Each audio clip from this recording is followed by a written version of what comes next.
Who the heck is PepTalks? I'm not gay, but I fantasize about Marco Rubio.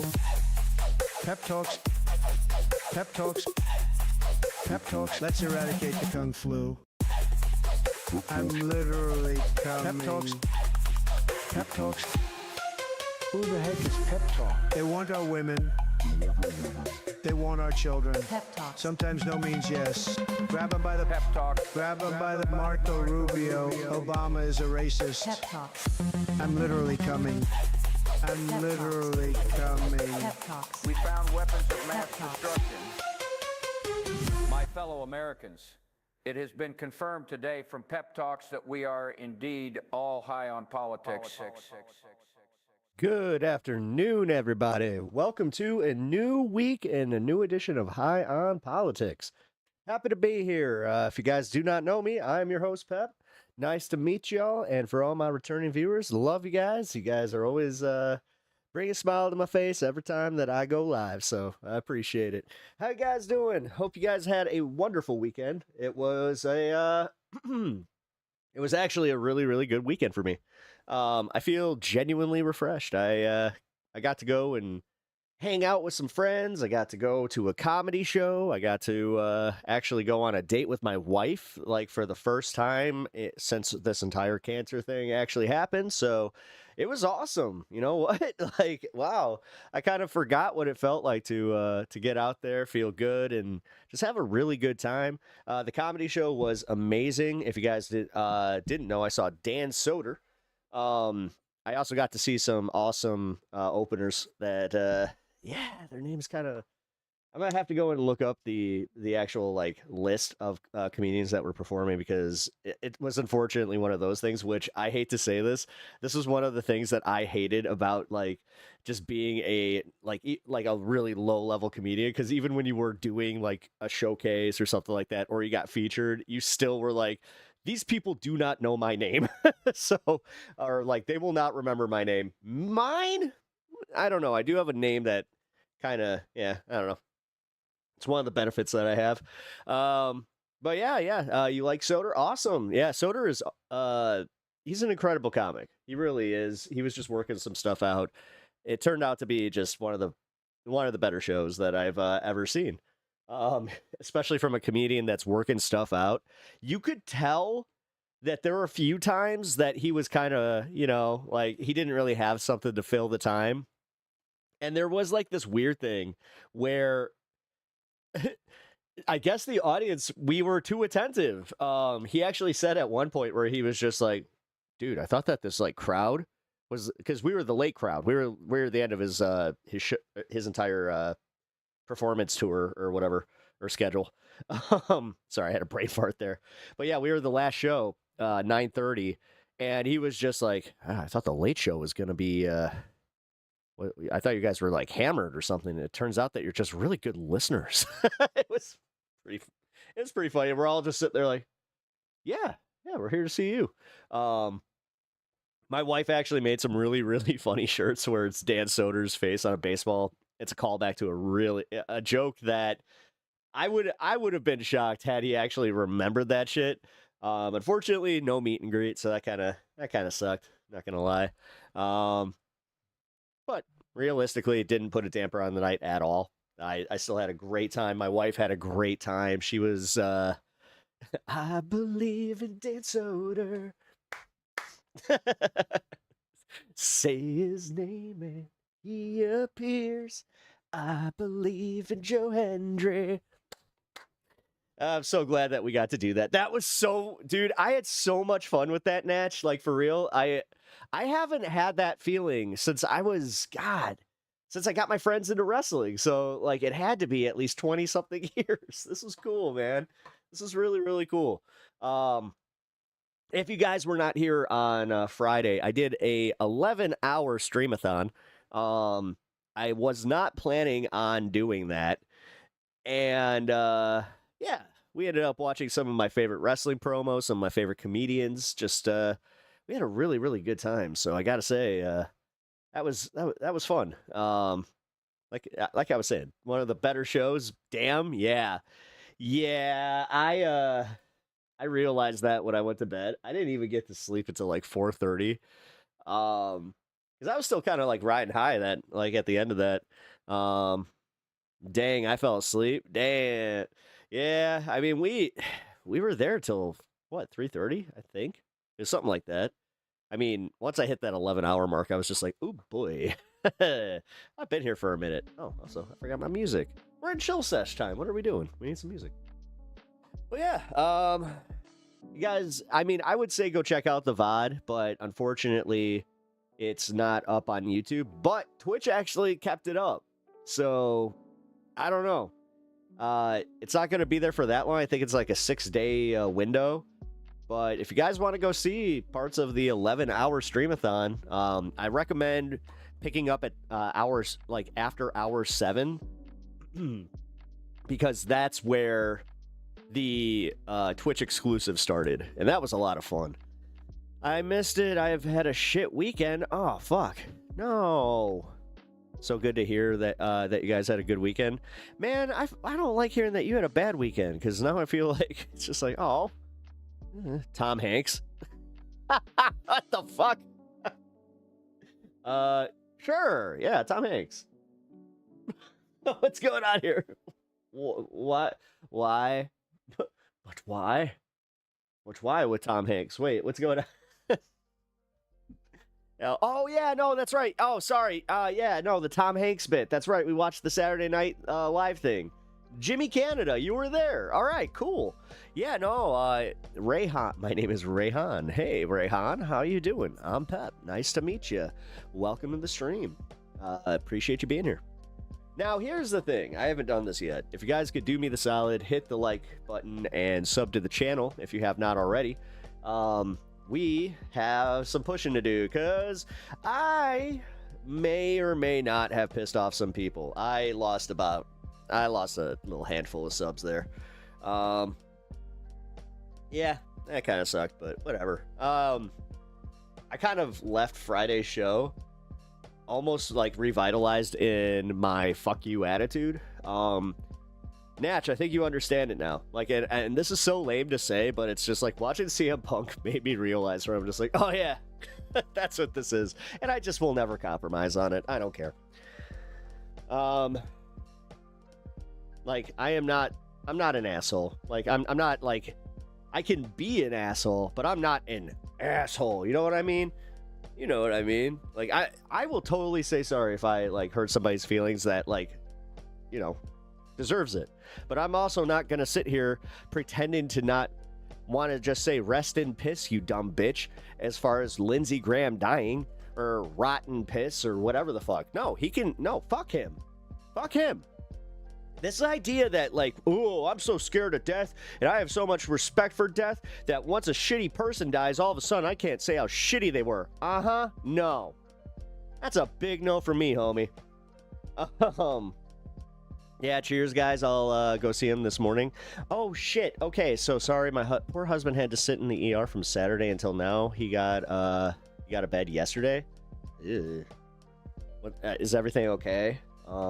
Infection, is it internal? Like, you don't have to, like, obviously give too much info. I just hope, I hope it's something that is, like, I hope he's okay. Like, damn. I broke the news to TGX when he was live. He thought I was messing with him at first. Oh, really? I'll be honest, man. I posted this in Discord. I think it was actually the, one of the other Discords, but I wasn't joking at all. I'll never forget this because of the moment that, like, kind of led up, like, just all of it kind of coming together, where for some reason I woke up at just 5:08, just on the dot. I don't know why. Or no, it's 5:03. Sorry, my dyslexic ass. No, it was 5:03 on the dot, and I was like, I don't know why, but I had this undying urge to just look at my phone and just go, huh. You know, I'm going to check I checked the breaking news page, and there it was. Lindsey Graham dead at 71. And no joke, I hit a binger, and I slept until noon, and I haven't done that in a long ass time, where I just had uninterrupted. That's probably like that's why I'm all bright-eyed and bushy-tailed now. You know, outside of the fact that I had some R&R. I'll look after him. He will get better. Awesome. Hey, he is so lucky to have you, and also just glad that you guys are supporting each other through it, because I don't know what's going on, but yeah, I hope that at least I can bring, you know, some joy to you. Favorite death album? Like, what are you talking, like death metal, or like the band Death? Like, that's vague. Also, I mean, do I look like I'm into death metal? Like, I mean, wearing this awesome shirt though. Maybe that's why. I don't think I have one. Pretty much anything by is Guar death metal. See, that's the thing. I'm not even gonna try and be a poser with this shit. It's just I don't know much about it. I'll every once in a while I will get like the itch. But yeah, if you're talking about Death, I mean, I like the band Death because Richard Christie from the Howard Stern Show is the drummer. And yeah, I'm a supporter of Richard Christie. So hello. I walked into Guar Discourse. Yes, you did, Ravy. Good afternoon. I hope you're doing well. There's also another black band named Death, which is considered proto-punk. Oh yeah, I forgot about that. Yeah. Oh, by the way, guys, we're getting close to the 420. I got myself a new little toy. I'm gonna try this. I don't know. It was on super sale, and when things go on super sale, I'll give it a shot. Why not? Didn't really cost that much, so no, for real, my dispo, I don't know what the hell was going on, but they just like they had like the sickest sale. So yeah, that was cool. Mind your own business. Yeah, mind your business. How are you going today, or how am I doing today? Are you talking to Ravy? I hope Ravy's doing good. Hey, every pony, in an emergency. Oh my God. What is going on? Oh, hi, Bloodstone. And, what? You're in the ER? Uh-oh. Well, please, yeah.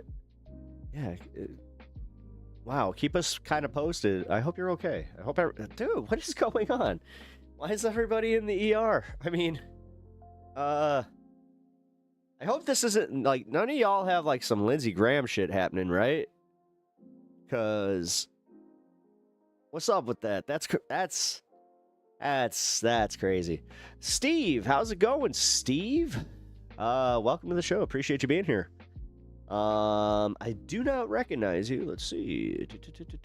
So if this is your first time, just want to make sure that I give you the proper shout out here.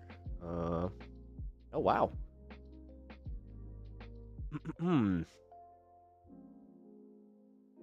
Yeah. Steve, welcome to the show.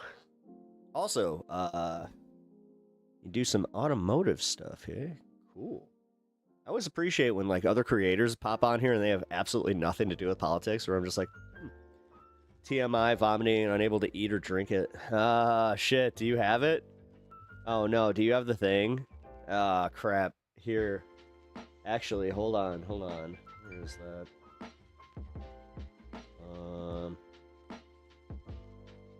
Yeah, you know what? Here. We'll do a little, quick news story before, like, we're still in hang mode, but this is it this? Cases of a disease caused by a microscopic parasite are growing, and health officials still haven't found the exact source of the outbreak. Michigan leads the country in cases of cyclosporiasis. In roughly 2 weeks, there have been more than 15. By the way, remember when this was only like 2 or 3 states? 1,500 cases reported and 44 hospitalizations. That was just last week. Normally, the state sees 50 cases per year. According to the CDC, 31 states have reported cases. Infections bring unpleasant side effects, including frequent diarrhea. Past outbreaks have been linked to fresh produce. And common advice to avoid infection includes washing. If you're on your phone in the ER, you probably don't need to be there. That's just my opinion. Dude, have you ever been in an ER waiting room, or have you ever been in a hospital bed with nothing else to do? That's, Bob, with all due respect, that bad take. Washing fruits and veggies, but some experts say that is not enough to kill the parasite. Dr. Eric Asher joins us now. He's a family medicine physician at Northwell's Lenox Hill Hospital here in New York City. And no, what sucks is essentially like you can't eat this produce. Doctor, we know that you can, if you're cooking it with other dishes, fine. We have cases in New York. So like spinach, for instance, they said spinach is a big one that has this. Yeah, you just have to. State, and we also know this. You got to cook it. This is probably way. You're in the waiting room. I went to the clinic way too early, or you went to the clinic earlier. Have to actually go seek care, get their stool sampled in order to confirm these cases. Yep. What is this? Why is this so concerning?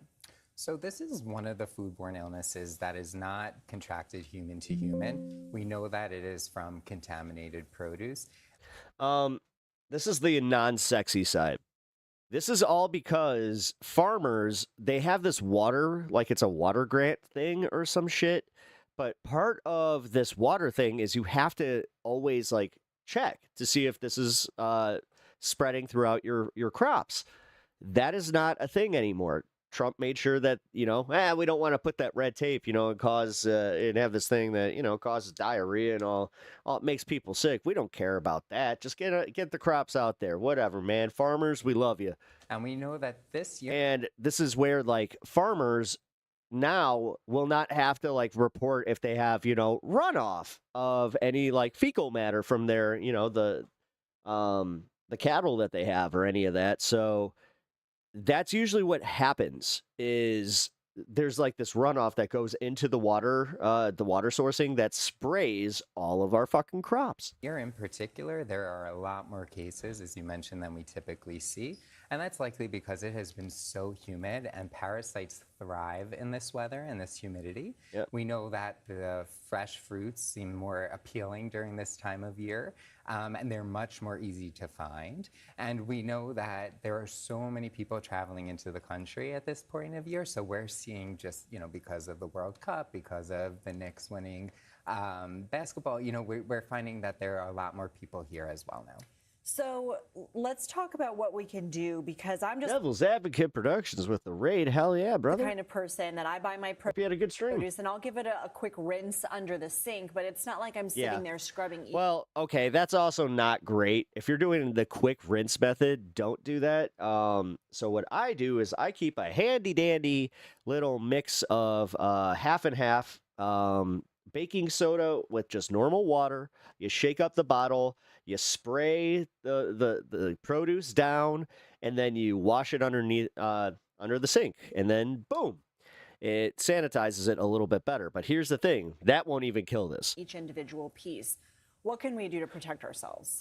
So in Alex Jones versus Sneako? Yeah, I know, right? particular, I had to put that in the title because I was like, yeah, it happened. while this is still Weird. surging, it is so important to make sure that after you use the bathroom, you're doing a really good job of washing your hands. Before you're washing your fruits and vegetables and preparing food, you're washing your hands. And you're doing a really, really good job at scrubbing all of your produce, especially produce like strawberries and berries and spinach, kale, things that have nooks and crannies in it. You really want to make sure that you're spending a good amount of time rinsing those things. You want to make sure that you're buying your own fruits and vegetables. You're not going to places that are pre-cutting and pre-peeling, because we don't know what kind of hygiene they're following. So you want to do a good job. Whatever you bring home from the store, you're peeling it yourself, you're washing it yourself. If there's any bruise or Holy shit. So is this literally from just people not washing their hands after they poop, and there's like nobody enforcing this right now? Is that part of this? nicked areas in the produce, you throw it out. And after you cut things, Yeah, wash your hands. What's wrong with you people? Like, how many people are just fucking walking around with so much poo particles on their fucking hands? chop up your Gross. produce, Also, 421 because PepTalks. put it right in the fridge right away. How crucial is it to find the source of the outbreak? That would help. That That would help. way we would know where it's coming from, but where things are being sent all over from so many different Captain Obvious, this guy is. places, it's likely not coming from one place in particular, which is what's making this difficult to track. But the best thing we could do now is not stress and just make sure we're doing a good job of washing. And to prevent this, really washing is not enough. It's helpful, but it's not fully protective. So if you could cook your fruits and vegetables, if you could buy frozen fruits and vegetables, if you could replace your fresh herbs with dried herbs until things calm down a little bit. He looks like the guy from Modern Family. I was thinking that myself. Of protecting yourself. Okay, Dr. Eric Asher, thank you so much. Thanks for having me.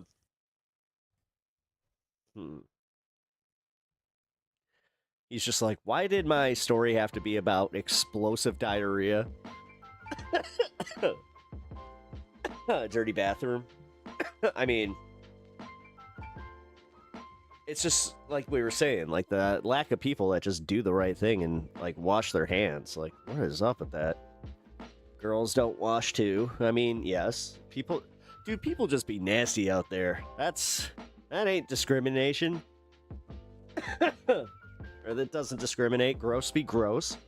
A lot of people just be fucking nasty. It's always 420 somewhere. Yeah, true. Yeah, it sucks though. I didn't want to miss the first one of the week, especially with my new alert. Which, holy crap, did you see that? So much from something so little.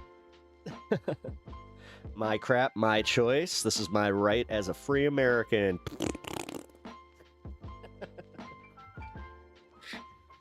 Fucking John out there. Cutting him up.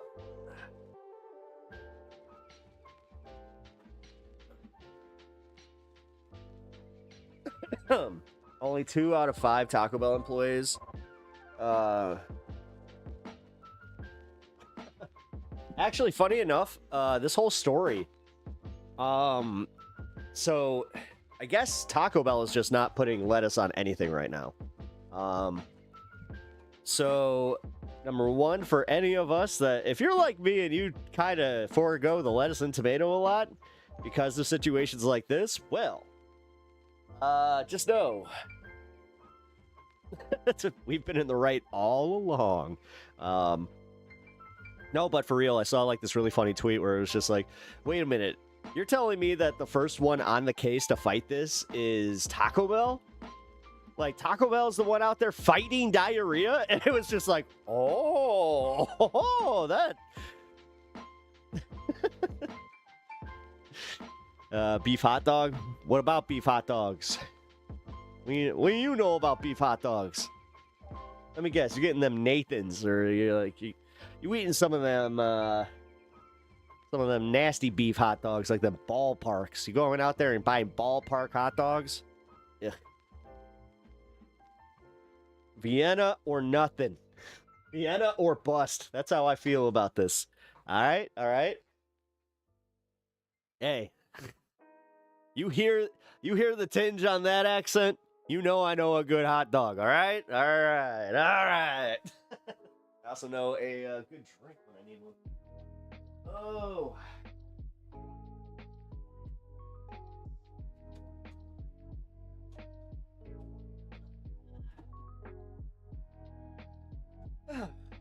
Yeah, look what's back. Yeah, they had it on sale again. Huzzah. Also, this, I had an experience this weekend with it where, so when you're like drinking with your buddies and you're out, you're outside all day, this is the best way to drink water and trick your brain into just being like, yeah, just crack another one. Just, oh, that's not, oh, well, still good. Glug, glug, glug, glug, glug. And then on to the next one. Now you are hydrated and feeling good. So, Godzilla God King. Oh, hey. Yeah, did you see this shit? This is one of my favorite shirts. Yeah, here. If you guys can't see it.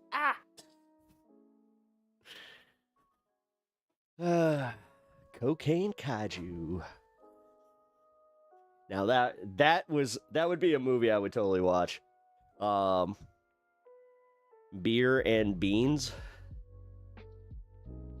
Share stream. Oh, fart forever. That will happen. Oh, that will happen. Yes. Okay. Good point. Yeah. If you're sitting around a campfire and it's you and your boys, and you crack open a fucking a can of baked beans and you're sitting there and you're cracking some natty ice or some shit like that. Actually, no, let's go PBR at least. Natty ice. Yeah, you're about to have, like, you better not be too close to that campfire, man. It's gonna be like fucking blazing saddles in that bitch. Gotta take revenge on Sam somehow. You know what? That is true. He had he had a bad one the other day that had my wife where she was just like, yo, ooh, I'm out here. Hey, Pep, cheers. Hope all is well. Blinker check. Hey, got the, actually, here. Blinker check. Dude. This thing is intense. Pretty good, too. It is, Blueberry Sunrise, I think is what it said, or some shit like that. I love my home and property, but most my backyard is shaded. Oh, really? Nice.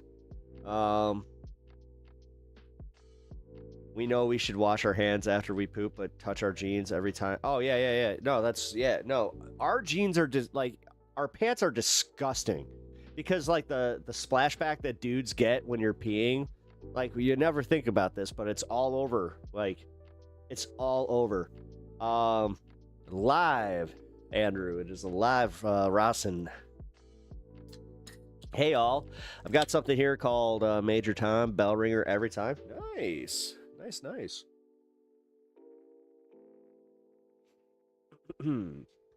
Yeah, this one's really good, man. It's also kind of hitting me, like, as I smoked it, where I was just like, whoa, okay. I'll be a little more conservative, if you will. Conservative Pep. Well, let me tell you something about these TDS libtards. I don't like them. I got me a new MAGA hat. It's got that Freedom 250. We don't do that America 250 stuff. That stuff's gay, you know. And I would know all about that because I'm obsessed with the gays. I make sure that the gays know that they're, you know, out there being all queer and stuff and making me mad. Just watching how queer they are with their body oil and their flags and taking their shirts off at inappropriate times. And yeah, they're just making me distracted. Wait a minute, what were we talking about?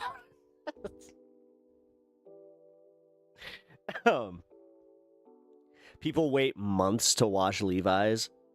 Yeah, no, I'll use like I'll use like a sanitizer, like a fabric sanitizer. I'm one of those weirdos. For real, I'm not even joking. I sanitize my jeans after I use the bath. I mean, I got a little, like, it was weird. One of the stand-ups that was on, he was talking about his OCD, and he was just like, yeah, I just found out that I have OCD. Apparently, it's not like, you know, you need to just, like, fix everything. Sometimes it's just, like, intrusive thoughts, you know, and things like that. I was just like, oh, wow, I kind of get that now. And then, yeah, the Levi's thing, like, where it's just like, yeah, you can't stop thinking about it, where it's not even a germophobia, but it is, like, I don't want to bring, you know, any germs into my bed, for instance. So, like, that's another one where it's just like, okay, how do you do that? I wash my jeans after wearing them a few times. Denim isn't supposed to be washed a lot. I know. No, I've ruined my jeans, like, pretty bad with the washer. So I get it, and I know that denim is what's like it doesn't like hold bacteria the way that most other you know, materials do, but I don't know, man. If they stink, you gotta get them in there. I don't even drink Bud because I got nice oh, it's got rice in it. Might as well. Well, see, that's actually probably why it gives me like dude, for some reason, things that are rice brewed give me a really bad hangover. And I mean, like, sometimes they'll even make me sick while drinking, where I'm just like, okay, I don't know. Maybe I have an allergy or something. What's up? How's it going, Bryant? Also, for anybody that's popping in over in the horizontal chat, I apologize if I'm not seeing your messages. They are starting to single them out a little bit, even with my my multi-stream. So, Pep, are you happier than a time-traveling Mitch McConnell? I am alone here. Is this live? Am I Memorex? Matt with 2 P's. No, it's cool, man. It's cool. Yeah, sorry, guys. Hopefully, this will resolve itself when they start mixing the streams, because I gotta say, man, like it's getting annoying. You're definitely supposed to wash them in the whole Indigo Wrangler and the freezer bullshit. That's for Wrangler Star, and he's got psychosis pretty bad. Hi, Horizontal. Sorry, it's lonely. Just like, hey, maybe you should, I don't know, you could maybe swap streams. What's up with that? I frequently order soju instead of beer. Oh, nice. Nice. Why does your beer have rice in it? I don't know. As far as, you know, Budweiser goes, I don't know. Fuck if I know. By the way, guys, if you haven't joined the stream through your sub list, please do me that solid. And I know this is weird to have like this as a request, but it's like, just can you do a quick back out, go to your subscription page, and join the stream through there? That really, really does help me. Hey, thank you for the oh shit, Bandit, thank you for the chili, dude. How you doing? Hope you had a good weekend. Just overall, man, I hope you've been well. Fuck. Bandit, you've supported this stream and just in general been a solid ass watcher. So, I always appreciate it, and I just hope you know, like, I hope you're doing well. Join from the sub page. Hell yeah, I can't drink anymore for real. Before I quit, I was totally allergic to most. See, the GERD thing, I got that going like right now, actually. Like, I got a little, I don't know, acid reflux thing. Not feeling, it's not like I don't feel good, but for some reason, man, like, I got something that's not agreeing with me. Probably something from last night. Had me a few, you know. It was a good time, though. Oh, wait a minute. I just realized that my alert box should be over here. Bad news, Pep. I had to put my sick old kitty of 20 years down yesterday. Yesterday morning after his health took another unexpected turn Saturday night. He's at peace now. Yeah, Rev, I'm so sorry, man.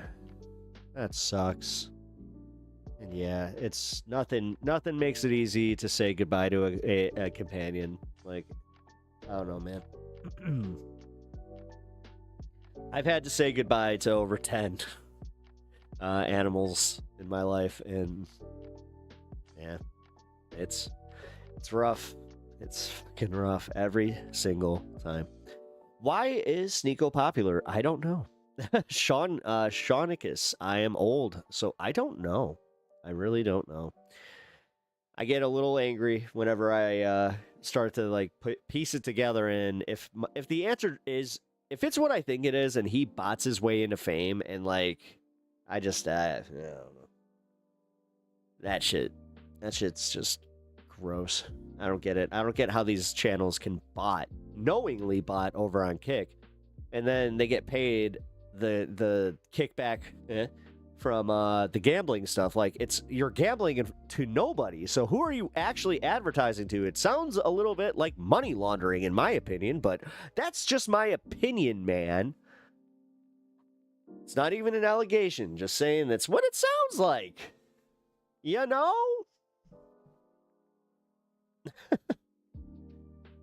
You had a brew today, first in months. Oh shit, couldn't finish it. My cat's cat drinks enough for both of us. Sneako is a liar. Yeah, I mean, he doesn't seem like he's really on the up and up. And like I like how he's pissing off everybody. Much love. Yeah, much love, Rev. Like, seriously, dude. I hope that I can entertain you today and at least take your mind off it a little bit. And also, if you want me to shout out your cat, you know, I'll just for now just say Rev's cat. There we go. 20 years though. Hold the phone. Hold the phone. 20 years. Holy cow. High five. Like, damn, dude. You gave that cat a wonderful long life. Like, I've only had one cat make it past 20. And that was my mom's cat from college. Her name was Bobbin. And, yeah, dude.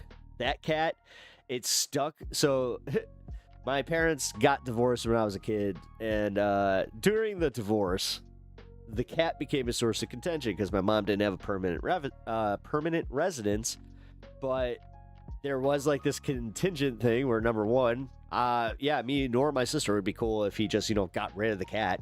Bobbin the Bobcat, yeah. No, she was like a black cat. It was cute. Yeah, so Bobbin, dude, I just remember watching the show Roseanne and saying that's Bobbin. Like, that was one of my first jokes I ever like made that made my parents laugh, where I went, oh. Yeah, actually. Yeah, shout out Tater. Oh, his name is Tater. Great name. Yeah, shout out Tater. But yeah, she sounded like Roseanne, where she'd go, meow. It was fucking seriously, and it was always with the same attitude of just like, what are you doing? Don't touch me. This is my spot. She is such. And then, like, a few weeks into the divorce, I don't know how this happened, but she found a way to get into one of the vents. Like, one of the vents must have like just fell off, or like the screws or something. Because it was just like, it's. There was a part of me that was like, did my dad unscrew the screws on the vent and just leave it open, hoping that the cat just went down? Like, there's days that I think that, where I'm like, that's genuinely fucked up. I don't know. I might have to ask him about that, where it's like, hey, that might be one day, like, call him and just be like, hey, Dad, you're on the air. I got a question for you. It's like, hey, remember when Bobbin was stuck in the wall? It's like, did you leave that open? No, because if he says yes, then that's gonna be like, okay, I gotta handle this. It's like, all right, we're about to litigate something that happened 30 something years ago. Cool. How big was the vent hole? Maybe it wasn't the cat. That's what I'm saying. The vent, like, it was one of them, like, old antique vents. Like, it was kind of cut like your normal one is now, where it's just like the square, but it had like this weird like lip where, like, I don't know, it used to remind me of like when I would go to like a hotel, I'd be like, oh hey, it reminds us of our vents. Yeah, it was kind of like a grill, but like it had this weird, like, it was like a gap, like here. Actually, like this. Okay, so here's the vent. It had this weird thing, like that angled the air down. So, like, because, yeah, you know, air rises and all that shit or whatever. Fucking science. So, yeah, like, I don't know. He somehow convinced me that that's how she got in, but the vent was also off. So, I don't know, man. I'm pretty sure that my dad wanted to get rid of that cat, so he was just like, maybe she'll take herself out and go for a ride. Dude, it was wild. So that was actually something where my grandmother, his mom, got involved, where she was just like, oh no, you're getting that cat out, because like eventually the cat was like, she was stuck in my wall, dude. So like you just heard her,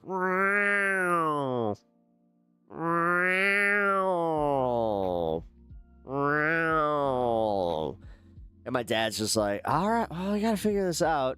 So my grandma comes over with a fucking saw. She goes in through my closet. She just like pulls up the carpet, saws open the board, and just like reaches in, grabs the cat, pulls her out, and she's just like, what the fuck happened?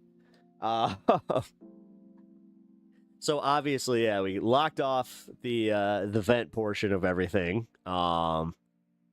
And my grandma, like, I do remember, like, my grandma yelling at my dad. Like, she didn't do that very often, but that was one of the times I remember, like, kind of sitting at, like, at the edge of the kitchen. We used to have, like, this little, it's like one of the breakfast bars. So I was sitting underneath, like, I remember vividly, sitting underneath this chair. It was one of, like, those raised chairs. And I was sitting, like, in the middle of it, just kind of, like, like, they can't see me in here. Just, like, listening, just like, ooh, he's in trouble. Yeah, that's fucked up. No, you reserving judgment. Trust me, as I said, man, my dad, I love my pops, but nah, there was a problem. There was a problem there. Nice new thumbnail, thank you. It's very funny. Hey, no claw. What the? Hello.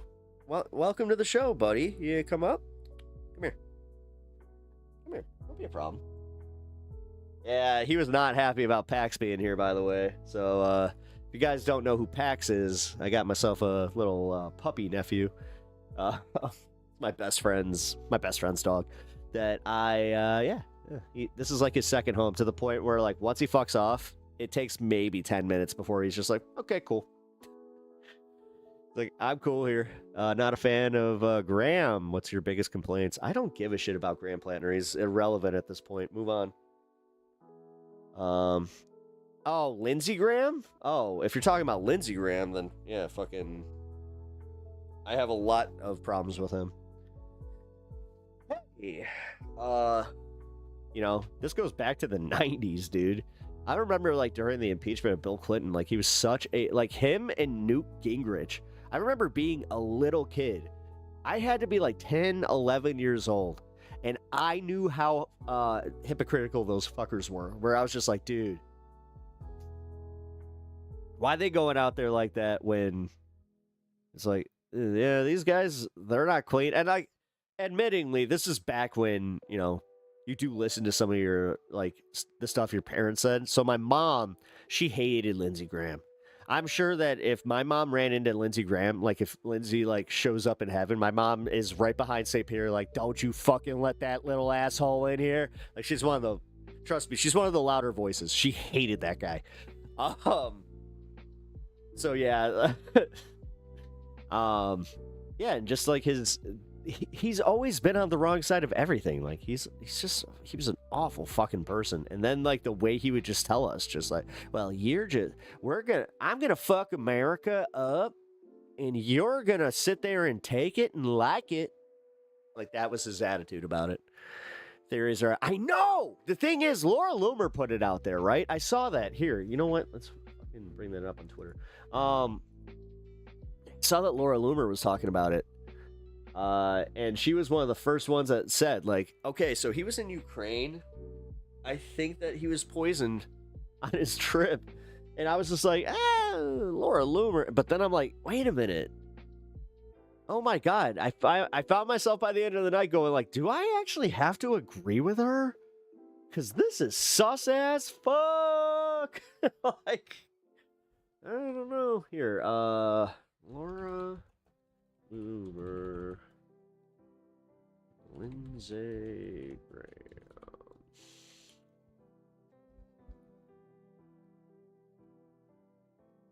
Latest. Iranian regime account is now claiming Iran assassinated Lindsey Graham. Lindsey Graham died from an aorta rupture linked to hardening of the arteries. Preliminary findings point to natural cause of death.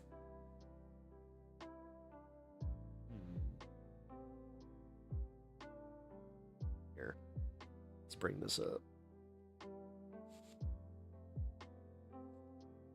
What do you guys think? Oh, my bad.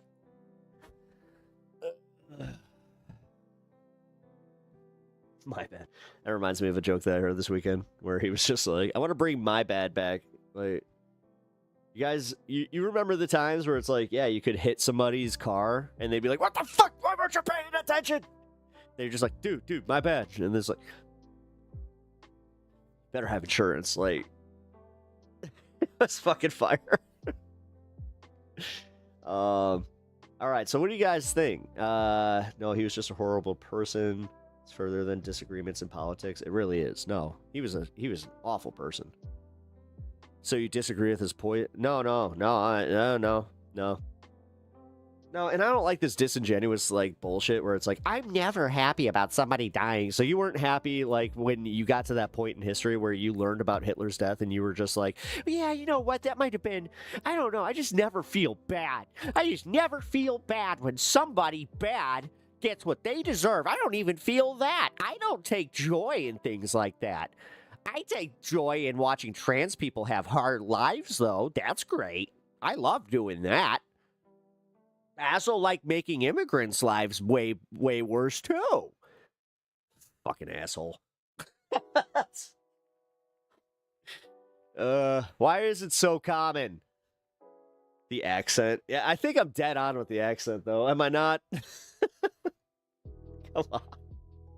Bridge too far there, Pep. Bridge too far, that accent, bro. Joe Med, how's it going? All right, good weekend, but I got a bit of intervention of life progress from a 90-year-old family friend. Was kind of asking me in a roundabout way if I was gay. It's cool. No, it's from a place of love. Why does it matter if you are or not? Like, dude, people's fucking obsession with other people's sexuality has always confused the fuck out of me. Where I'm just like, and this changes your life how? Like, okay, so you find out that somebody you know is gay. You know, this dude that you've known for a long time or a boss or something. Then what? What happens? Like, are you so small brain that you're just like, well, they're probably going to try and look at my pecker in the bathroom. This explains so much. It's like, what? The fuck? Meanwhile, straight comedy and like locker room talk is literally about talking about people's hogs and literally making dick and like literally it's nothing but dick jokes and just like, well, this guy probably has a big hanger. Oh my god. Like, it's the way that they the way that like straight dudes speculate about the fucking size of like other dudes' dicks is crazy. It's fucking crazy. Like, it permeates in comedy so much because of that. Like, it's just so fucking common. God. Does he have soft hands? I think the Qatari AF1 was sabotaged by the Israelis to... Oh, that... Damn. That's actually a hot take, but oh, damn. That's feasible, though. Think about that, because the way that he had to do the emergency, like, stop in the UK and, like, swap planes, I mean, I understand, like, the security concern, but realistically, come on. Like, you don't think that the specs would have been literally beat for beat as far as, like, the security? If that's the case, then, oh my god, our president's even dumber than I thought. Like, what the fuck? Yeah, no, I'm starting to, dude, the fact that Trump, he gave it away already. He was talking about how he's just like, if Iran makes a move on me, then I have 1,000 missiles ready to go to obliterate the entire civilization. There will not be a civilization of Iran if I get taken out by them. And that came out of like nowhere. So that makes me think that BB had a conversation with some people, which it does, like, that came out that he did. It's just, I don't know, man. And then you watch, like, the Netanyahu fucking interview after Lindsey Graham died. I don't know, man.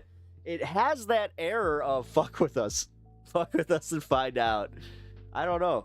But the thing is, he was, like, such a staunch supporter of Israel that... Oh, but the Russia thing, that's right. No, it was Russia that they thought took him out. See, I literally got confused there. It takes a decade to outfit a plane with all that tech. BB had a take. Yeah, you guys didn't see it? Yeah, here. We'll go into the Lindsey Graham stuff here in a little bit, but excuse me. Okay, so this is crazy. While Iran fires at Qatar tonight, Tucker Carlson is at a UFC event. Okay. Wait, what? With Theo Vaughn? What the fuck is she going on about? Watch new Iranian Lego movie. Shows Lindsey Graham being checked off a list.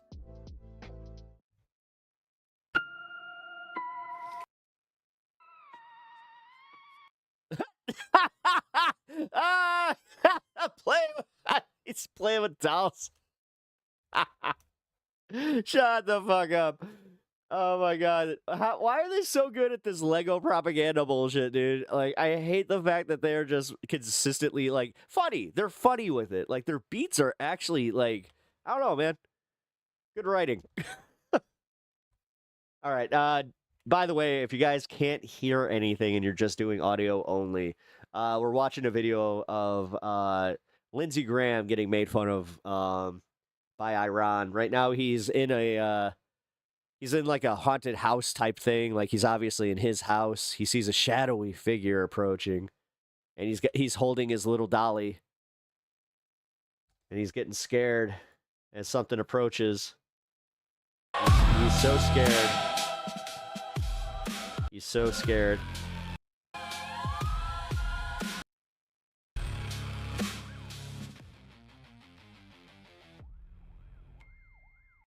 Monica.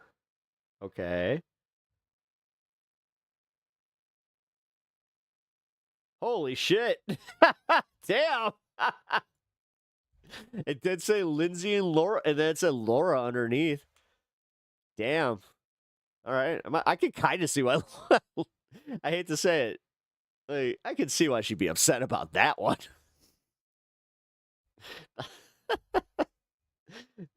Shit. Okay, so yeah, then I don't know. What's KT? I don't know this. Whatever. All right, so here's the RT, which, was this Russia Times or whatever? Lindsey Graham died from an aortic rupture. Laura Loomer suggested Russian poisoning. This is one of the first times that Russia's just like, no. Nature did it. We are not suspicious at all. What do you mean? What do you mean? Why would anybody suspect us Russians of doing this? Why? Why? He just went to Ukraine. It's not suspicious. It's not suspicious at all that he was going out. Hey. Comedians Tom Segura and Christina Pazsitzky separate after 18 years of marriage. I knew it. I fucking knew it. I knew it. I had seen some of the pictures of Tom Segura with like a younger girl, and I was just like, oh shit, he's probably getting divorced soon. All right, so did Russia or Iran just poison a U.S. senator? It needs to be investigated. Did Russia? Wait, what? Persian media is now covering my calls for investigation into the sudden death of Lindsey Graham after both the Iranian regime and Russian state media called for him to be assassinated.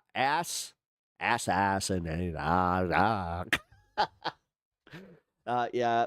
Kind of like I don't. I'll save. Yeah, I'll save it for when, because it's likely going to pop up again here during the stream. So I'm gonna keep that one where it's like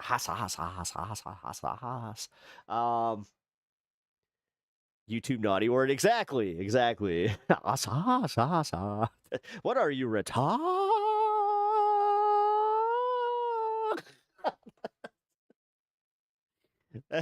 That's Pep trying to be good, where it's just like, I caught myself. God damn it. Yeah, pats on the back. All right, moving on. Okay. I don't know. What do you guys think? Like, what do you think? she crazy. Like, she crazy. Like, Laura Loomer is, like, she's proper crazy. You know, like, that was funny. I saw Majority Report today where they're just like, don't use the term insanity or crazy because it's ableist. I was just like, oh, what? Oh, God. I hope they were joking. I really hope they were joking. Oh, dear me. Yes. Monica is the U.S. Air Force officer that defected to Iran and is on the FBI's most wanted list. Oh, shit. I didn't know that.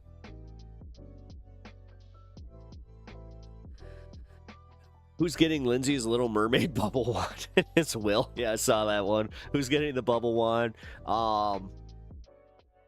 Somebody said that, like, I don't know, like, it's a pretty, it's a pretty wild shit. Like, I saw one that was speculating. It's just like, who called? And that turns out that so his sister called, but so his sister, he called his sister, said, sis, I'm having some chest pains. I'm not feeling too good. Chest kind of hurts, a little tight. And then kind of went on the phone with her, and she's just like, Lindsey, hold on, Lindsey, hold on, Lindsey.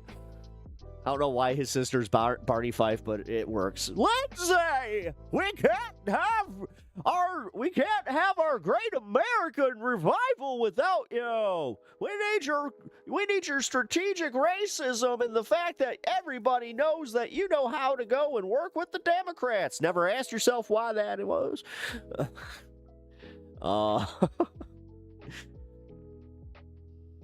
I've seen some crazy stuff about Lindsey Graham. I mean, really? Yeah, no. I mean, if you guys went through any of the rabbit holes, there's a lot.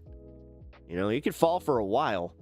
It's like Bill and Ted. Like, Bill and Ted's Bogus Journey. Whoa! It's a really big hole. Yeah. Want to play 20 questions? Yeah. Okay. I had a lengthy discussion with Mitch McConnell today, and he said Lindsey Graham actually, A-okay, not dead. Dude, the Mitch McConnell thing. Now, I've been seeing a lot of, investigation on Twitter, but this is what sucks about Twitter becoming what it has after Elon Musk is now you can't even take it for anything past just that might be real. I don't know. I don't know anymore. Because, yeah, dude, they kept saying, hey, look at the newspaper, it's AI. But then you got another source that's saying, no, look at the newspaper, it's not AI. There it is. And here's the actual newspaper from that same day. It's just see, I don't want to, just because, for the funnies, that's fine. As long as we're going for the funnies, but I've been seeing too many people spreading misinformation, acting like they were trying to go for the funny, but realistically, that was not the case. How many times has Trump declared he won against Iran already? I think 50 something. I'm pretty sure he's gotten up to 50. It's getting bad, dude. It's getting bad out there. It's getting bad out there for Trump. It is actually getting kind of bad out there for him. I have to say, oh shit, I did not mean to hit that. Because yeah, dude, with Lindsey passing, here, you know what? Let's find some of the clips where he called in. Because he called in to Fox. It was wild. Where he did the thing that you all knew he would, where he made it about himself immediately. It's just come on, man. Why do you have to use so fucking hard? Just every time. Lindsey was a great man, literally did everything for him. And then the first thing that Trump talks about is just he wasn't as good at golf as I was. He was kind of he was kind of a crappy golfer, gotta say. But he would have wanted the SAVE Act. We wanted the SAVE Act. He was very much a proponent of everything that I've ever wanted. So the SAVE Act must be enacted. Pass the Dutchie on the left-hand side. Pass the Dutchie on the left. That's actually... that song's fire, so... I remember when somebody was like, oh, yeah, that song is technically, like, it's appropriating, you know, reggae because it... but little did they know that actually it was a cover. What do you guys think? Let's do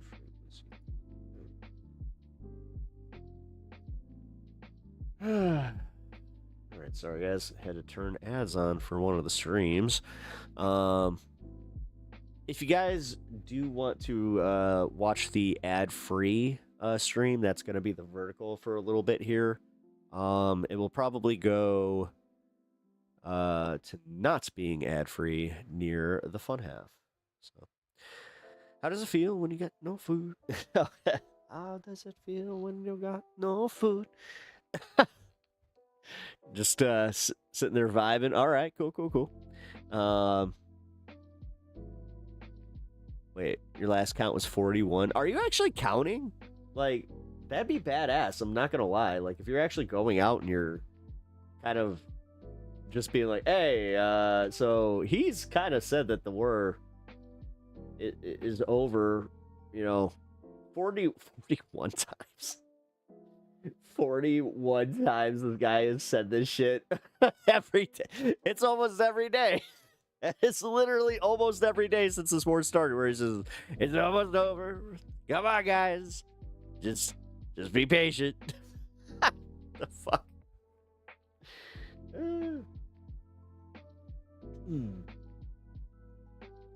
Actually, here.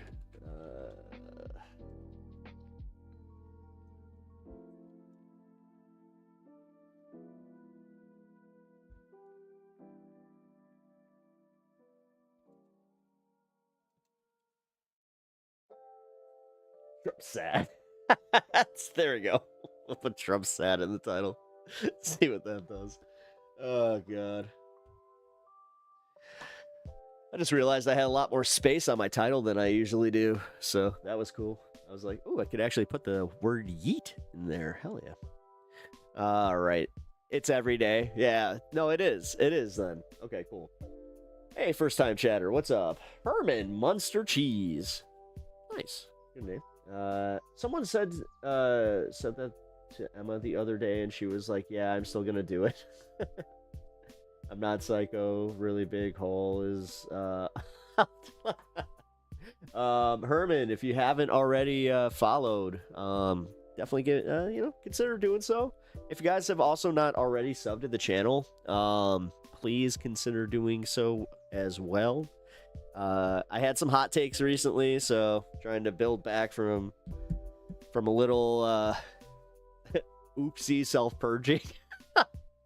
Dude, this is what I hate about myself. I hate the fact that I am so uncompromising like that, and the fact that it's just like, I would probably be better off, you know, if I kind of kept a lid on it sometimes. But, I'm going to keep to it. I think it's gotten me this far in life, and I've been this way for quite some time. Where it's just like, life is too short to not speak your mind. Just plain and simple. And I think that that's one thing that I do kind of bring to this circle is the idea where it's like, hey, guys, I'm not your average political commentator. I'm not really... Like, I would honestly not... Like, I don't want to be labeled as a political commentator, but Thank you. Much love. Oh, shit. Red heart emoji. I don't know why that took a second for that to go off in my headphones. Really appreciate that, Rebecca. Also, let's find out why that delay. What's going on? I've said it before. I don't want you to agree with you. No. I mean, it'd be nice if you did sometimes. Jesus. It's a very, that's like, God, I can see my wife verbatim saying that one. I don't want you to agree with you. No, I appreciate that. Also, Rebecca, thank you for the kind $20 donation to get everything moving today. And all of it goes a very long way right now, because, oh boy. I think that you guys all know what's up. Like, just in general. You got, like, can I just do this? Solidarity. Solidarity. It's fucking bills. Oh, man. Yeah, I had one of those ones where I was just like, oh. Oh, boy.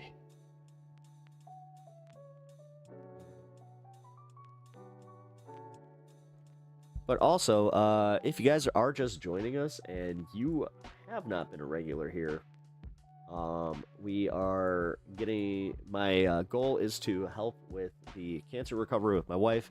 All of those proceeds go to essentially keeping us stable right now. Because, yeah, we've definitely had some major disruptions, and we keep getting that little, like, reminder of, oh, hey, by the way, kind of owe something here, you know, for some of them the medical things.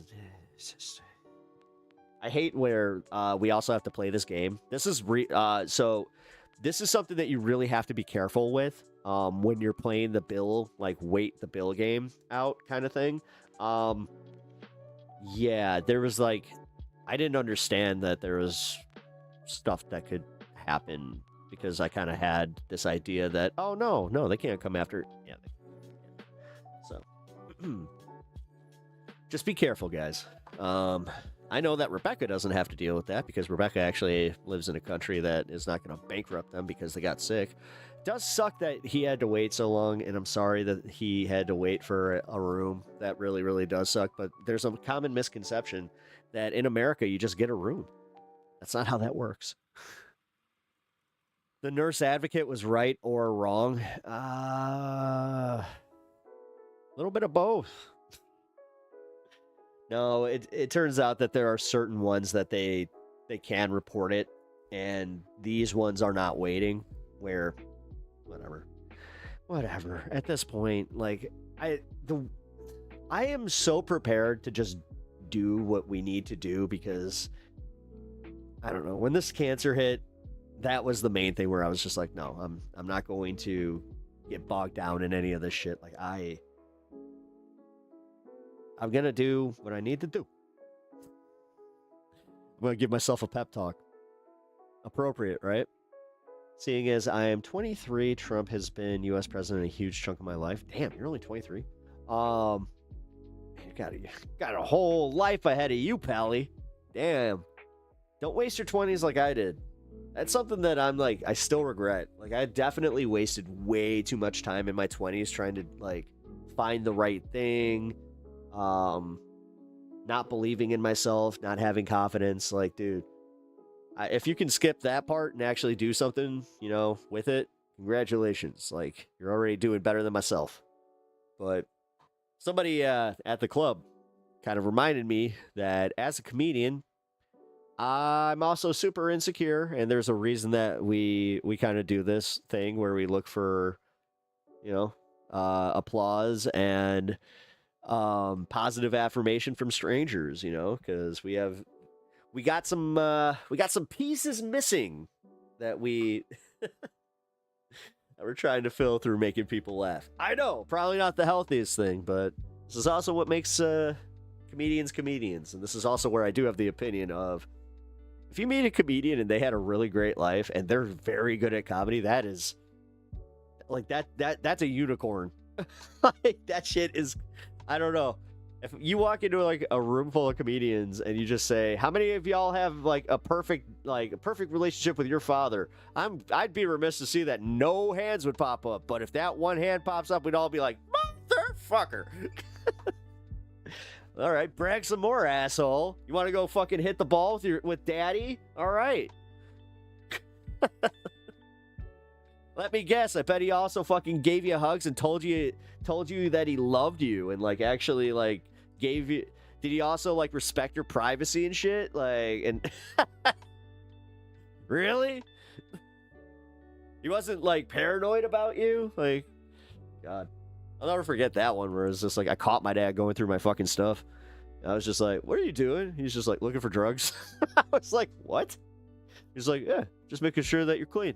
well, seems like you're clean. Good job passing the test. I was just like, and then he just like, as he's saying this, he's like kind of just like walking out the door. I'm just like, I feel like that should have been a bigger deal. But then again, I also kind of felt like it was a W because I was just like, he didn't get to the middle drawer. It's like, well, I guess I got kind of lucky there as far as the timing. Woo. Oh, attaboy. Yeah, exactly. Try finding a guitarist without ego issues. I've met multiple lead singers and guitarists that have like the word, like, dude, being in a band, dude. Again, somebody said this on Saturday. Being a comedian is just I would be in a band if I had confidence and like, I don't know. Again, if I had maybe a system that believed in me instead of like every time I picked up a guitar, you know, my dad just like strumming it and going like kumbaya and like making a fucking ass and just making me feel like, oh, well, this isn't important. And he's just like, well, yeah, too bad you're not good at that. Time to move on to the next thing. He was very much that guy. But yeah, I'd probably be a rock star, or well, not a rock star, but I'd at least like I'd be in a band. You know, I'd be looking for that type of affirmation, but I'd be doing it with an ego. I would actually believe in myself. Instead, I got this. Like, I got this. God, I mean, fuck. You could argue I'm doing like the lowest form of comedy because I'm a fucking streamer. And like, I'm not trying to degrade myself, but it is just like, oh. Oh, hey, Pep, were you going to get back into playing? Do it. Yeah. My mediocre fucking, like, 4 chords that I know. Like, I don't know, I can play Beatles songs again because, what, they're like 2 or 3 chords pretty much for all of them. I always love when you play a Beatles song, though, and people are just like, you're good at the guitar. It's like, yeah, I am. Here comes the sun. Missed band practice yesterday because I'm currently sick and can't sing, but don't want to get them sick either. Probably a good idea. Hey, plenty of great songs have few chords. Yeah, no, I mean, again, so I got to do this with confidence. That was the key that I said, where I was just like, oh shit, I gotta like, not that I don't believe in myself. Like I'm not trying to be that, that bad about this. I believe in myself. I do. I think that, I think I'm pretty cool. I think I'm funny. And god damn it, people like me. Or, I couldn't even get the right, like, fucking church lady quote from me. And doggone it, people like me. You play for long enough, you can stop caring about the skill check BS. Oh yeah, dude. No, I remember like people making fun of me where it's like, oh, you use tabs? I'm like, I can't read music. They're like, you use tabs? Gay! It's just like, whatever. Gatekeeping assholes. Pepper's Family, good time, fun band. No rest for the wicked, Becca. Just kidding. I got way too much to do. About to water the lawn and garden, get some food. Yeah, dude, I got a lot done today. Like, I did a lot. I got so much shit done that I've just been putting off. And realistically, yeah, I could have gotten done this weekend, but I went and did. You know what? I'm proud of myself. I am proud of myself for giving me the grace. I hate that word, but I had to find it to actually enjoy myself. I have not had it. Like, I think that I've talked about this a little bit, that I have been on such high alert, like, fight or flight mode for so long that it's crazy for me to be like, oh shit, now I can actually enjoy myself. I've been working the entire time you've been on stream. Oh shit, nice, Bob. Hell yeah. I always appreciate when you guys are get your chores done. It's crazy to me that you guys keep up in chat though. Like, man, this is like today. I was listening to MR. I didn't chime in all but like maybe 2 or 3 times because I was just walking around with my phone in my pocket. But Bob, have you had that thing where all your friends are musicians? Oh, that'd be cool. Like, I don't know, man. See, that's the thing. Like, I'm at a really weird point. Like, I am at a very weird point because when I was watching these guys, like, watching the 2 beginners, like, and I hate to call them beginners, but they've only been in comedy for like a few years. And they did good. Like, honestly, the openers were solid. The host was solid, and the first opener was really good. You know, just knowing that he's only been in it for about 2 years, like, good on him. But it kind of did make me like realize, where I was just like, oh shit, like I've already got, you know, this experience, and then on top of it, like, just there was that point where like they're killing, and yeah. I don't know, but I don't even know how I would do this. Like, what would I talk about? Like, it's like, hey, ladies and gentlemen, yeah, I'm actually in a weird position where, you know, I'm a YouTuber. Yeah, I talk politics on the internet because I'm dumb. It's like, I apparently have this masochistic thing where, I didn't even start a comedy podcast. I had a single mic, you know. I've only had a few times where I've had people see it already I've lost it. See, I like doing this because it works for this.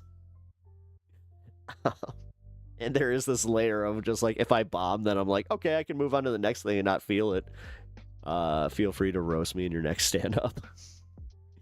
I don't think that you would get roasted as much. Like, the ones that would get roasted are pretty much just like the shitheads. And honestly, I don't think I would ever go like naming names or anything like that. Sgt. Pepper cover band. Ha! Ha! Ha!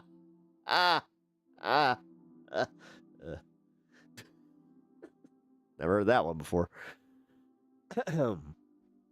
Like the stream if you have not already. Yeah, please do, guys. Please like the stream as you file in here. The algorithm is not being kind to me lately. We're back at it. I literally have to claw to even get like, you know, a quarter of what my viewer count was before. But with all of the controversy with the last week and a half, with Graham Plattner and just all this shit, I do know for a fact, like, I got some people that mad at me. I also had like a moment where, you know, I found out somebody was listening about some of the MR stuff. So, Boomerang, thank you for subbing. Appreciate that, man. Also, welcome to the show. We have another Boomerang here, don't we? Yeah, oh no, you are. Wait, were you not subbed to me this entire time? You've been like popping in here and... Okay, so no, I'm genuinely interested in this stuff. So, yeah, like, because I used to be that way. Like, I used to have this weird thing where I would not sub to a channel, and then I'd watch them every day, which, see, like, maybe that's it. Maybe it's the karma coming back for me, where it was just, like, all those streams that I watched, and I just didn't like, and I didn't sub, because, I don't know, I was lazy. Like, there was nothing malicious behind it at all. Like, it was just like, and then, the only part that might be a tinge malicious was the fact that it's just like, that whole don't tell me what to do thing. Where it's just like, yeah, like and sub. It's just like, fuck you, don't tell me what to do. That's why I kind of get it. I kind of get anytime that I do like the, you know, the plugs, or I'm just like, hey, if you guys could like, sub, follow, and also the big one is the subs. Oh, guys, I'm actually going to slip into a plug right here because this is important. So I saw a boost over on Twitch. I have to say, yeah, if you got like people that want to check out my Twitch and yeah, you know, if you guys got Prime subs that are unused, holy shit, that does help me over on that platform. I I kind of underestimated that. So, yeah, kind of going for subs. I think that I might be doing like a subathon over on Twitch where I'm just going to do an exclusive show over there and we just kind of go for it. My bad. Didn't realize I wasn't. Oh, okay. See, yeah, there we go. His band. Wait, Bob. My buddy Damon Jackson is a wicked force of nature, sick drummer, raw power and talent. I'll see him in the rest of his original band tomorrow. Nice. His band is a band for musicians, 5-piece, all improv, DJ. Nice. You guys can cancel me anytime. If you think I deserve it, I think we all. I think I would understand. Well, that's kind of where I'm at, though. Like I did say that Ghost Dog. Are you quoting me? I feel like you're quoting me from Friday. I was just like, if you want to cancel me, then fucking cancel me. I probably deserve it anyway. Bob sounds like a great time. Yeah, he really does, actually. Bob, you sound rad, man. Although most of y'all are rad. You know what's up? God damn, dude. Like, what is going on with this algorithm? Come on. Get me out there. Let's go. Fuck. Yeah, now I'm gonna have to make more shorts. Like, this just sucks. So yeah, that's what I'm gonna be doing, by the way. I know that with that members push that we had last week, I have some members only content that I'm gonna be filming for you guys. I'm also going to be working on doing more shorts and finally getting my stuff out there. It is just, I have to figure out the timing aspect on this one and where I'm gonna have to make a cut. Cause yeah, I returned. My mom Midwestern goodbye'd me on the phone. Wait a minute, you've been on your seriously? You've been talking to your mom this whole time? Yeah, dude, your mom called like before I even started stream. Dang. Yeah, she had a lot to say, huh? Ali Reza, how's it going? Is it true that the war in Iran is officially going to start again within a few hours? It already has, Ali Reza. It has, it restarted last week. I know that it's been designated a hot war again. I know that Strait of Hormuz is closed. I know that the peace talks are pretty much done. So, yep, it had been a minute. Yeah, I hope she's well. Yeah, I was about to say, I haven't really heard from your mom in a while, so. Someone's like, what did Pep just say to someone in chat? It's like, that's my wife. Yeah, it sounds like you guys had a good weekend. Yeah, we really did. We had a really good weekend. Yeah, like I said, we got to feel normal. We went to this awesome fucking grilled cheese place. So it was legit. Like, all they do is like funky grilled cheeses. Holy shit, though. It was so good. Going back there for sure. But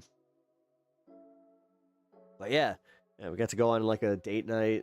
It was fun, man. It was so much fun. And that was the thing. I kind of forgot how to do that. I forgot how to have fun. And then we're going to a Ren Fair. We're going to Ren Fair next weekend. Yeah, here we go. We did, and this weekend we get to go to Ren Fair. Yes, we're going to Ren Fair this weekend. I'm super fucking excited for that. I'll make sure I post some pictures for you guys. That one will be a Discord only. Maybe a pic on the YouTube socials, but we'll see. We'll see. Where do they put? So, like, for instance, like the one that I had was like the OG, where it was like crumble, like it was really good, like crumbled bacon, and it was like a 4 cheese, like they had Parmesan. What was it? Fuck. God damn it! I want to find the menu. Here, let's see, because I know that I had like this is the main thing on the menu. It was the one that everybody gets. Here, let's see. Fuck it, we're doing it. I'm going for it. We're gonna get this menu up. Where's the menu? Here we go. Ooh, that shawarma place. I do want to try that next time too. Yeah, this place was great. Here we go. All right, I got the usual suspect. American cheese, Swiss Havarti crispy bacon. I got no tomato on mine. On Texas toast. God damn, it was good. And then I got it with the classic dipping soup, which was just your tomato bisque, but whoo, it was delish. All right, so mostly Maui Wowie, Havarti boar's head ham, grilled pineapple on Texas toast. That's one of like the weirder ones. They have the tuna Turner, which is obviously your tuna sandwich. They have a buffalo chicken one, which is fucking like that one looked good. I saw somebody else get it. I was just like, ooh. The turkey meltdown is one I want to try though. Cheddar, Swiss, boar's head turkey, crispy bacon, tomato, and chipotle mayo on Texas toast. Yeah, I made some smoked chicken and shrimp last night in my smoker. It was fucking delicious. That. Yeah. I'm back. What are we ordering? Are we ordering dinner? No, I'm just talking about what I had at this really good grilled cheese place. I mean, again, like I kind of thought I had this thought because like grilled cheese in a food truck, that works. Grilled cheese as a restaurant, it's like, that's a little bit, but God, I'll be damned if I wasn't like, you know what? No, like it's become somewhere that I'm going to go anytime that I'm in that area. Like just hands down. The caprese one was interesting too. Basically the salad. Yeah, it was the salad on the grilled cheese. Yeah. Yes. That was the one that I was also looking at. Yeah, Uni, we're going back there. We're going back. Like we're gonna actually, you know, might do another comedy night coming up here soon. Maybe go catch a concert or something. Because that was the other cool part. They had a just random concert in the park there. Like, I needed to get out. If there's one thing that like this weekend did for me, it made me realize like you gotta get out, motherfucker. Like you've just got to get out. Did they use a different cheese? Oh yeah. Oh yeah, they used like all sorts of different cheeses. Like again, I think that mine was technically a 4-cheese grilled cheese, which just that alone, just the cheeses. You don't even need to put the bacon bits, which I'm so glad they put the bacon bits. That's so cool. I know. The thing is, guys, like I'm no joke. You would think like for a ritzy ass grilled cheese, because it was a little expensive. I was like $17 for a fucking meal. For grilled cheese? Dude, no. They give you like it's more than enough. Like my wife, she had more than enough leftovers to the point where she ate that today. That's chef shit. No, it is. I'm telling you, man. Like it kind of it woke me up to it. And then yeah, we went to this like bar that's like a bar. Like it was like one of them subterranean bars. Like this thing had been there since like 1911.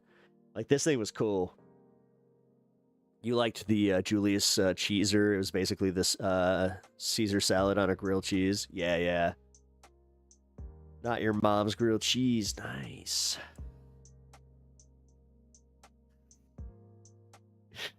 Actually, that's like, I'm trying to think. Is there a food truck called Not Your Mom's Grilled Cheese?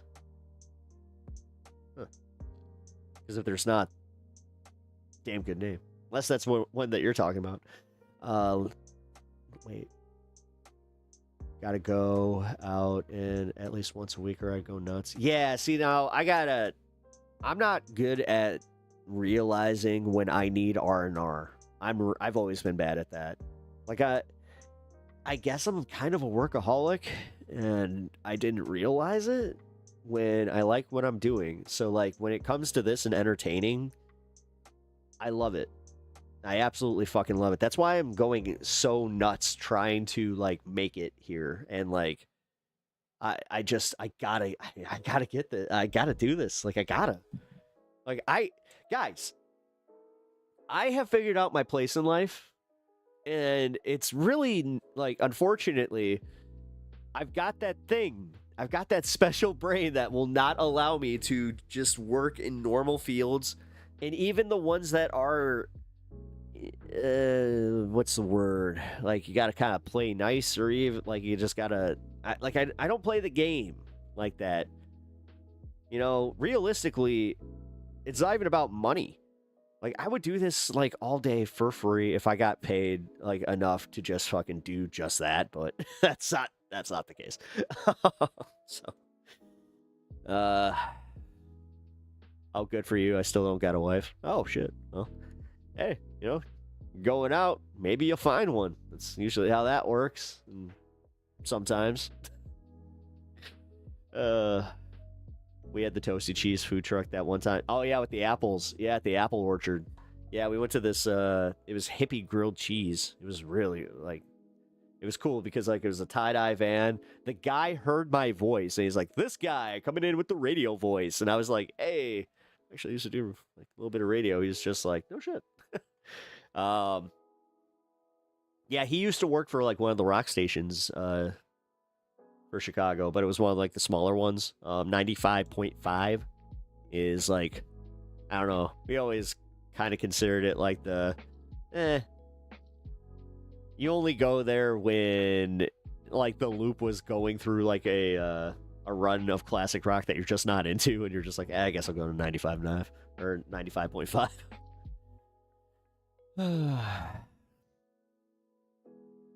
Bob, you can have mine. Take her.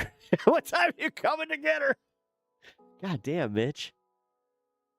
Mitch, what's going on? I hope you're joking about this. I hope this is just like the good old ribbon, you know? Like, I hope you're not one of those, like... You kind of, like, remind me of my grandpa a little bit with that shit, or it's just like, come and get her! Come on! Take her! Lord knows I don't fucking want her anymore. It's just like, dude, then divorce her. Yeah! Too much work. It's like, okay.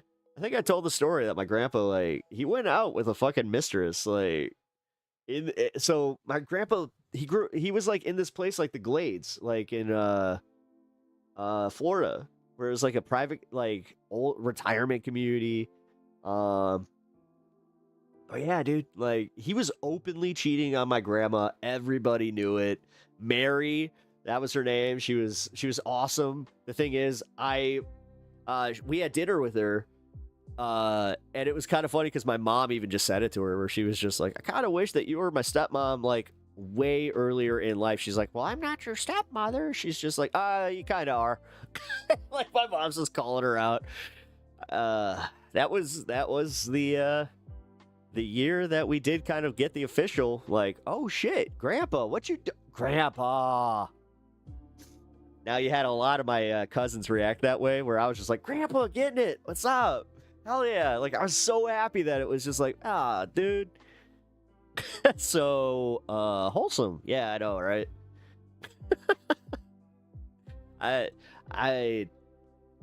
Yeah, most people would be weirded out by it, but for real, like, I'm just glad that my family fucking, at least they were real about it. So, you were all cool with Grandpa's side girl? Yeah, dude, she was the shit. Yeah, Marie, not Mary. Yeah, Marie was the shit. Like, yeah, she would, like, you know, treat us like a grandmother would, whereas my grandmother sucked. Is it wrong for me to troll MAGA live streams? What are you getting out of it? Actually, hey, Boomerang, like, for real, like, why? Like, I'm genuinely curious. Like, what do you get out of it, man? Like, are you kind of like working out material? You trying to, like, you thinking that you might debate, or just for funsies? You know, you just get, you just get a little bit out of it, where you're like, I like riling them up. Which, hey, they like to try and do that here. That's where I think I kind of get that counter, where they're just like, oh shit, I thought I'd piss this guy off. What the hell's going on here? There's new cousins at every reunion on the other side. Yep. Yeah, and it's not like, you know, baby cousins. It's like, I keep finding out that I have, like, uncles and shit that are in their 80s that I never knew about before. And my dad didn't know about before it happened. Oh, dude, this thing. Yeah, my TV's going out. Yay. Oh, it happens. Fun little debate. Okay. See, no, that's why I asked. Because I was like, oh, you know what? If you're just trying to do debate, like, practice, I kind of get it. I do kind of get it. So, I mean, if you want to go on a debate show, you could probably get on to Speakeasy's Friday show, I think is when he does it.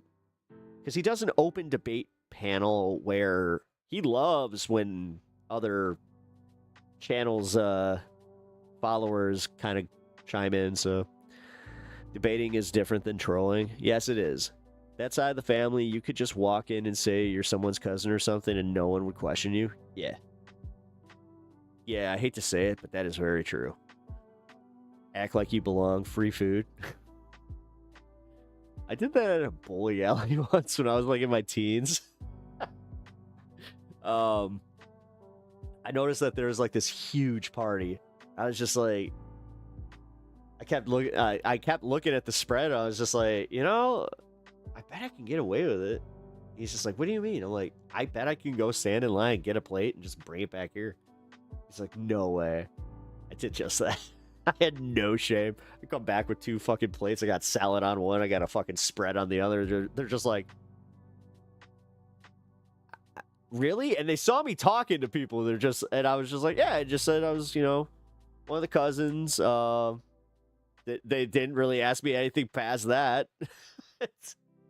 Just like, I don't really know you guys, so get some spread. That was fun.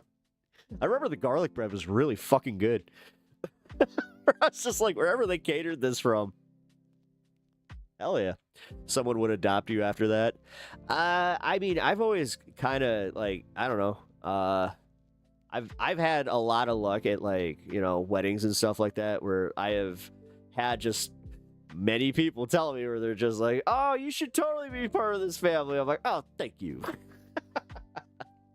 You are the dude. I mean, I guess. The dude abides. Even though I'm not trying, I don't want... People look at the dude and they're just like, that's not somebody to ever strive to be, and it's just like, en contraire, mon frere. That is the pinnacle of happiness and clarity. I mean, honestly. Short of a few things, you know, him and the Russians. Like, should have seen that coming. You're one of the cousins now, it's official. Dude, I mean... I've gone to a few cookouts where I had a really good time. You know, because I go for the like I'm the guy that's just like, oh, you guys do a cousins walk? It's like, yo, I can spice that up a little bit, and like I'll just be like a bonging, or it's like, hey, try this. This will knock your socks off. They didn't start. Didn't they start dudism or something? Is dudism a thing? I mean, I have not done this yet. I think I might do it this year, where I'm the dude for Halloween. I have not, I don't know. It always is like, it's one of my, it's like a throwaway costume for me where I'm just like, it's too easy. Like, realistically, I could just go through my wardrobe and just throw some shit on. I mean, I've got the socks and sandals down. You got ordained? Hell yeah. DA, hey, what's up, man? Glad to see you back. Yeah, no, hope you had a really good stream, brother.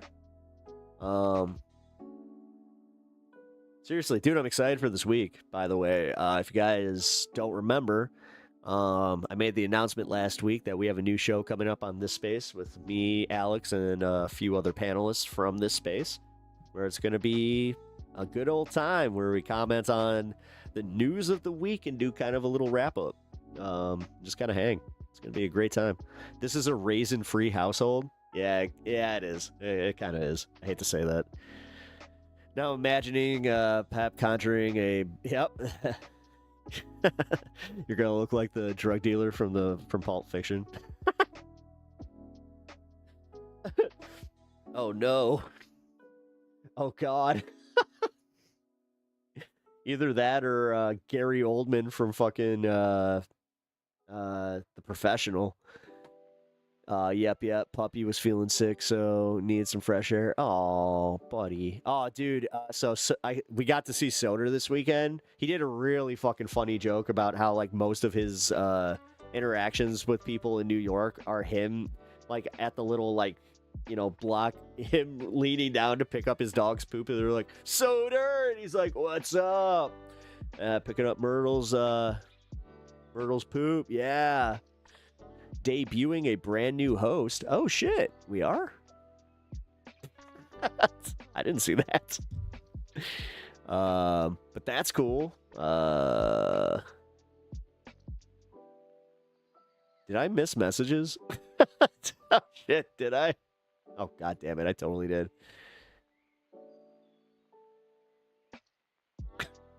No way! I totally did. Whoa, okay. I didn't realize that we actually went with the space station, so that's cool. I guess we're calling it the space station. Oh, it's all right. It's not like this was just my. It's not like it was my idea or anything. Fucking, it's okay. It's okay. It's okay. Mm.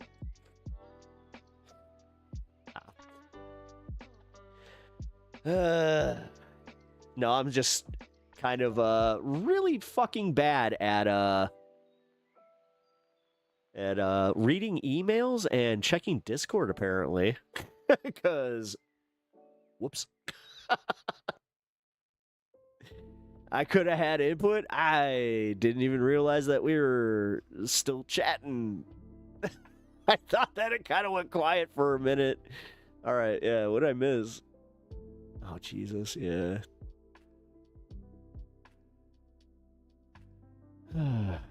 Well, anyway. Jeff came up with a Space Station. Shout out, good morning, comrade. Fuck yeah. No, Space Station's great.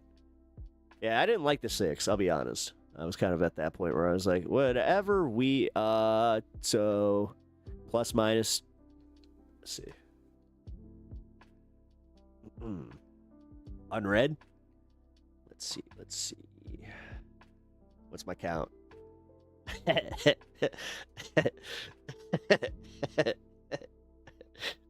Oh, this is embarrassing. I have 59, 5,967 emails that have not been read.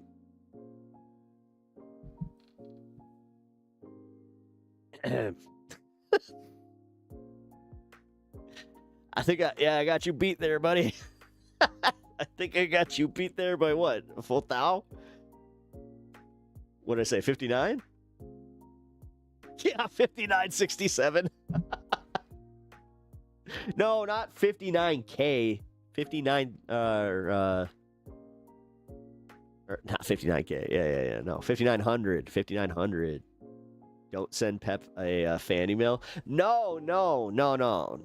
Like fan emails and stuff like that, I actually do check because my PepTalks account is not cluttered with a whole bunch of like years and years of fucking spam mail. So I actually read my stuff from my PepTalks account. Yeah, I'm all caught up on my PepTalks account.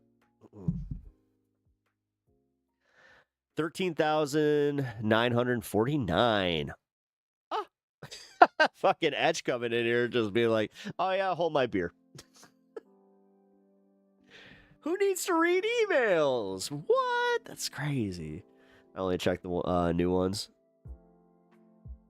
Yeah. I check my new ones and then I have to determine whether or not. Yeah. You're scared to check. So this is how I read emails. So I have like my bills and I have, like my personal communiques. So realistically, if you guys, if any of my like personal stuff, like, no, I'd be fine. I would still see that even through like my other emails, but shit. You missed mine. You're at 63K? I thought you took care of that. Wait a minute. I remember when you were working really hard to like... Huh. Yeah, it's junk. Yeah, dude. She has been letting... Like, I remember when she showed me her email, like her just like buildup of emails. I was just like, how? How do you still have memory? Like, it doesn't make any sense. I still have an email from 1998. Yeah, I think that I have an AOL account. Like, I still have an AOL account somewhere that I know is still active too. Because technically, I gave it to my dad because he ruined his. My dad was the king of clicking any email you sent him. And yeah. We had to go through a whole learning process with that. The junk email is its own entity at this point. I'm pretty sure it is. I'm pretty sure that it's like that email address has probably developed its own AI personality by now. It's a creature that I don't control. It's my pet now. Good way of looking at it. Wow, he was a fish. So a lot of popcorn prawn ads. Oh yeah, dude. My dad. Oh my God, he had a gateway computer that it was just riddled with fucking viruses. I remember he called the Geek Squad guy over. This was back in the Dizzy. When Geek Squad was still relevant. Is that still a thing? Huh. Anyway. But yeah, the Geek Squad guy was laughing at my dad, where he was just like, "Sir, with all due respect, I need you to come here and see this." And I'm just watching my dad through, because it's like, this is how you knew it was important. My dad had the double doors, where he closed the double doors, and then, like, it had the pane window, and you just see him fucking.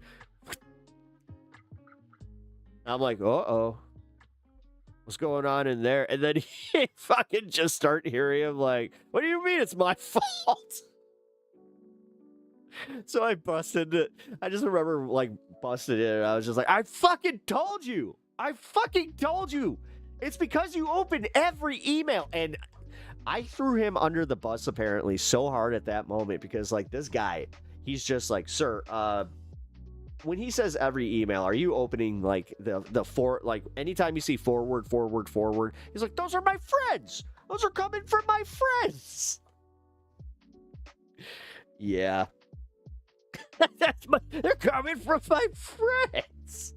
It's like, your friends are also falling for the same bullshit, Dad. Well, but hey, look at this. I mean, come on. Like, it's a funny joke. It's just like, oh my God. Like, it was, I guess, early forms of sending memes, but Jesus Christ. Just to get the one good meme, apparently you have to frickin' you got your the Nigerian prince. Yep. Hey Jeff, what's up, man? The good old days before AI 0 day. Yeah, operating system hacks. Yep. Remember when it got so bad my dad had to clean up his whole system? Yes, I do. Her dad works in IT, obviously. Like he's a master at it. But holy crap, dude. Like, we had to literally call her dad into my dad's office and just be like, "Hey, can you fix this?" And he just he's looking at my dad just like, "How the fuck did you do this?"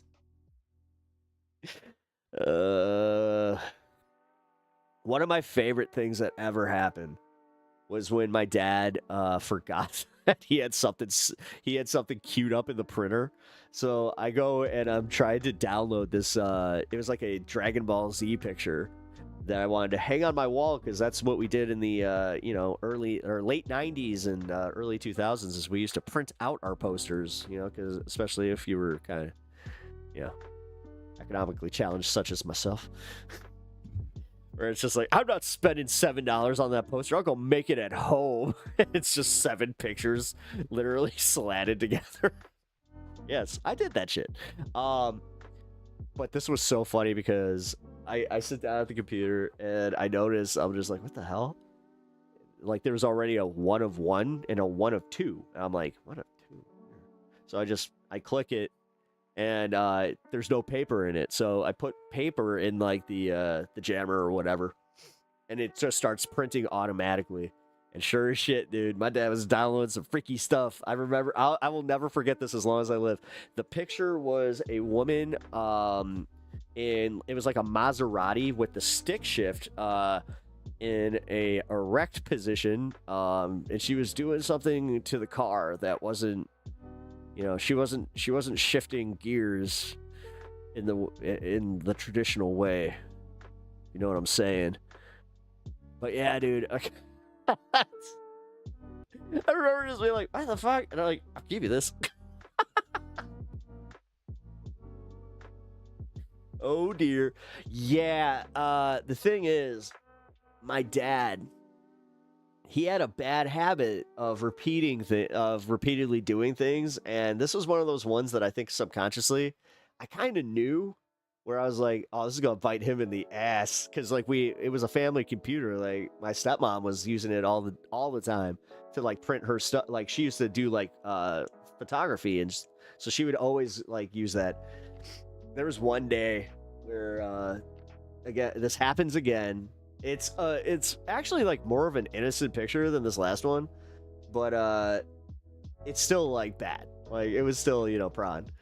And my stepmom calls me up, where she's just like, Charlie, come here. I'm like, what? And she's like, I'm in the computer room. I'm like, uh-oh. And she's holding this thing, and she's just like, is this yours? Is this yours? You need to get better about this. Because like she was actually like pissed for a good reason, where she was just like, if the kid, like, because I had younger like siblings, so she was like, if they see that, like, come on, you fucking idiot. And I was like, yo, I know what you're saying, but this wasn't me. She's like, what? I'm like, I swear to God, I fucking swear to God, that is not mine. I did not download that. I'm like, that's not what I would be going for. Like, because the thing is, it was like an old Sears ad, kind of like, like the Buffanti hair.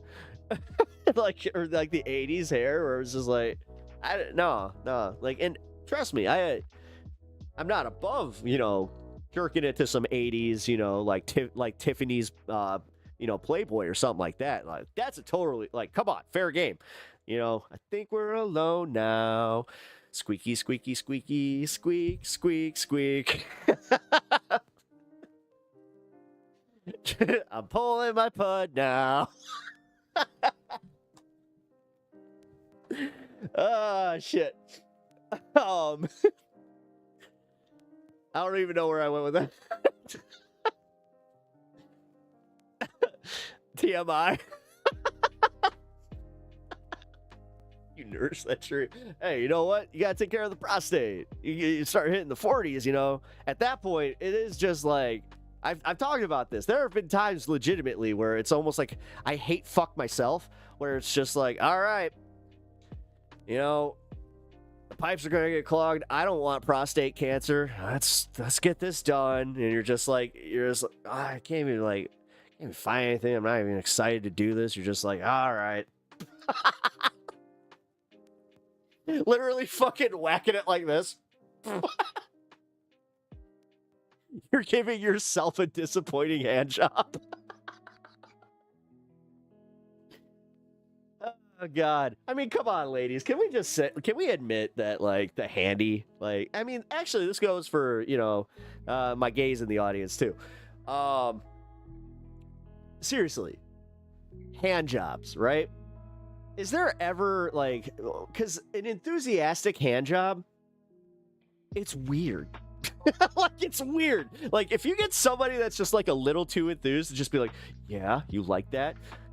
Yeah. And you're just like, And then you get the other one where it's just like, all right, like reading a magazine, just like,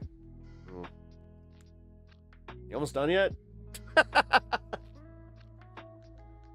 I don't know, yeah. Okay. Sorry. We gaining subs today, or are we losing subs today? How's this one going? Oh yeah, the first episode of Breaking Bad. Yeah, it's very much.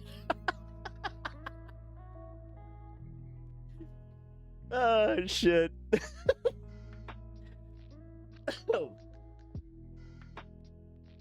Mail Pep, have you seen Cyanide Happiness? Yeah, actually, I met the creators of Cyanide and Happiness at a Chicago Comic-Con just like 2 years ago. They were really cool guys, by the way. But yes, I've seen that. Yeah, I never understood that since middle school, unless therefore there was like, it was always kind of ridiculous. Like, why mess your pants? It's also just in general, like, I get it. I get it, like, for the other side where it's just like, yeah, hand play, fun, awesome. I have not once heard, and this goes all the way back to when I was in high school where we overshared all this shit, where none of my friends ever came back and was just like, guys, you guys know Big Titty Brianna? Yeah, she just gave me a mean handy. Like, not once. I mean, although we did actually fun. I wish that, like, this is real though. Her name was Big Titty Brianna, and like she was totally that girl where like your friends would ride up on the bike and just be like, guys, I went to first base with Brianna, with Big Titty Brianna. It was just like, oh damn! It's just, I remember when my buddy Luke did that. You guys saw his house.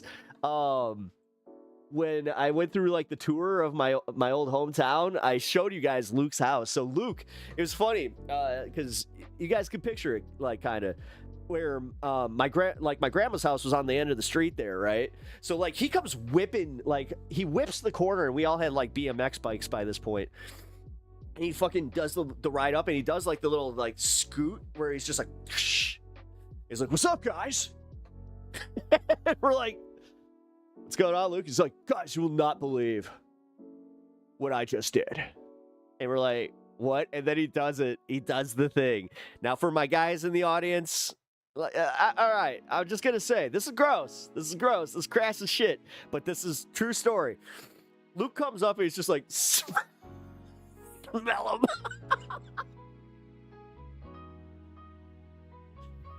And me and three of my buddies that we're all I hate to admit that we were all just like, what the fuck?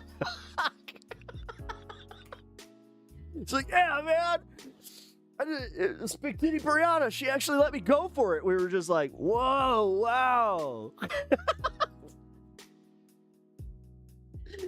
Oh man, I remember that there was this one girl, I think her name was Rachel. She was like, god damn, like 8th grade. Like this was like in 8th grade. Like we were degenerates. We were fucking degenerates. But I remember my buddy Gabe. Buddy, I use that term loosely. He was actually, there's history there. We'll go into that in the future. So this kid Gabe that I used to hang with, he starts dating this girl Rachel, right? And we're all doing the thing where we're just like, whoa, dude, are you actually gonna go for it, man? Like, we all thought this. We were just like, dude, he's gonna do it. Like, he was, because we were like, what, 13, 14? So this was at the point where it was just like, oh shit, he's like you're gonna lose it. Like, you gonna go for it. Even though he claimed he did before, like, we all didn't believe him. So we were just like, ah, shit.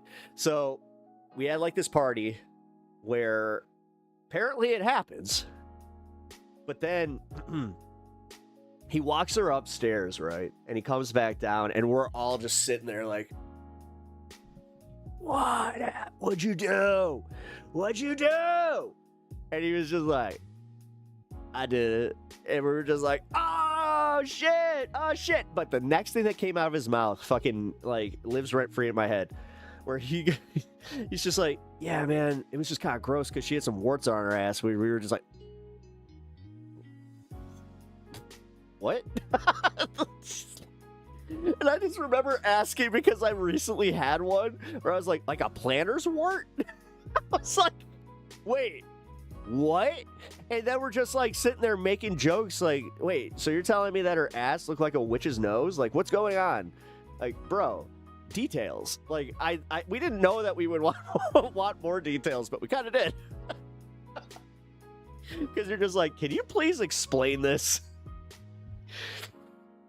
Oh, God. Yeah. And then we found out that, there was this lady, like, she was the mom of one of the girls that our buddy was dating.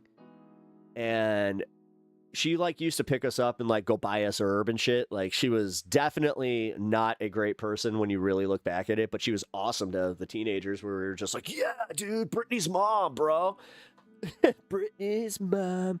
Well, dude, I mean, unfortunately, that song's a little too on the nose there, where it is just like, oh, dang. Because, it turns out that, like, she, like, confirmedly had, relations with a freaking 14-year-old boy, where it's just like, what the what? And, like, I remember even in, like, at that age going, like, that's not cool. Like, because we had one buddy that was very, like, he was more of a degenerate than us, where he's like, no, dude, that's awesome. Like, good for, like, damn, dude. And we were like, nah. And I remember his brother finding out. Even his brother was just like, what? And he was just like, yeah, dude, I don't think that we're going to, like, hang out with that. We're not going to her house anymore. Stifler's mom is, yeah. No, we literally had that. Like, it was fucking, yeah, not cool. Not cool at all. And also, like I said, the idea that, she was essentially grooming a bunch of kids. Like, dude, no, it's genuinely fucked up. But like I did say, she did buy us herb. She bought us herb and gave us rides to the mall. And what are you gonna say? You're gonna ruin it for all the boys? So full disclosure, the kid that I'm talking about, he's not with us anymore. He actually, like, had a major problem with substances, and he was also he was like hardcore criminal. He was actually, like, again, I don't want to talk about the story right now, because this is for another day. But he was part of, like, the home invasion crew that tried to fuck us over, and that was my second time having that happen. First time was random. I was randomly targeted. At Pep, I hate dudes like that, where they go, that boy is lucky because that chick is hot. But the second it's like an ugly chick, when the boy was like, yes, thank you. There was, again, on Saturday, there was this banger joke about how technically all you need to do to get away with pedophilia apparently is be a hot teacher or in the Epstein files. Are those the yes, Natch, those are the fuckers that kidnapped me. Yeah.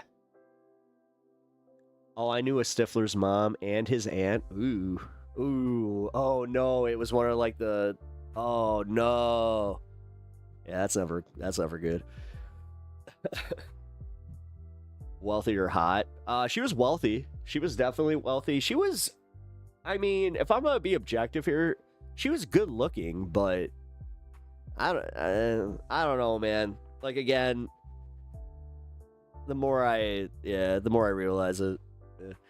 Glad Soder's leaning away from the Rogan sphere. You can tell he is. You can tell that the crew that he brought in, they were a little more on the liberal side of comedy. And also, you had a few of them that even said just like, oh yeah, like, they kind of made the joke about it being like part of Chicago, where they're just like, okay, so is this where we can say the R word, or is this like one of the ones? And, like, it was funny because one was just like, that's retarded.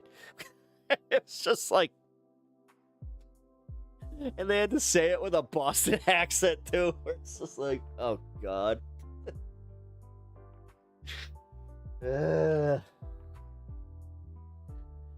comedy shows are I think that's what kind of gave me the inspiration to even talk about some of this stuff where I was like, fuck it, I'm going for it. Like, these are some of my favorite stories. See, but that's the thing. I couldn't tell all of this on stage. Like, I have a very special platform here to do this. 319 people have, or 321 actually, have popped by to see some Pep Talks comedy, I guess. Alex, no, for real, it actually inspired me to kind of really just go for it. I think I want to commit to it, but I really am. Like, I'm heavily thinking about going back and doing an open mic and just, I don't know what'll happen with it, but have you ever heard of Brad Williams? Yes, I have. I'm stuck at the top of that mountain. I'm going out for food. Luckily, I managed to cook my dinner last night. Or wait, my last dinner tonight? Wait, what?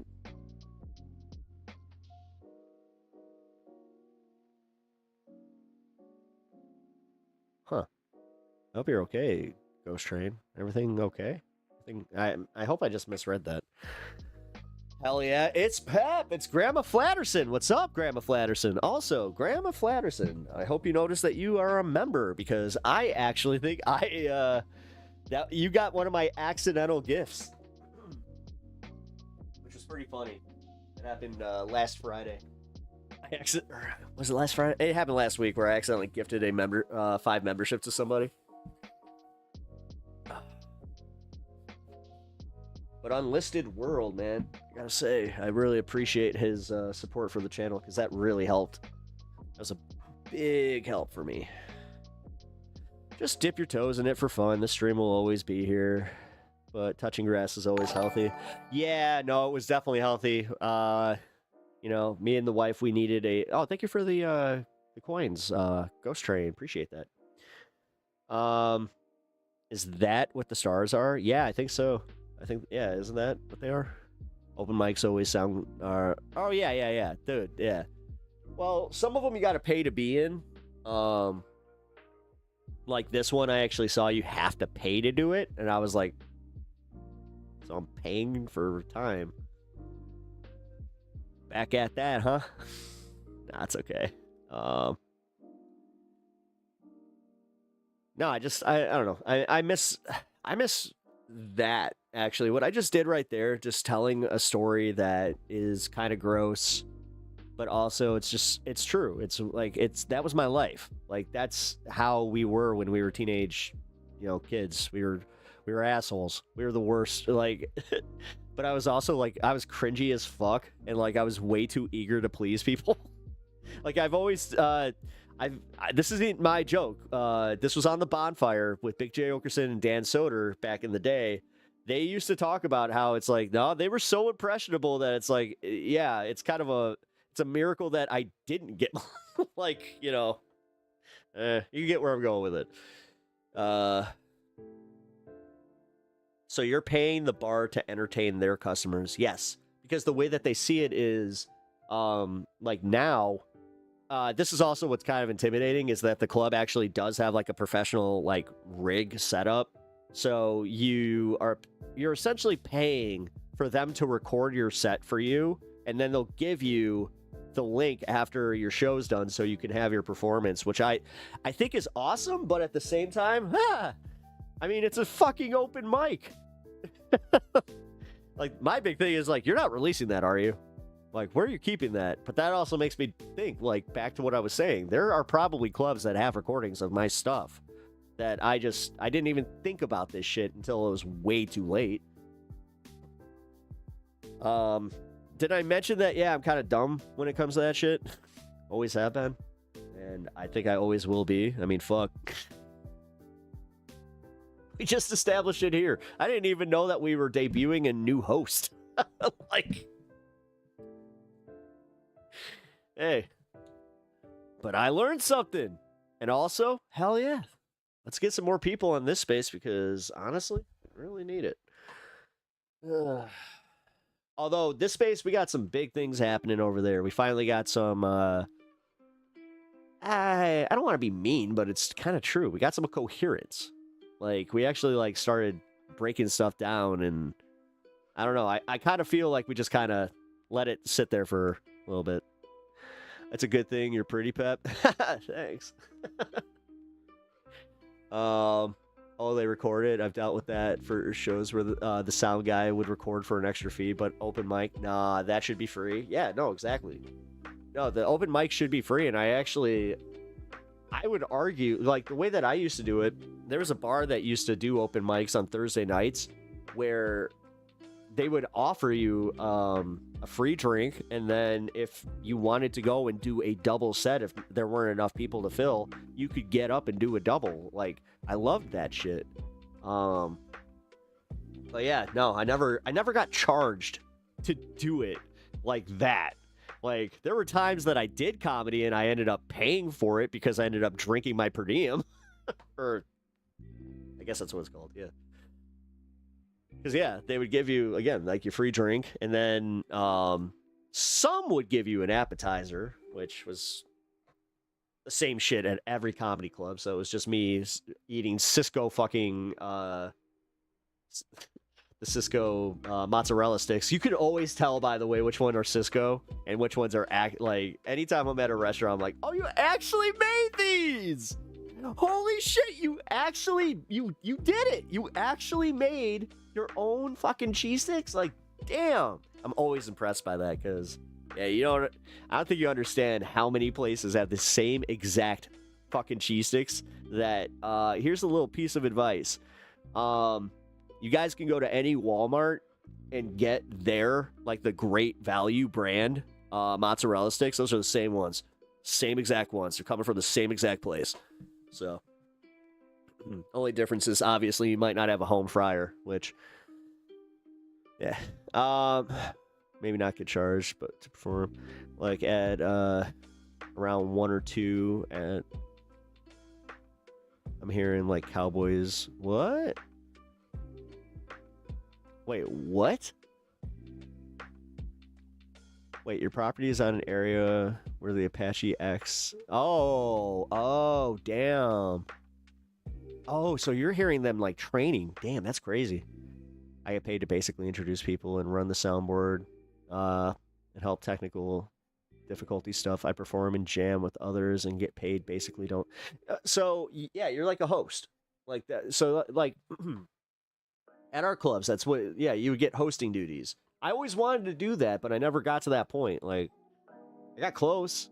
I thought I was going to do it at Zany's in St. Charles until, had a little falling out with the owner on that one. You can only do so many bachelorette parties, folks. Live music doesn't pay much anymore. No, dude, I have noticed that like the live music that usually pays like the most are literally like these little like mom and pop fucking like coffee shops and shit like that just need something in the background, so they hire them. I'm like, oh, hey, that's cool. Like, it's none of that fucking open mic bullshit as far as like musicians. Like, yeah, make a cool 400 for the night or some shit like that. Because realistic, well, let's see. How much do they pay? I actually don't know. I've never bothered to ask. All right, what's the average going rate for like a, just like a bar musician? Like some, or like a, well, if you're a band, then obviously you gotta split that too. Man, these waters be rough out there, folks. I never thought of it like this. Live Nation and Ticketmaster take like 80%. Dude. Oh, yeah. Yeah, even the big guys, they don't make money, yeah. I used to store my semi-truck out of my friend's property, and he's Native American on the reservation. Got there at the ass crack of midnight, and there was a horrible idea for you. Ooh.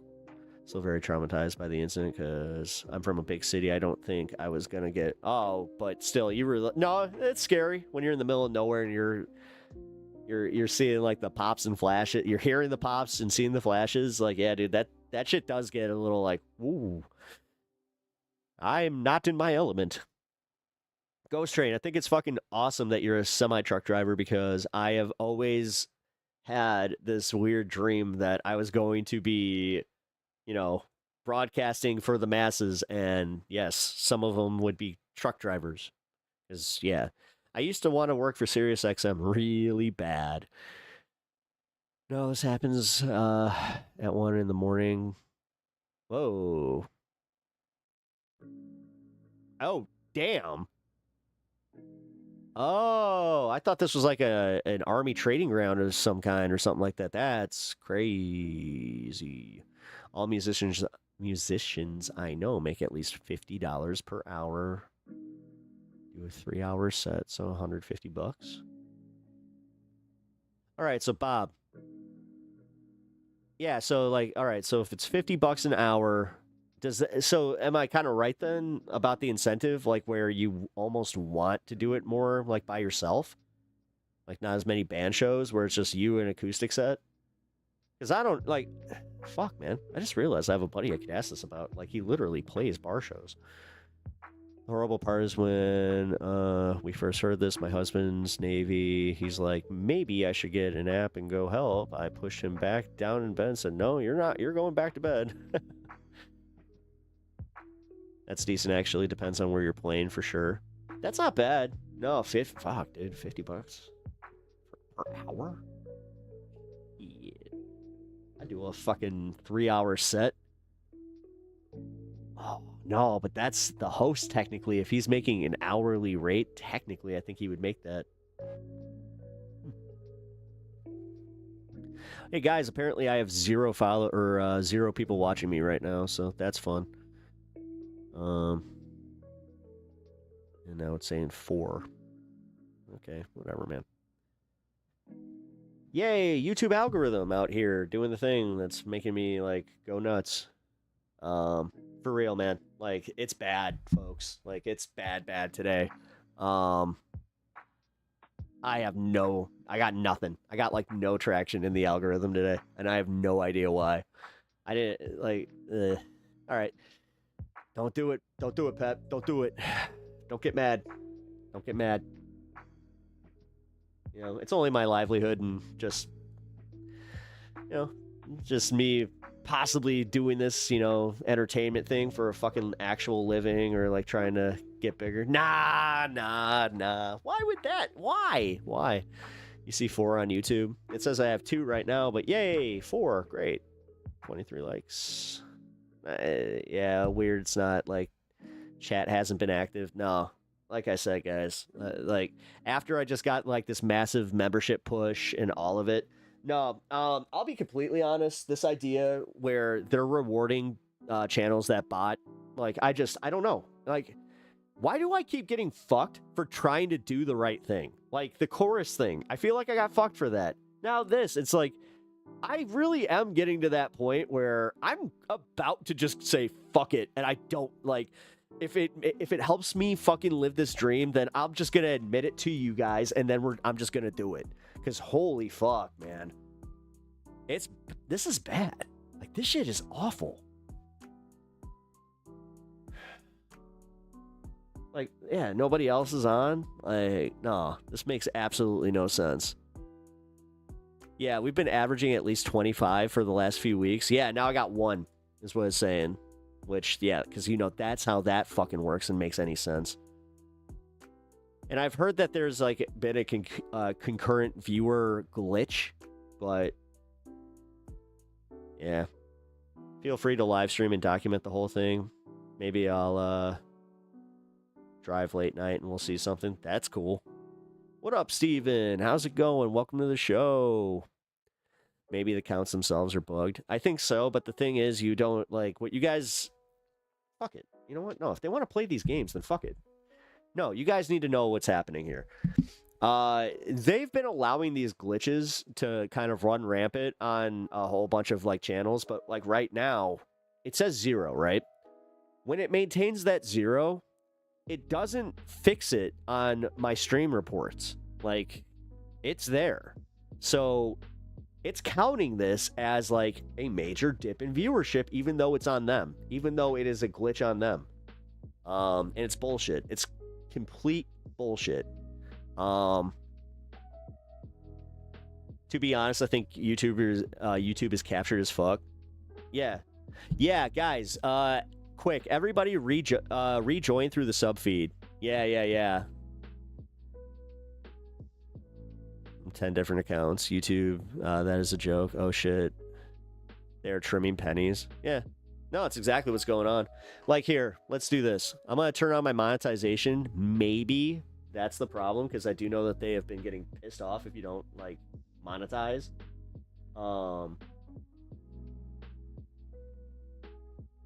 Which, again, it's the cat. It's literally the cat. This is why I was talking about, like, no, like, maybe I do need to fucking just do stand-up or something. I don't fucking know. Or just, like, commit to doing just comedy. Because even, like, this is also part of the bitch of it, is, like, I have to essentially play this game where it's like I'm news and politics, but I'm also, dude, I'm just an entertainer. Oh, I joined from the channel. Let's see. Dang, it's bugged. Only one watching. Yeah, only one watching apparently. Whatever, man. Whatever, YouTube. Thanks, YouTube. That's awesome. You know, why should I even care? Like, this is the thing. YouTube. You guys can clip this and send it to YouTube. At Team YouTube, please explain to me how you guys want to try and make money off of creators like myself, but you allow this stuff to happen. And then on top of it, you're also kind of hitting yourself in the nuts there by, you know, allowing them to just be no fucking push or not reflect it, you know, accurately at all. You know, yeah, just kind of makes a lot of fucking sense. Rejoin from the sub feed. How do I do that? Okay, so what you need to do is what I'm gonna do. If you guys are on your phones, so no information. Good. You see this? You go to here. You want to hit subscriptions. Hit subscriptions. You see this up here? You want to join from there where it has the little red ring around it that says live. That actually helps a lot. Oh shit, that actually might help. Yeah, looks like it's actually whatever, dude. I swear to God, fucking YouTube, dude. No, YouTube is about to cause a whole shit ton of creators to just quit. I'm telling you, man. I know I've gone through this a few times, but it's not even like leftist creators or any of that. It's the fact that, no, it's garbage. It's fucking garbage.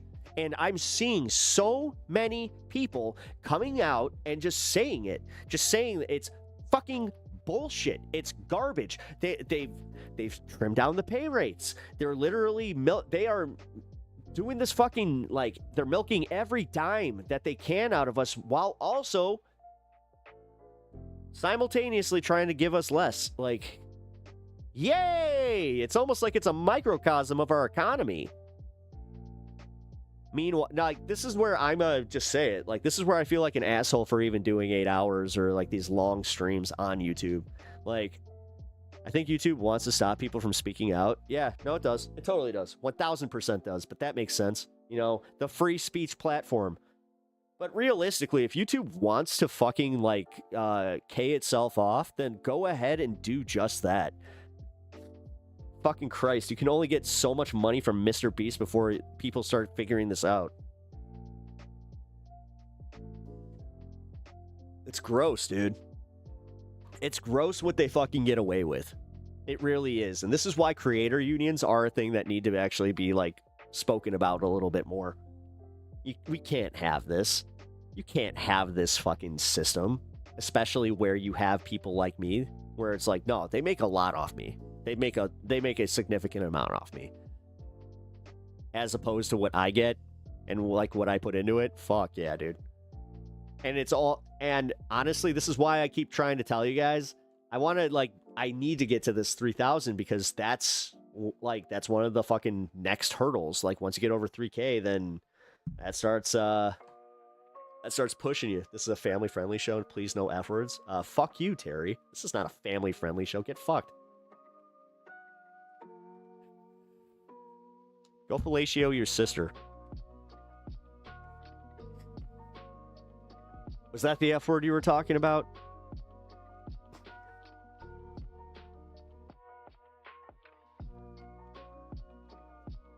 You could try having your followers unsub and resubscribe.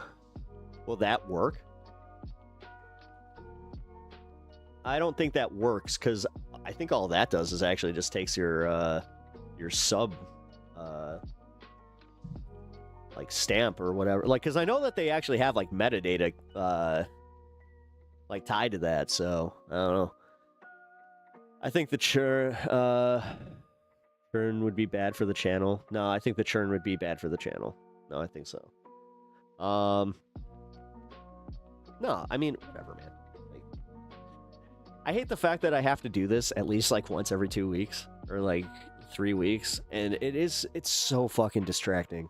Like, I'm not gonna let this one kill the momentum of the stream, and I'm not gonna focus on it as much as I have in the past, because realistically, it's just whatever. And why are they demonetizing channels and don't show the creator's face? Yeah. Or that don't show the creator's face. So their argument there is that you can AI the entire show and they wouldn't even know, which they actually do have a good point about that. And I hate that. Bison yeet, let's go. All right, so fucking let's do it. I have put this off long enough. We're 2.5 hours in. It's time. Let's go. All right, so obviously the Bison thing. Now, I would be genuinely disappointed if you guys didn't immediately think of me when you saw this story. Because if you're new here and you don't know the lore to this, my mom had her own encounter with a buffalo, and she went pretty viral for this. So I actually brought up her newscast with this as well, where my mom was featured. You did? Hell yeah. Okay, so first off, I can't find a bigger version of this. So I got the full video here. We'll come back to this. Let's watch some of the newscaster, or like the news breaking this, because honestly, just the way that it repeats, and then hearing the reaction from the actual newscasters, it's just been pure joy for me. So, yeah, let's go for the first one here. I think this one has bad audio, though. This one might have mono, so, if you guys hear just a, mono feed, excuse me, it's only 1:27, so. This morning, a grandfather visiting Yellowstone National Park stopped. Dude, look at this guy. You fucking booking it. Then Oh, shit! Oh, thrown shit! into the air Mary! by a massive Oh, my God! bison. Campers Yeeted is such an appropriate phrase. noticing the lone bison amid the tents and running around the site.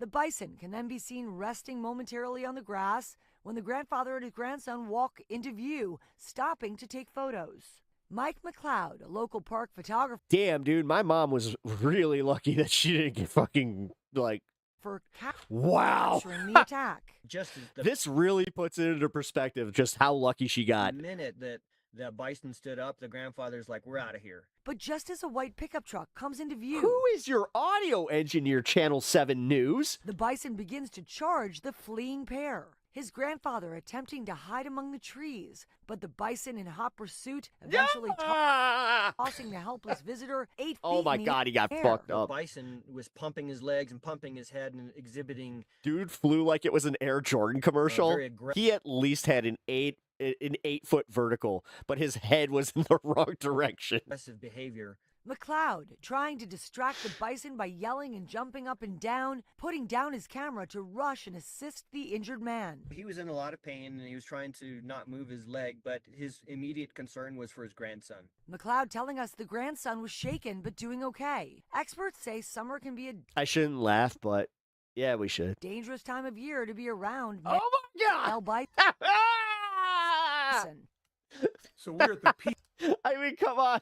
At what point do you not just add cartoon sound effects to it? What's- Bloop, bloop, bloop, bloop, bloop. Wah! called the bison rut.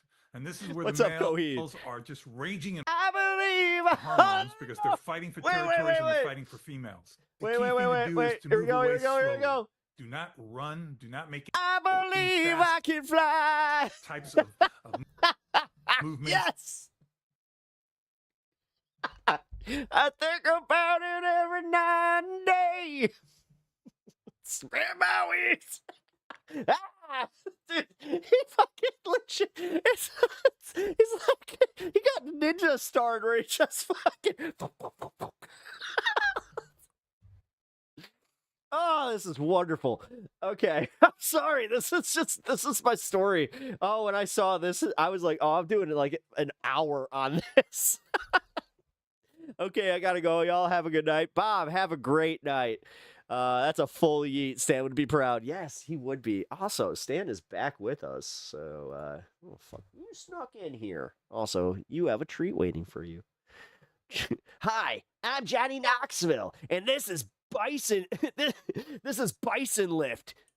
Or wait, Bison Launch. There we go. And this is Bison Launch. This was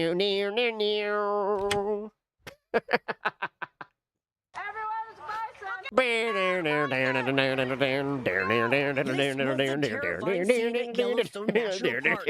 A bison charging toward a man and a young person. Moments before, the two taking photos from a distance. Man, the fact that somebody got this footage of them doing that so clearly in 4K. Lays down when the animal gets up and bolts in their direction. They try to run and hide as the bison chases the man around. No. Do you think that was what he was doing like the entire time? No.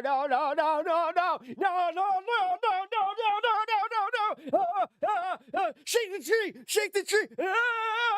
Found a tree, shakes another one. And then the bison slams into that man with brutal force, throwing him feet into the air. Christ, he became a fucking ass. It was at that moment when he knew he fucked up.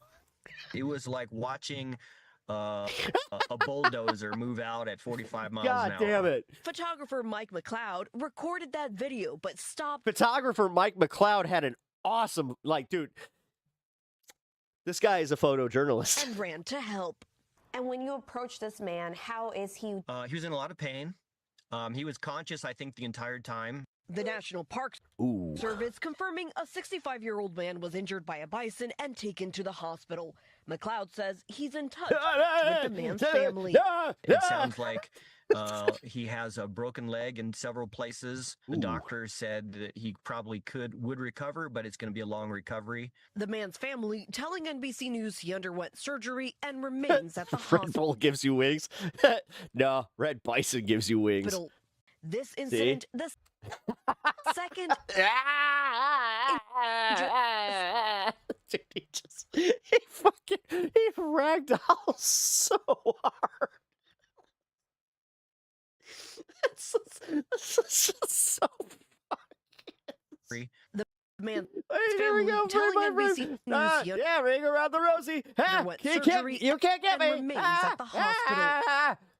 This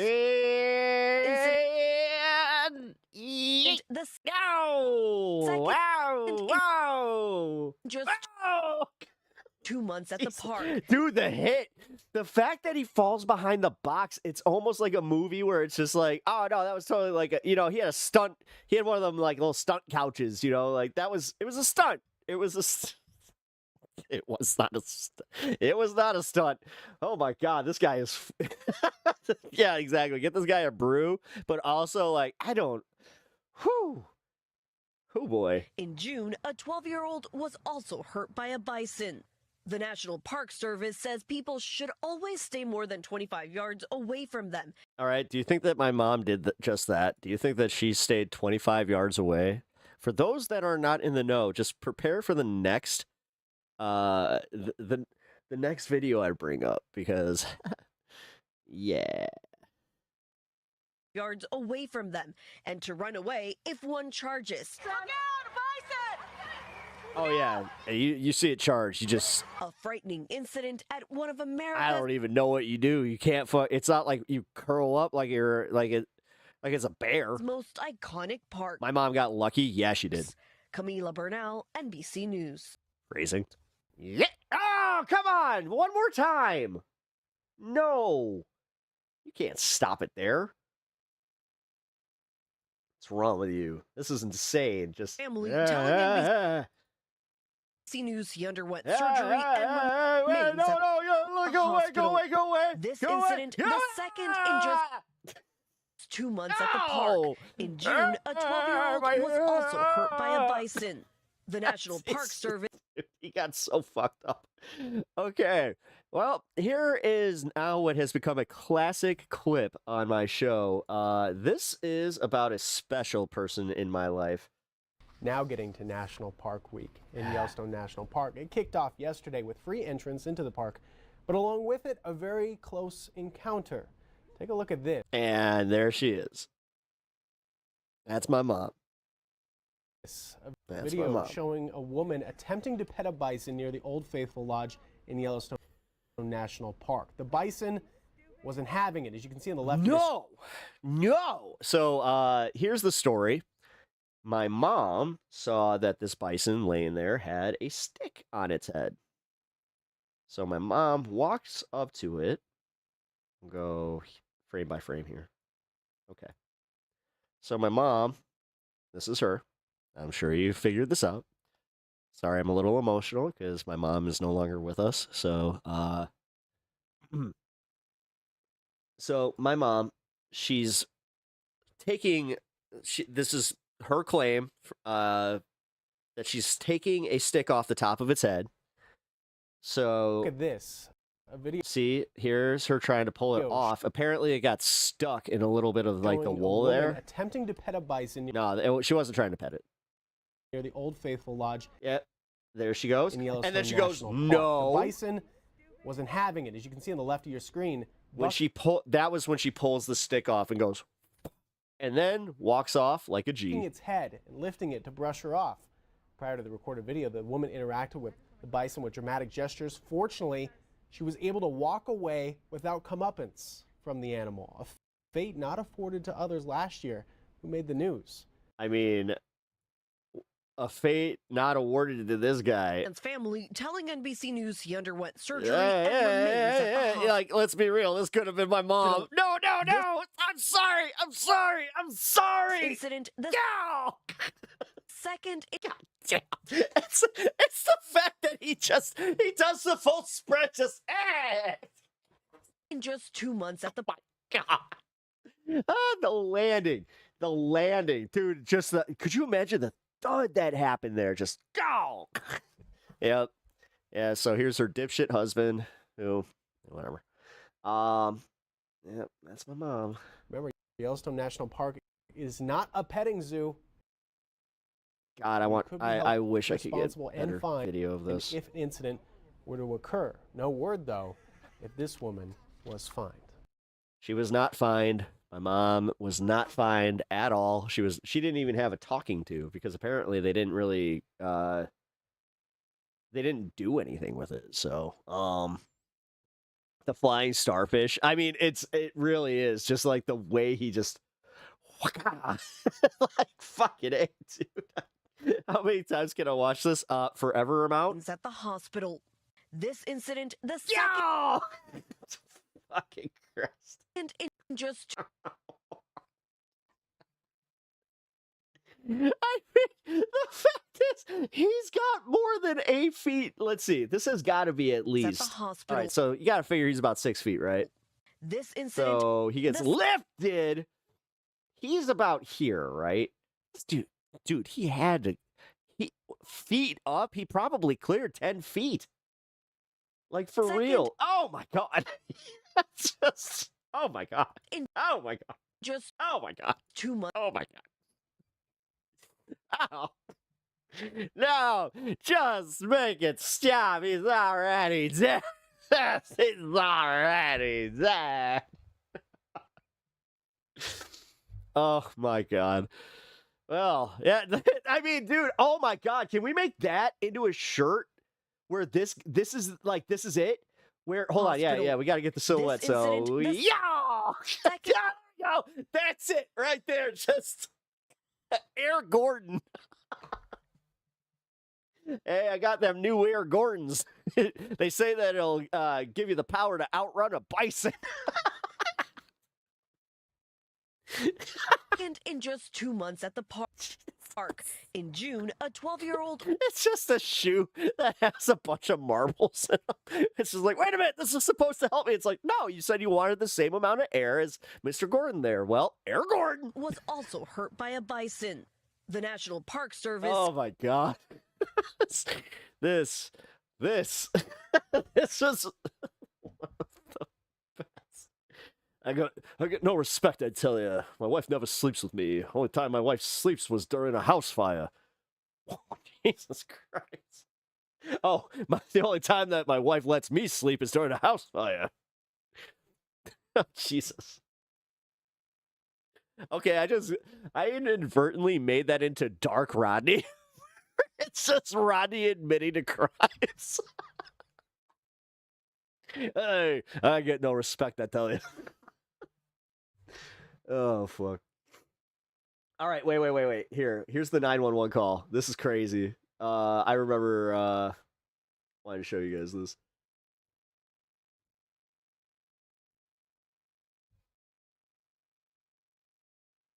Oh, wait, this doesn't have the call? Oh, shit, I thought this actually had, like, the dispatch call. Well, either way, we get one more angle at it. Oh, wait, was it the truck that he actually got pissed at?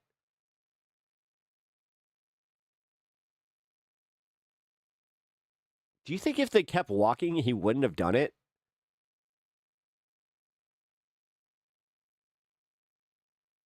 Maybe it was the infrared on the camera. Because this shit right here, the second he does that, get the fuck out. No, I think it was the truck. I think it's the truck that he's charging initially. I don't know. He does. Hold on. I take that back. I think Gordon is actually like, he's got Gordy in his sights. Oh, yep. Ring around the treesy. Hey, Gordy. I mean, to be fair, in all seriousness, the guy did save his grandkids, so that.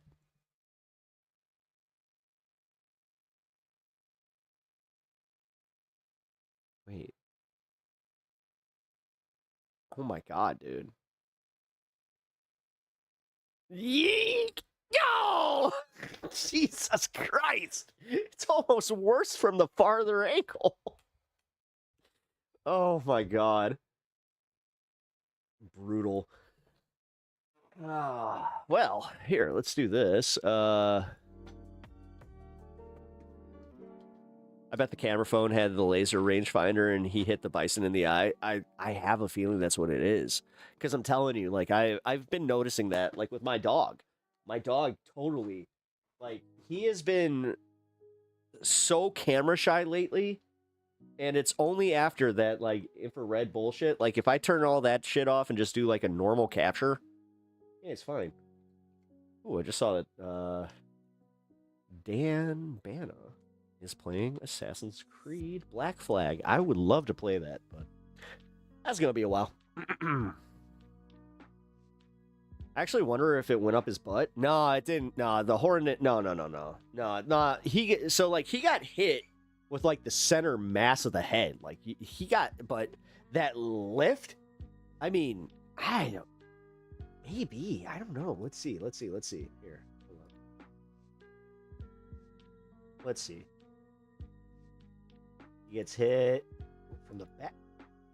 No, he got the full front of the head to the side. Oh my God, dude, the side of his, dude. Okay, like, in all seriousness, all of his internal organs are just fucked. This guy got fucked up, dude. There's just no other way of saying it. It's like, that guy had a very bad day.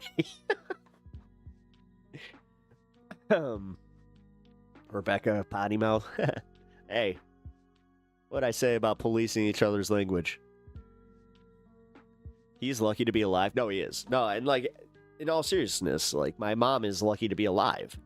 That's why she went... Dude, that's why my mom went viral. That's why she was in the news. Like, seriously, there was no... reality in which my mom should have just been able to walk up to a bison, but also, I'm going to just say it, after watching this, makes it a little bit more badass. Like, the fact that my mom just like a G, she was like fucking, not Cinderella, who's the, Snow White. She was just like Snow White with that shit, where she was just like, no, and the bison was like, okay. Like, he's gonna be breathing out of his ass like a turtle with his organs rearranged. That little factoid that turtles breathe out of their bums. Sitting here doing the beer chug, and they're just like, I'm drowning. It's like, wait, what? You're butt chugging, Mr. Turtle. Well, how can you drown, Mr. Turtle? You're butt chugging. Oh. Just foam through the mouth. Wait, they do? No way. Let's see. I don't know. I've never actually tested this. I just know that this dude's literally come in here a few times and been like, yeah, you know turtles breathe out of their butts?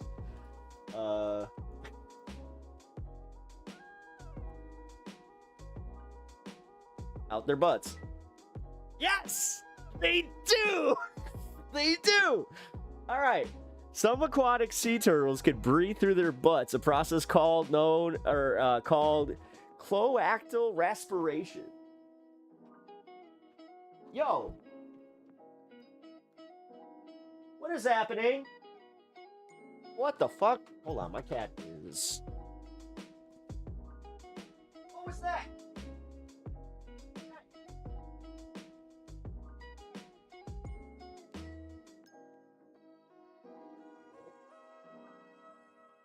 Yeah. That cat, I swear to God. Now he is taken to going and causing problems outside of the room. Fun times.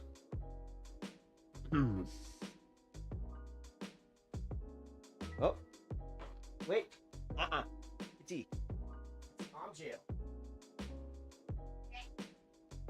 Kitty arm jail. All right. Oh, I missed you. I did. Yeah, so Pax was here. My doggy nephew, if I will. So Pax likes to chase this little shit, which I hate to say it, man. You might be getting a little karma. I still love you. I still love you. Say hi to Catzilla. Yes, Catzilla. Or just a Catzilla. And let's not give him right off the bat the cord to my headphones. Ugh. Okay, can you behave? No, you can't, apparently. He goes right to misbehaving. Hey! Hey! You little shit! I have a feeling you're going upstairs. Well, I need to get my chopsticks anyway. Okay, so, here we go. So, let's talk some Lindsey Graham stuff. Because the most interesting thing that I've been seeing is, the DC escorts that are now coming out because they're not afraid of the NDAs anymore. Because who's going to sue them? Like, for real. The family really can't. Because it is one of those things where it's just like, technically the proof is on him, and he ain't here no more, so, kind of weird. IHIP, it's been a while. Yeah, it has, but I don't know. Leave it to them to cover some actual, like, hot goss, if you will, in the political scene, as far as the comings and goings, of one Lindsey Graham. Warmonger Lindsey Graham died on Saturday night, and the NDAs seem to be null and void now that he's dead. And trans actress Jesse James Rose is spilling the tea. Oh my God! It's Jesse James? Oh my God! No way! Oh my God! Oh my God! Dude, that's crazy. She used to go on like Opie and Anthony and shit. This is our obituary of the man who beat down the marginalized. Did you hear Grindr will now have advocated for the now wave it half killing of innocent civilians during the day. I'll be right back. And then at night, fetishize the very community in which he wanted to ostracize. Pop this up.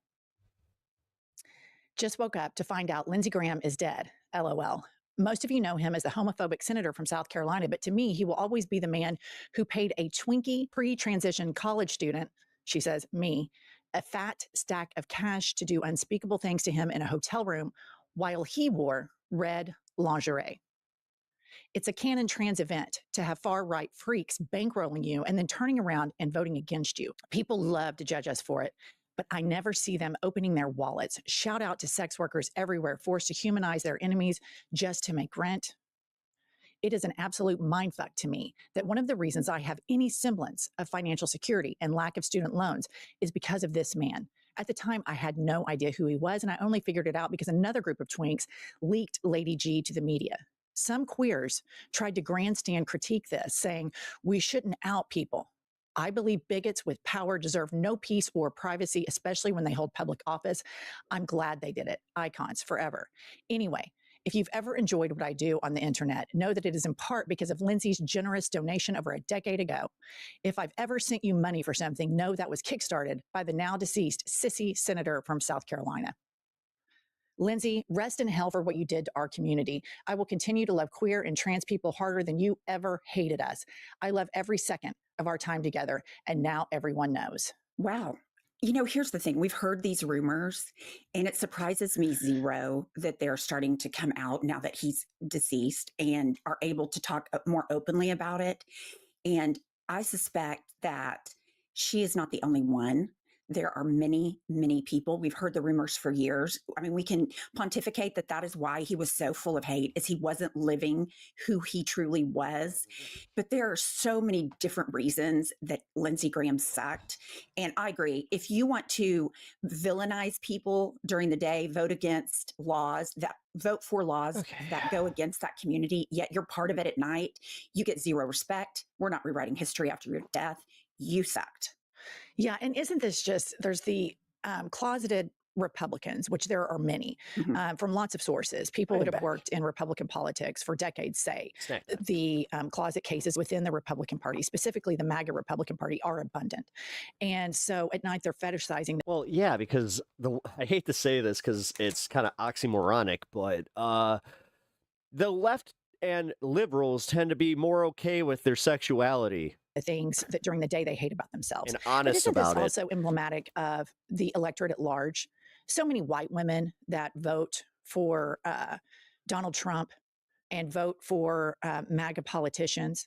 And then they have these lives, social lives, where they want to feel cool and multicultural.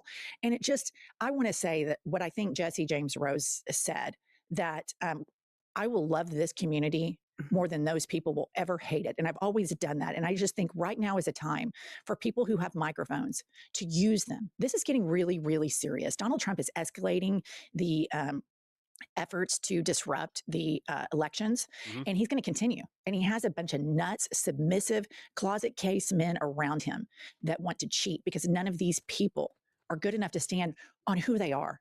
Veil off, just saying, this is who I am. And of course, Laura Loomer and all of MAGA is going down conspiracy rabbit holes right now. So let's pop this up. Did Russia or Iran just poison U.S. Senator? It needs to be investigated. So yeah, investigate it. Investigate it. You guys have the House, you have the Senate, you have the Supreme Court, you have the FBI, you have the CIA, you have the presidency. Do it. Investigate all this shit. Do it. Because more than likely, you're investigating some connection that you guys have. And then here's another post about the conspiracies. Bill Ackman, the aggrieved billionaire who has stage 5 meltdowns on Twitter all day, every day, because life is just so hard for Bill Ackman. He says, this doesn't look like a guy who would die hours later. Here's the thing, Bill. This is how heart attacks work. Yes, For 1 minute, you're perfectly healthy. I'll be honest, like my mom died of a random heart attack. And the next at 72 minute, you feel a little off, and then you have a heart attack. And then you're either dead or people were able to intervene. But what I'm curious about, and I say, let's go down this investigation track. There's reporting that a lady called in the 911 call, but she wasn't at the apartment or the condo. Yeah, it was the sister. With Lady Graham. And he told this person he wasn't feeling well and I can't die tonight. I'll go to the doctor after my Meet the Press interview on Sunday. Who is this person that called? Is it a staffer? I want to know who called. Sister. About Lady Graham. You know, I love a good sex scandals. So my first thought was he that. on some type of Zoom and they were doing like naughty sex over the internet, kind of like a la Big Titty Brian, and that person made the call? Or was it a staffer, which that's What the fuck? That's actually kind of gross. so boring. But I just thought, who is this person and are they really a woman? This repressed fucking 50-plus-year-old woman bullshit, like that comes from that. This idea that he was on some fucking Tinder thing or like he was whacking it and he had like that's what made him keel over instead of just being like, oh, he was talking to his sister. Because my first thought was maybe one of his, hired boyfriends was over in the middle of the night. That's of course. You just said it though. That's your first thought. Kind of fucked up. Yeah, I mean, I think the reporting is pretty solid that somebody called 911 that was in Maryland and said that the door would be unlocked, and the paramedics arrived and the door was bolted, and then they had to beat down the door. Yeah, it's boomer And shit. so, Yeah, it is. I mean, I don't know. It's probably more than likely a staffer, but despite the situation surrounding Lady Graham's death, the sex workers are going to be coming out in full force now that there's no threat to their lives or these NDAs that they were forced to sign, because Lindsey Graham being gay was an open secret in Washington, D.C., which I mean, brings it's me kind of to ridiculous that he just all couldn't of come these out. MAGA politicians. You had Katie Miller come out, and she's been on the internet the last day. And Joe Biden, who worked with Lindsey Graham for decades, sent a tweet saying, Lindsey was my friend. I wish his family best, thoughts and prayers, the typical stuff that a mature, realized adult would tweet. I wouldn't tweet that if I was in the Senate. But the senators that are in there are tweeting these kind things. And Katie Miller responds to Joe Biden. Did somebody write that for you? While at the same time, she also tweeted yesterday a picture of her holding her newborn. I can't tell you how addictive this is. And then another tweet where she says Donald Trump is the most pro-family president this country has ever seen.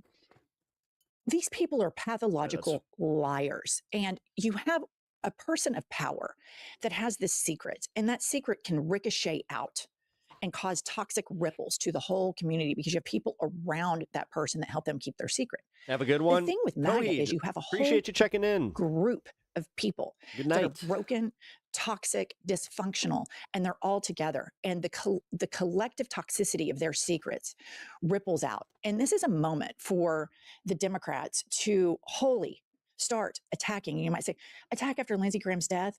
This is the fight of our lives.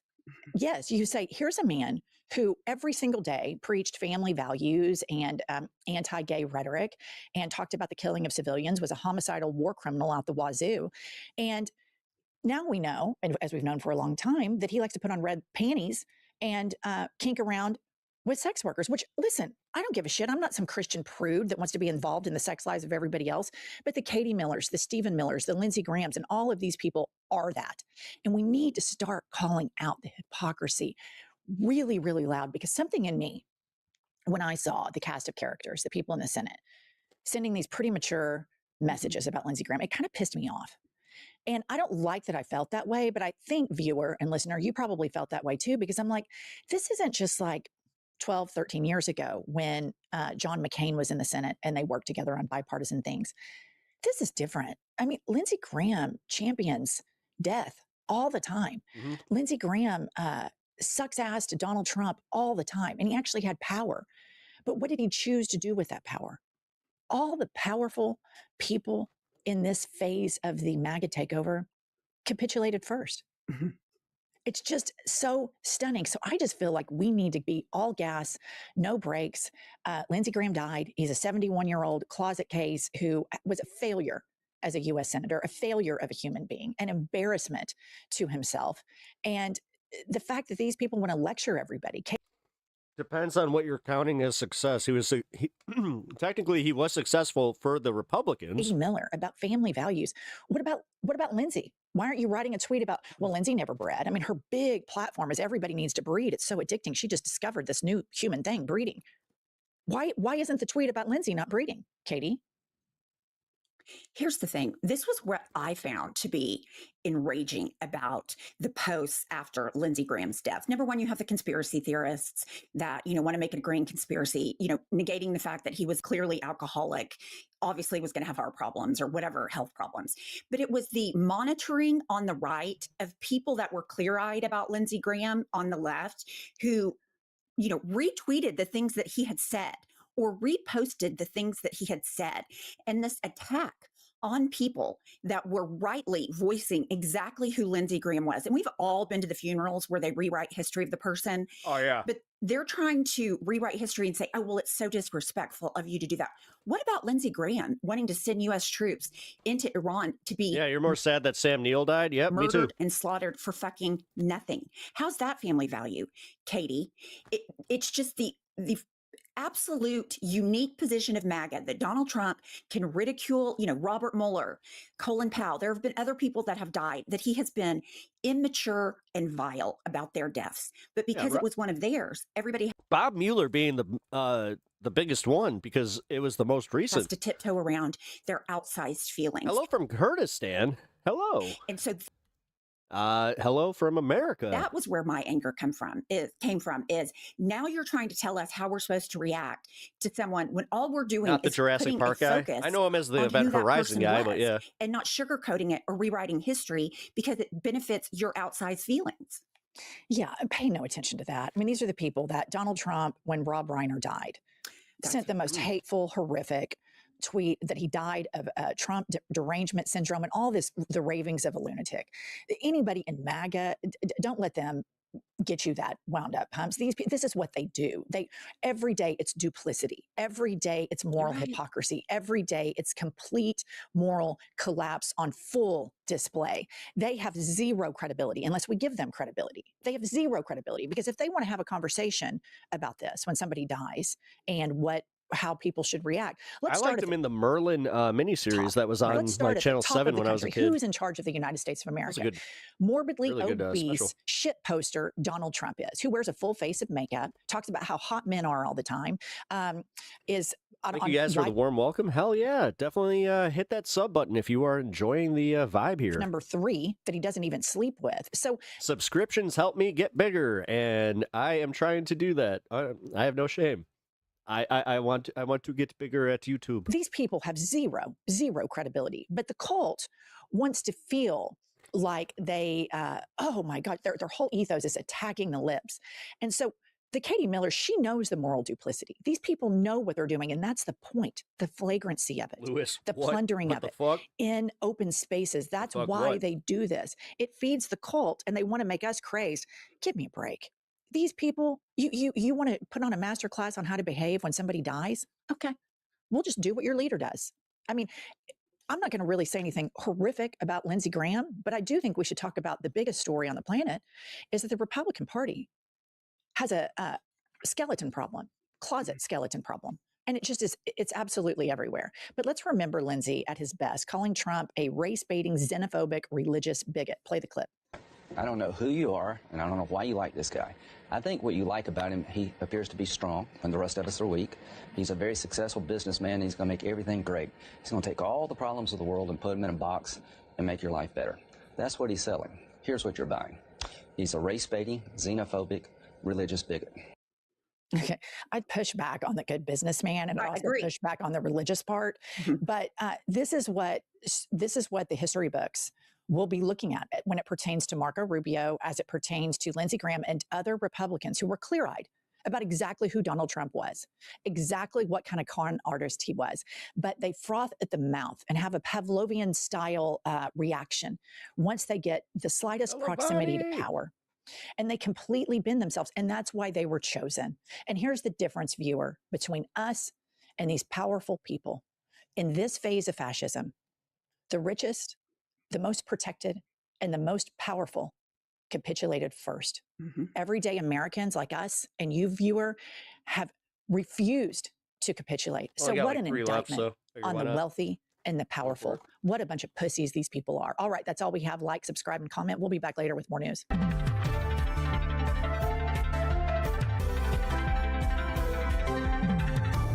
Jesus. sound like American gladiators. That was fucked up. Next time on I've Had It, the Gauntlet. He'll be listening. Phone is on, oh, geez. I already got to charge the phone. Oh, no. Speculation over his condition has increased in the past few weeks. That is after he was hospitalized on June 14th. His office has released a photo of the senator and his wife, the former U.S. Transportation Secretary Elaine Chao. McConnell says he was hospitalized after he fell and was briefly unconscious. He says he's now in a rehabilitation center to regain his strength after a mild case of pneumonia. Now, CNN did obtain video that shows an ambulance at the senator's residence. This was in June. But until now, no one knew what the emergency was. The lawmaker says he did not break any bones or have a heart attack or A stroke. mild And a doctor's case of note pneumonia that almost, to that was a his statement cardiac also event? referred to Okay. his injuries as minor. McConnell has a history of health issues. He is a childhood polio survivor and suffered a concussion from another fall that was just a few years ago. Joining me right now is Dr. Jeremy Faust. He's an assistant professor of emergency medicine at Harvard Medical School. Dr. Faust, huh? It's very good to see you, doctor. Thank you for being here. You'd previously said, before any information had come out, that you really thought that what information was out there was quite concerning about the senator. Now he has a statement that he was hospitalized after a fall, that he lost consciousness briefly, that he developed pneumonia. The doctors, though, according to the office as it was put out, said they had no fractures, no cardiac abnormalities, no stroke, tumor, or hemorrhage. What do you make of this now?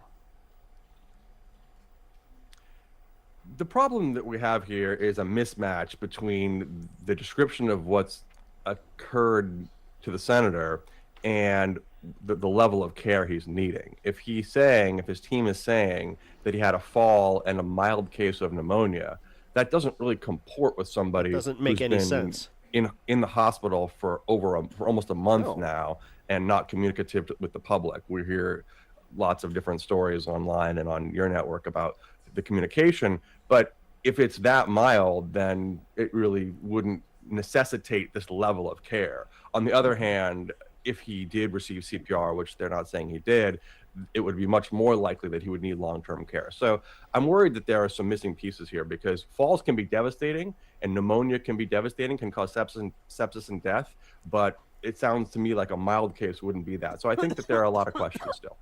Still some, a mismatch there on information and details is a good way of putting it. It's good to see you, Dr. Faust. Thank you so much. Let's turn now to the ongoing absence of Senator Mitch McConnell. Mismatch of information? You mean lies? What the fuck, dude?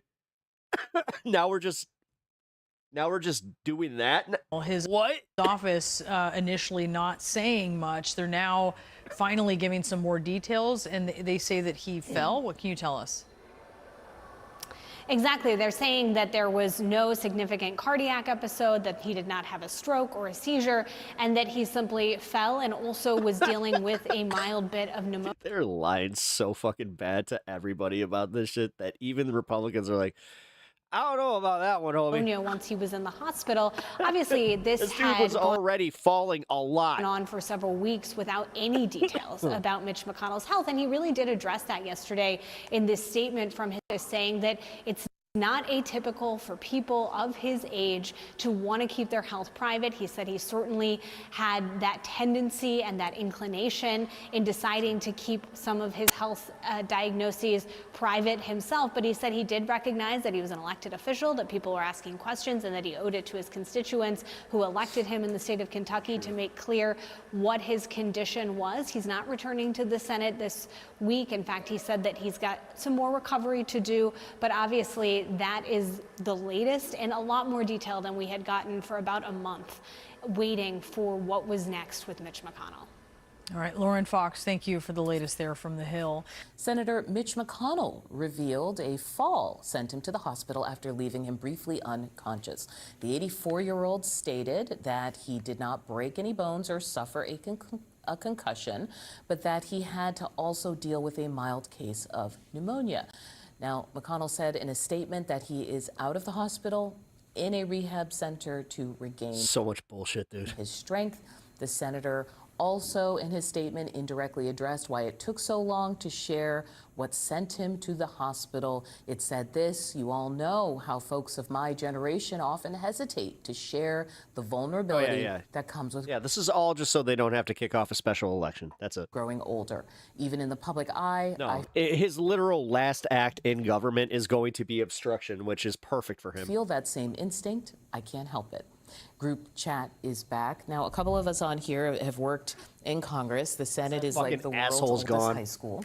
And this didn't really seem to be a problem, right? But now that this boomer generation, and in some cases... Again, my favorite post that I saw was about how reading about Lindsey Graham dying, expecting it to be Mitch McConnell, was like ordering a chocolate chip cookie and then getting a snickerdoodle. It's like, I'm confused, but I'm not disappointed. Greatest generation lawmakers are really reaching their very senior levels. You have the voter really starting to question this. I'm going to just throw up a poll. NPR PBS Marist, 8 in 10 Americans in favor of setting age caps on members of Congress. And they're not alone. I mean, Mitt Romney, who ran for president, has also floated I'm wondering if those 20% happen to be a certain age. The necessity of having age limits on whether people run for president. Like, y'all, it's going to be 15% next year because y'all are dying. That's how this works, you greedy fucks. Run for higher office. I think that there's a real sensitivity. You think that Lindsey Graham was planning on it? I don't think so. About how old this... Almost like you're, once you hit a certain age, then it's kind of time to give it up. Congress currently is. Would people be saying this if it wasn't for Biden? I was about to say that. I think that he's a big part of this conversation, watching his decline so publicly, the fact that he was forced to drop out of this race. But do you think it would still come up, or I think just... it would still come up, because even before we saw the full brunt of what was going on in the Oval Office last administration, we were seeing momentum in the House specifically, where committees are led by seniority on the Democratic side. They don't vote on it like Republicans. It's whoever's served on that committee the longest, whoever's been on the Hill the longest. We were already seeing folks start to question whether that is the best way to... Oh, shit. This is how we know it's actually happening, dude. Trump just notified Congress of the new war against Iran. Fucking Christ. Decide who's going to be driving Not just people policy. who wanted their This is going to suck for us. Okay. You know, of the members of Congress who are 70 or older, I was looking at this list. New York Times finding 131 out of the 530. So yes, this is the oldest Congress in modern history. Also, and it's also the era of longevity. You know what I mean? Like, people are living long. Longevity? Get fucked. Get fucked, you. No, certain people are. Era of longevity. Dude, I'm getting tired of us constantly doing this, where it's just like, they're not old, they're very vibrant. Fuck off, you gray-haired motherfuckers. This is just how it goes. And now I am becoming ageist, because I am kind of getting to that point where it's just like, listen, you still literally treat me as a 40-year-old man, as a child. Fuck you. Just go. Like, the light is there. Just walk towards it, motherfuckers. And they're living healthier, longer. No, they're not. I have seen this. No, they are not. Shouldn't this be expected? Oh, my God. This woman sucks. Congress can sometimes function in the American mind as a sort of black box. And so when you have issues and things like Kate Granger down in Texas, right, where she was quite literally in critical care for several weeks without people really noticing that she was gone from Congress. I think they were doing that with her. The fact that we have senators, that we have congressmen who are aging, who are, and then we don't necessarily know where they are, and then they're not necessarily. I'm sick of seeing a bunch of fucking people that control our country that literally would have, like, they would be, not out of place in a nursing home. Forthcoming with it. I think that there's already a trust gap with Congress, and fucking this ridiculous. Sort of adds to that trust gap. And also, does it contribute to the, like, they're not parents anymore, they don't know what it's like to struggle. It's not just about their wealth, of which there is a lot. It is also that they're, like, oops, pretty far Don't removed give the whole game away, from lady. some of the struggles of the average person. And in some cases, grandparents are the ones holding up the U.S. economy right now, and some of these folks don't live that life either. Well, and I think that the feeling that, or the sensitivity or the awareness about the age of Congress is exacerbated and intensified by how narrow the margins are. So every time that there is a death or every time there is an absence, it is felt so deeply, because then it scrambles the math for everything. I mean, the House is operating, Republicans are operating with a two-seat majority in the House. So that's why, even in the case of South Carolina, they're not looking to appoint somebody from South Carolina because they can't risk losing another Go back to your fucking lobbyist jobs and don't let the door hit you on the ass. Good Lord. body. You know, Tom Keene, the New Jersey... These are the lobbyists. Congress. This is the lobbyist class. These are the people that are, are constantly fucking us. Also had to step back, you know, understandably to deal with health issues. I mean, this is... But didn't step back from running, and then later came out and said it was mental health issues. Right. But again, to your point, didn't feel the sense to throw things in question by implying he'd be out for any amount of time. Right, and I think it all goes back to Adam's point where some of this just makes clear to the American voters some of the real problems that come with then once you get into Congress, you don't want to let it go. Right, and most of us can't disappear from our jobs for weeks and months on end, much less pay for our health care. So.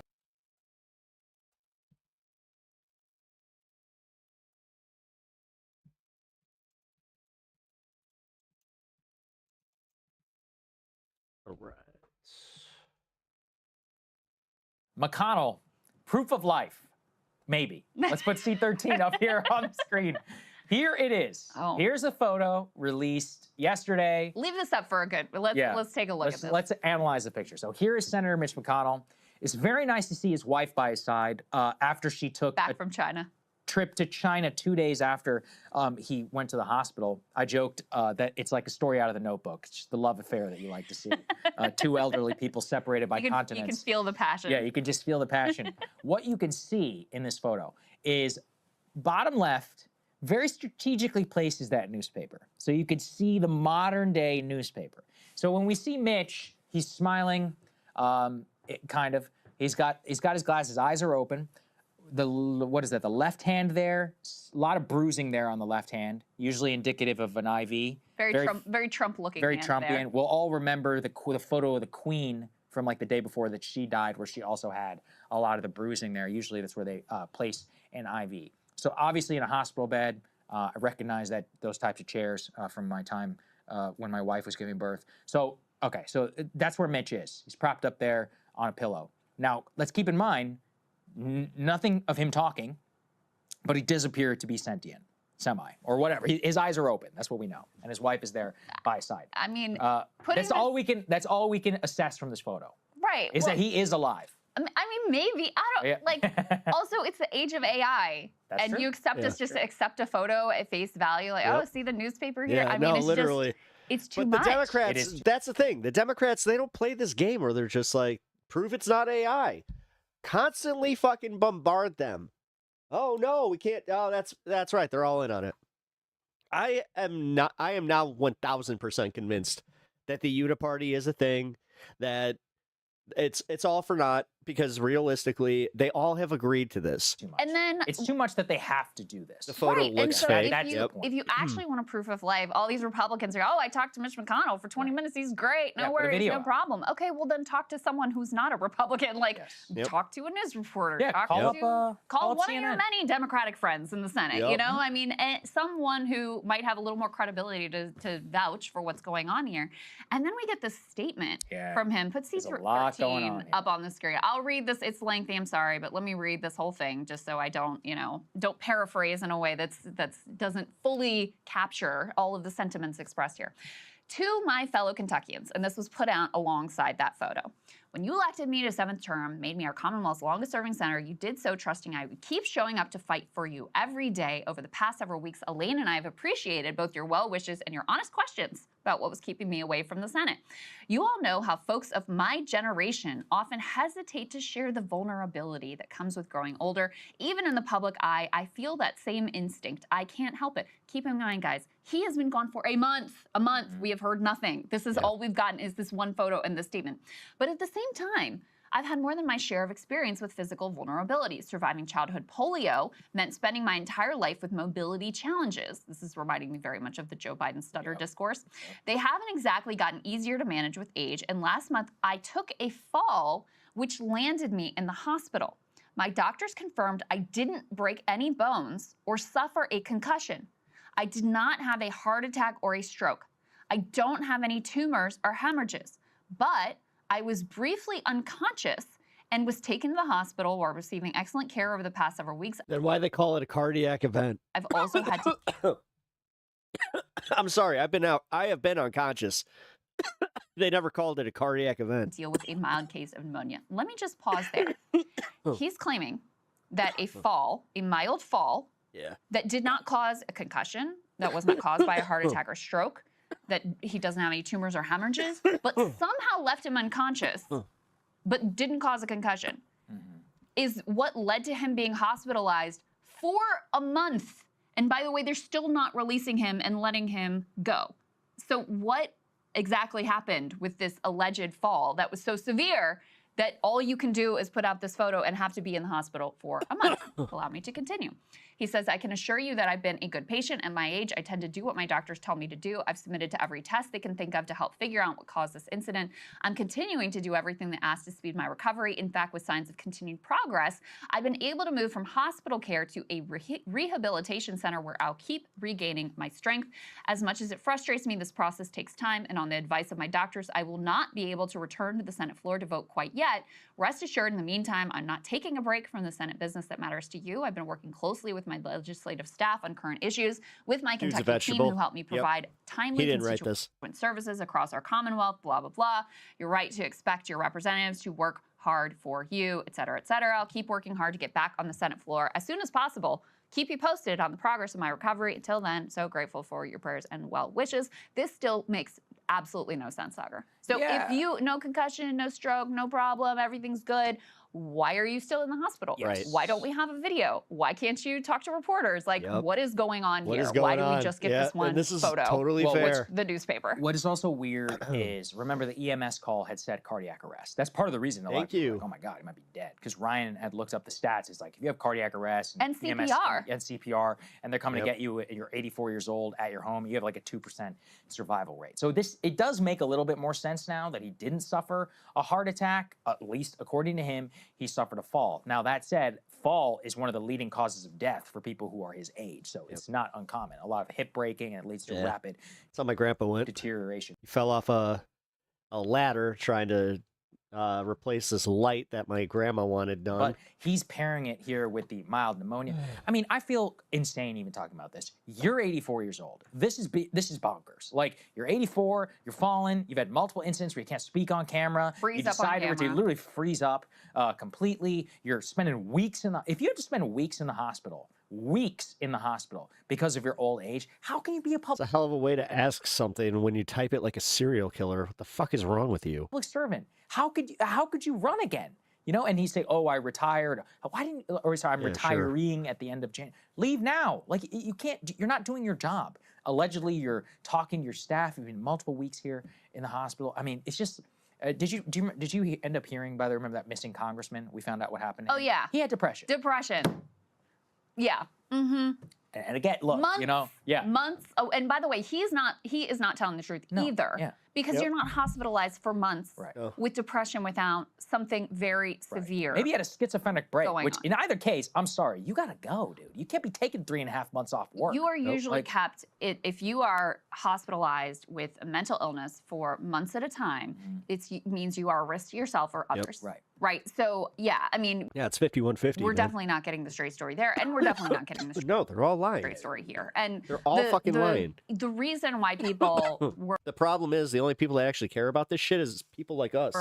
and still are very much speculating that he, may be not there at all. So, buddy, are you ever planning on coming to TikTok? No, Ghost Train, because I got banned on TikTok twice. All at this I literally have one more ban and then I get a fucking perma. point I'm not even gonna fuck with is it. that they would want to drag out the process. I still past, use TikTok occasionally to try and find videos for my show here. That's the only reason I even care. I think it's August 3rd, because if he's But, yeah. out of the Senate or dead before August 3rd, then they have And you know what I got banned for? Saying the numbers 420 sequentially. call a special election. Oh, and then Thomas Massey might run, and that could cause some problems for them, because if he runs as a Republican, he could win the nomination, and then that's another senator that Trump can't control. Or if he runs as an independent, then he could serve as a spoiler. So that was the reason why there would be some motivation to cover up the reality of what is going on here. But look, I mean, we're being lied to. It's in your face. They're not giving you the whole story. What he's saying doesn't make sense. And I don't think anyone should be convinced of anything from this photo that they're putting. The single singular photo that they are putting out at this point. The fact that they have to put the photo out is in and of itself, we're in crazy town. You know, when I'm 84, I just fell. Don't worry about it. I'm totally fine, but I've spent here weeks in the hospital. And need to spend an unspecified amount of time more in the hospital before I'm cleared to. And this was something, did you see Lauren Boebert reacting to that Tom Keene guy? No, she was what did she pissed. say? She Oh, was what'd she like, say? oh, she was disgusted. that's awesome. She was absolutely disgusted. She was like, you had to be out for months because you're a little sad. She made a point. She was like, this job is not that hard. Like, we can roll you in the back door, They you work 3 days cast a your week. vote, and you leave. work 3 days a week, You can make it a lot. You can do a lot more with it. But if you're just doing the bare minimum, You work 3 days it a takes week. you like 10 minutes a day. It's really not that big a deal. You can't do that. You can't do that.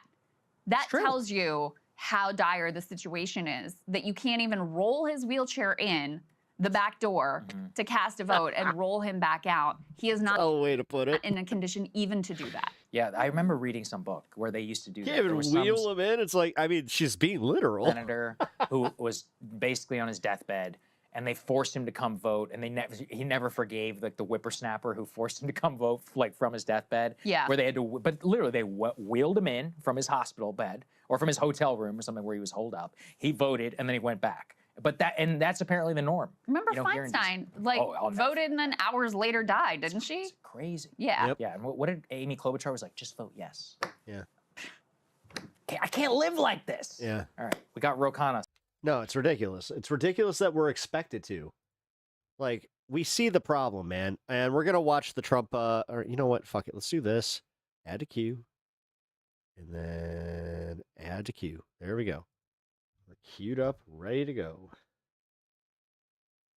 Lindsey Graham's death and McConnell's alleged statement about his mysterious hospitalization, they're even crazier and more consequential than the memes and backlash would have you think. The AI healthcare scandal that's growing and kicking nurses to this shit's fucked. The street. It would actually Yeah. I heard about the AI healthcare Really thing, happened with and that- like, dude, this isn't capped now. This could actually like impact the entire American healthcare system. attack at Yellowstone National Park. We're talking about all of that and even more on today's brand new Philip DeFranco show. You daily dive into the news, starting with this. My dumbass took a rare 72-hour break from news this weekend. I figured summer break. Almost. I did the same shit, Philly. Look at me. I have like color to my face, and like I'm in a good mood. Yeah, it's crazy what happens when you just disconnect from all the stuff. Done. What is that shirt? I don't know. I like it. I got some shirts like that. Or soon. I'll wear a wacky shirt. Actually, you know what? I'm not Fuck gonna be it. able to see my boys as much. Let me surprise them with a New York trip. I'm gonna show them around the Bronx, which is where I'm from. We'll hit up Central Park, do some touristy stuff, see some plays and musicals. Which, by the way, the play that goes wrong, phenomenal. It's the only performance that got glowing reviews from everyone from 8 to 40. But then I hop on the internet and someone goes, Lindsey Graham died. And I go, oh, idiot. They don't know the difference between Mitch McConnell and Lindsey Graham. But then no, I'm the idiot. Well, much of the internet, they were speculating that Mitch McConnell's days were numbered. Lindsey Graham's aorta tore. It was reported that he died this weekend from a heart-related emergency called an aortic dissection. And the reactions were like all over the place. You had many Republicans and certain Democrats like Cory Booker, Kamala Harris, and others sharing kind words about him, fond memories. Meanwhile, you had many others memeing and rejoicing. Quotes within Graham clips saying, you just wait for Cuba, their days are numbered, and saying Cuba has outlived Lindsey Graham. You also had people sharing wild, alleged stories like Eulogy for a Horny Hypocrite by Jesse James Rose. And honestly, all these reactions all over the place, it could fill up a whole episode on its own. Very much of the conversation, it's been about his life, his legacy, good or bad, the memeing of it all. But also, like, moving forward, there's a lot at stake here. Now, the process to replace him is actually pretty straightforward. South Carolina Governor Henry McMaster, who's a Republican, can appoint someone to immediately serve out the rest of Graham's term. But you're going to see that the state is also going to have to redo the Republican primary to select a new nominee to take Graham's place on the ballot in November. Right? He just won that like a minute ago. And so you had a spokeswoman for the state election commission announcing this weekend that the primary is going to take place on August 11th with a July 28th deadline for entering the race. And after they get a winner there or in the subsequent runoff, since the state is so solidly Republican, you have experts saying the person's essentially going to be the person that wins the seat. They'll very likely win the general election and be Graham's replacement come January 2027. But in the meantime, you're seeing that Trump has now recommended Graham's sister Darlene to serve as interim senator. Writing this would be a fabulous tribute to Lindsey, who loved her dearly. But at least as a recording, recording this, Governor McMaster's office hasn't commented on whether he's going to follow through on Trump's recommendation. And at least for now, it's unclear what the primary field is going to look like. Though I will say, some people think that McMaster himself might actually hop into the race since his second term's coming to an end. Also, you've got Mark Lynch, who finished second in the Senate primary behind Graham, saying that he'll be in the race. And then you've got Congressman Ralph Norman. He's reportedly already asked Trump for his endorsement. South Carolina just kind of, I don't know, fall into the sea already. So like, what are we fucking doing? My favorite name that was on the possible list was Congresswoman Nancy Mace. And not just because she, one, just finished 5th in the Republican primary to replace McMaster as governor, but also because, two, at least at the very beginning, she seemed very enthusiastic about the prospect. You had her fucking responding to the news of Graham's death by tweeting the scene from The Godfather where you have Michael Corleone saying, "Just when I thought I was out, they pull me back in." Jesus. How you tweet that's a little ghoulish. A meme about someone's death that you're going to replace and you're on their side. And you then also had her on Fox News saying, I would be an idiot not to at least look at it. And if the people of South Carolina want me to continue to serve, then I absolutely will consider it. But then also in a later interview, she said at the very least that she wouldn't be pursuing the temporary appointment as Graham's replacement because of the GOP's razor-thin majority in the House. I also talked to the speaker today. We can't afford to lose any seats in the House. I'm not pursuing it because we need every vote that we can have for the president. And actually, the fact that she mentioned a conversation with House Speaker Mike Johnson, that does stand out because according to Politico, senior House Republicans have been privately pushing South Carolina reps not to pursue Graham's seat. Right? And you had Trump allies having reportedly been confident that they'd at least be able to block Mace from tossing her hat into the ring by reminding her that she had openly Lindsey sounds like a girl's name. It's because it is. Other key issues. But also, you know, while we're gonna have to. But I also technically have a girl's name. Like I have a unisex name. Wait to see whether.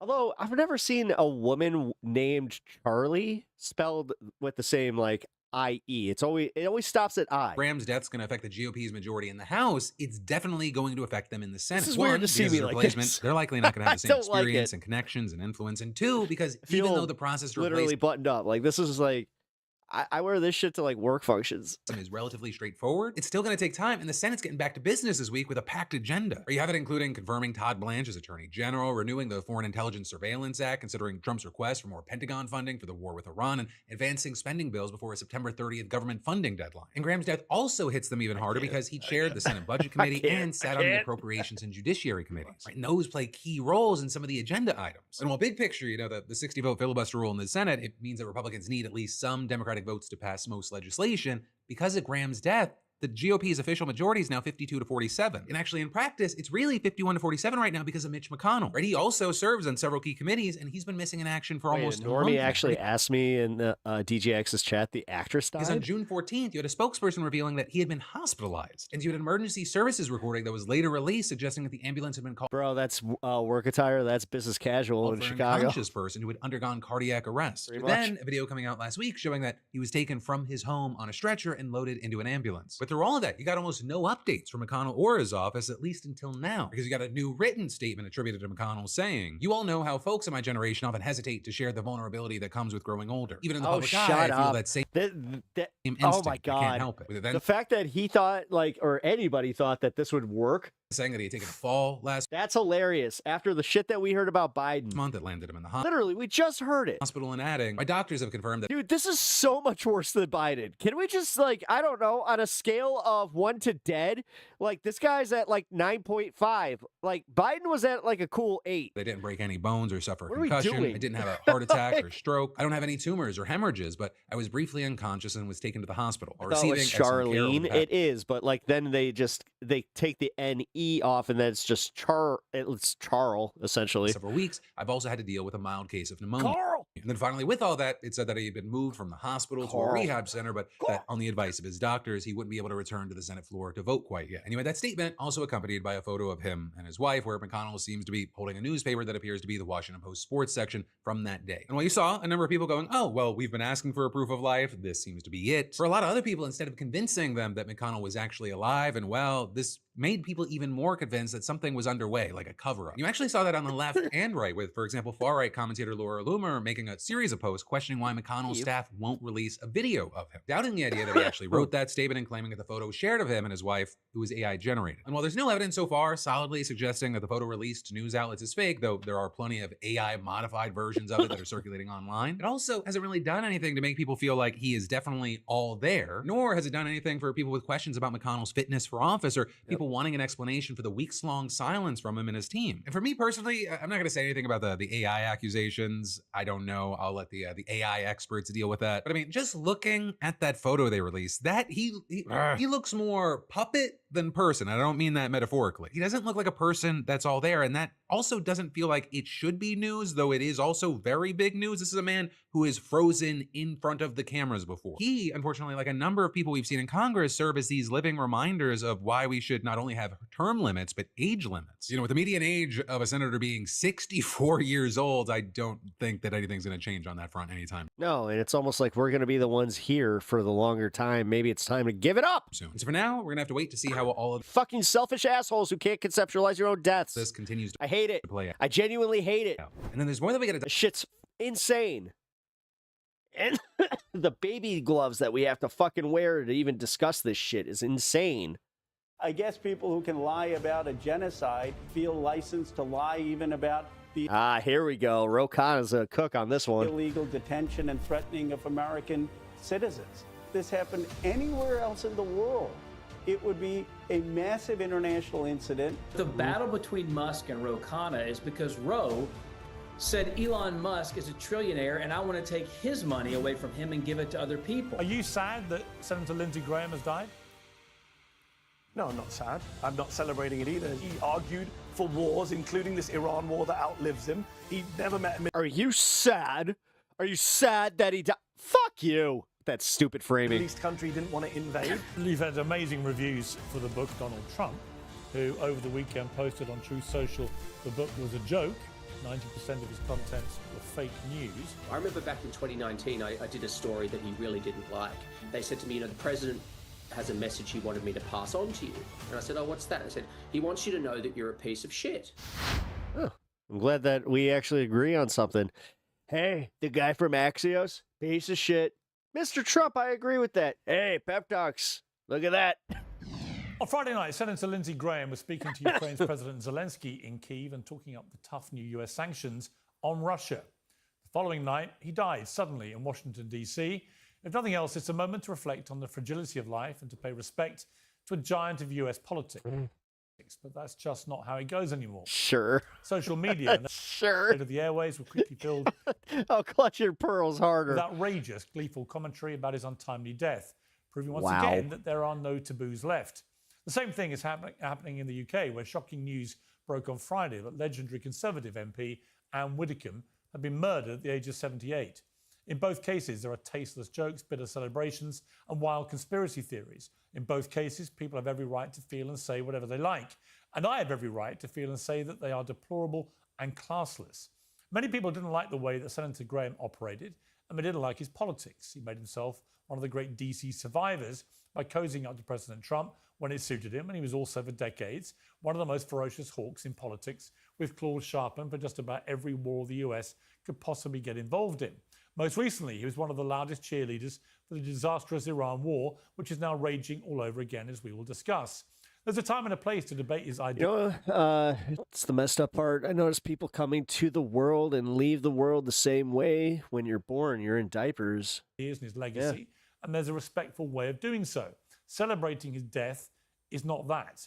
And I said exactly the same thing when President Trump jumped on the graves of Robert Mueller and Rob Reiner. When tragedy strikes, remember circle the of words life. you were taught when you were 4 years old. If you've got nothing nice to say, well, just shut up. Well, Mehdi Hasan and Hogan Gidley are standing by, but we begin with a man who's made a lot of headlines this weekend, Democratic Congressman for California, Ro Khanna. Congressman Khanna, welcome to Uncensored again. You hit the news because you were detained, you said, in the West Bank in Israel for 90 minutes by armed Israeli settlers during a visit there last week. You posted on X, Israeli settlers brandishing American-made M4s detained me and other Americans on my trip to Palestine. When the IDF arrived, they I sided don't know what just happened to the audio there. with the settlers and continued our detention. They made a huge mistake. Now, you were visiting a small Palestinian village that was abandoned after escalating attacks from settlers and then demolished. You were eventually allowed to continue your journey, but this has created a huge firestorm, obviously.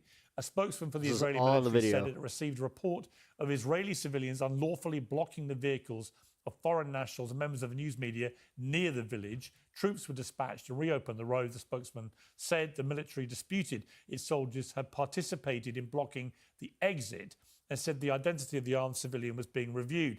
And when Benjamin Netanyahu was asked about this, he said this. We're a country of laws, and people who break the law, we take them to court. In the West Bank, in Judea and Samaria, we've had thousands of attempted attacks and warnings against terrorist activities, against innocent Israelis, families, mother with their children driving along the road. They're stopped by terrorists and they kill them. And this has happened again and again and again. There is a vigilante effort, not by the settler community. They're 99.9%.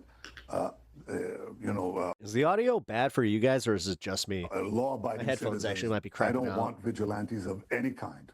And we are working to put them under the law. But I think if we put things in perspective, we should see that we have thousands of attacks and some few, but obvious breaking of the law. Then we apply the full measure of the law against them.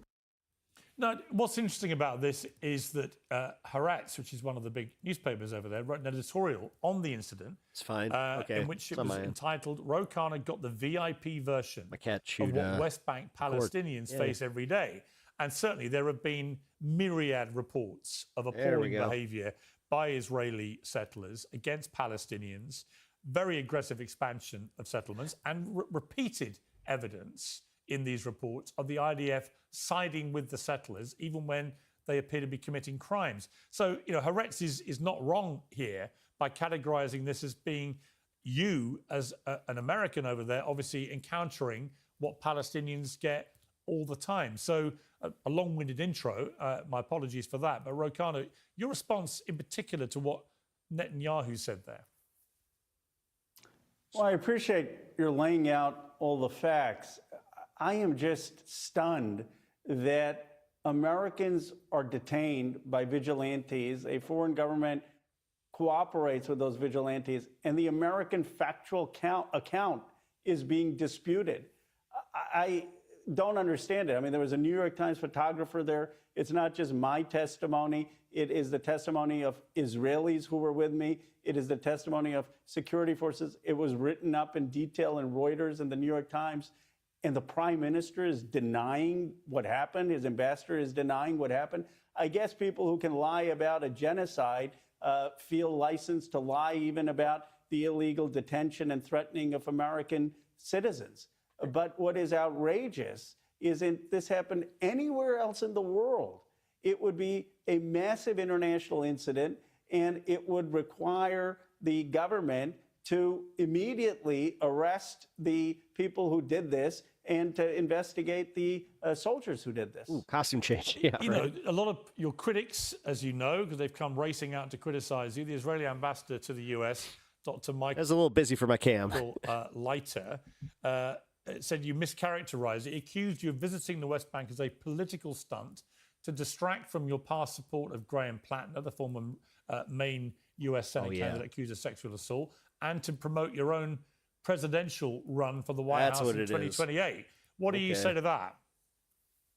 Well, he didn't describe any of my 3 previous visits to Israel as political stunts. What bothers them is that I said I wanted to have a Palestinian-led tour through the West Bank. And I informed the Israeli government that I was going. Obviously, I got through the airport. They helped me get back home. But what bothers them is that I said I was going to visit Palestine from a Palestinian perspective. And it's not just about me. They don't want other American politicians to do that. Just today, Piers, there was body camera footage released about this whole incident, which shows that the IDFs were siding with the settlers.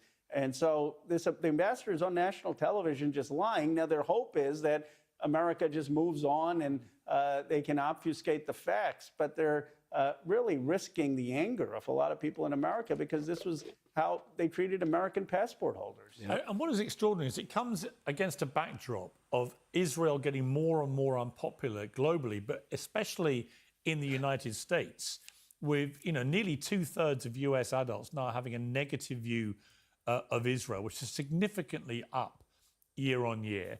I've repeatedly called out members of the Israeli government, like Smotrich blow yourself and some Ben-Gvir more. in particular, whose rhetoric and actions, and in particular, actually, His neck has to hurt. involving the aggressive expansion of settlements on the West Bank and the IDF complicity in that. These guys, they don't seem to care about how unpopular they make Israel if they can have license to achieve their bigger plan, which appears to be expelling all the Palestinians out of Gaza, out of the West Bank, getting rid of maybe up to 1 million people out of southern Lebanon as well now, that they have a grand plan here and they don't really care about global opprobrium for it.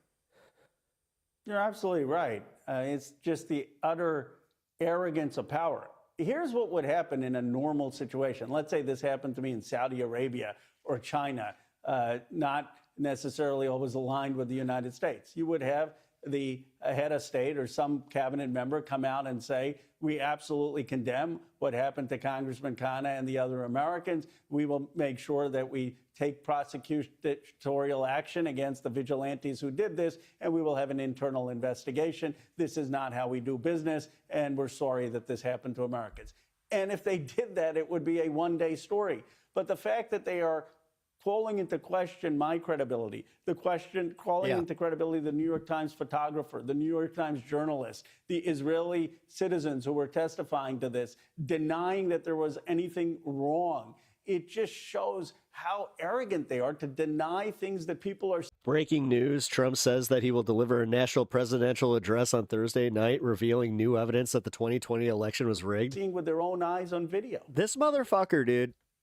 What do you make as... He's going to do everything he can to steal this election. He's panicking. A high-profile As American. much as, like, I hate the fact that Midas Touch is always, Donald Trump is panicking. Well, he is. Politician. This motherfucker. Of some of the more vicious commentary 2020 about the death of Lindsey Graham. So what's he going to do? He's going to, like, try and just say, like, Joe Biden technically wasn't even a president, so I'm also going to be the 46th president, too. I'm going to have my term 3, and then it's like, hey, numbnuts, that means that you can't be the president, you fucking turd. Like, he is so fucking stupid and arrogant that I kind of just want this one to, like, bite him in the ass. But I don't think it will, because nothing ever seems to. I had a lot of issues with some of his stances, not least on the war. I'm pretty sure that was a Washington Post thing that you can't trust. Iran, for I example. mean, another war. I saw it from BTC, like, literally on his Twitter. So he was big on war. But I interviewed him a number of times. I once interviewed him with John McCain and Joe Lieberman, the three amigos, all together, actually. I went down to the Senate and did them there for CNN. It was an amazing experience. And he also did a lot of bipartisan work, crossing the aisle and making things happen with Democrats. So there was a lot of good in him, as well as things I didn't agree with. But this place we've got to as a society, and we're seeing the same here in the UK after the death of Anne Widdecombe, a famous Conservative member of Parliament here, the glee that some people seem to want to express in the immediate aftermath of a human being's death. And we've seen it, as I said in the intro, from Donald Trump towards people like Rob Reiner and Robert Mueller and people like this. I don't like that either. What do we? It was another Trump says thing. Oh yeah. What do you feel about this? What should we do about this as a society? Excuse me. I actually agreed with your monologue, your introduction, that if you don't have something nice to say about someone who has passed, you can keep your mouth shut at that time. I mean, look, Lindsey Graham and I had very different views on foreign policy, but he's someone who wore the nation's uniform. He served in the Air Force. He questioned his own party on immigration, saying that there should be a path to citizenship. He would engage in debate. And it's not just being uncivil. It shows that in our country, we're no longer to see the humanity in any way of people who have any different view, that we are so wedded that we have a monopoly on the truth. The essence of liberalism is to have a humility that you may not have the whole Natch, truth. you kind of got Uni doing the same thing to me now. I had one in the car today. She did that. She was just like, Natch would be proud. That in a country of 330 million, maybe you should have some sense of listening to other people and having debate. And so there's something really... Wait. Damn, that is some fake hair on that guy. Half of a can of shoe polish. Wrong with our political culture that we can't have It's literally just a decency when someone passes away who we damn strongly shade. disagree with. You had a run-in also with Elon Musk. He threatened to sue you after you accused him of possibly sentencing 4.5 million children to death with the cuts to the US Agency for International Development. You said in a podcast last month, they're celebrating that he created 4,500 millionaires, but they don't talk about the 4.5 million children around the world who he possibly sentenced to death by dismantling USAID. He responded by calling you a liar and a robber, while also accusing you of insider stock trading. Time to sue this liar, Musk wrote. You responded to that by pointing to a 2025 study that determined that without access to USAID resources and funding, 14 million people in lower middle income countries could die by 2030, including more than 4.5 million children under the age of 5. You also said, Elon, I thought you were a free speech guy. Why not debate me on these issues instead of threatening lawfare? Has he actually gone through with suing you or not? He hasn't. I was a bit surprised. You become a trillionaire, the richest person in the world, and you're obsessing about a statement I made. And it obviously got under his skin because the cuts that he did to Doge had real-world consequences. And I cited 2 academic studies, the Lancet study and Adil Gawande's study, saying that when he cut food and medicine from some of the poorest people, that potentially could have led to deaths. And it's surprising to me that he threatened a lawsuit because, he claims he's all for free speech.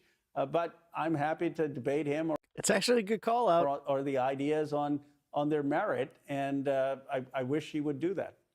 Just finally, there's, as we've been talking, a post from Donald Trump on his Truth Social platform saying the Hormuz Strait is open and will remain open with or without Iran. We are reinstating the Iranian blockade, so named because it's only stopping Iran ships or customers from entering or leaving. All other countries will have fair and open use of the strait. The USA will be, from this point forward, known as the guardian of the Hormuz Strait. But as such, in the matters of fairness, we will be reimbursed at the rate of 20% on all cargo shipped for any and all costs necessary to do the job of providing safety and security to this very volatile you're not doing tolls, we're doing tolls. Section of the world. The process of formation will begin immediately. There's a very competing narrative here because the Iranians, let me guess, the economy didn't flinch. Appear to be exercising control over the strait and appear to have shut it down again. Donald Trump is adamant that it is open and will remain open, but just in the way that the Iranians are charging stocks are fine. A toll and want to have a toll process for ships going through there safely with their backing. Trump is now saying he wants 20% of all value of all cargo shipped to provide security for ships going through. Does any of this make sense to you? Perry, the greatest tragedy with Donald Trump is he didn't listen to Winston Churchill's basic advice that to be a statesperson, you had to read history. And had Donald Trump read any history about what happened with Mossadegh and the overthrow of Mossadegh in 1953, because Mossadegh wanted to nationalize Iranian oil, and how the cardinal sin of the overthrow of Mossadegh has destabilized the region, he would never make a statement that the United States somehow wants to take over the Strait of Hormuz and engage in a kind of gunboat diplomacy. He would instead be working with the international community. Chaz, what's up, dude? To make sure that we had the denuclearization of Iran, some kind of agreement, and not provoking them by threatening to conquer the Strait of Hormuz or take over the Strait of Hormuz. It is its illiteracy of world history and American history that, in my view, is his actually greatest weakness. Finally, on Sunday, you said you Pep, what's the shirt say? Gotta catch them all. Former Maine Senate candidate Graham Plattner, who's now dropped out of a Senate race after an ex-girlfriend came forward and alleged he sexually assaulted her. He's denied those allegations, but has dropped out. You said you got the call wrong. I endorse a lot of people, but when I make a mistake, I take Oh, that's right. I actually got 2 packs.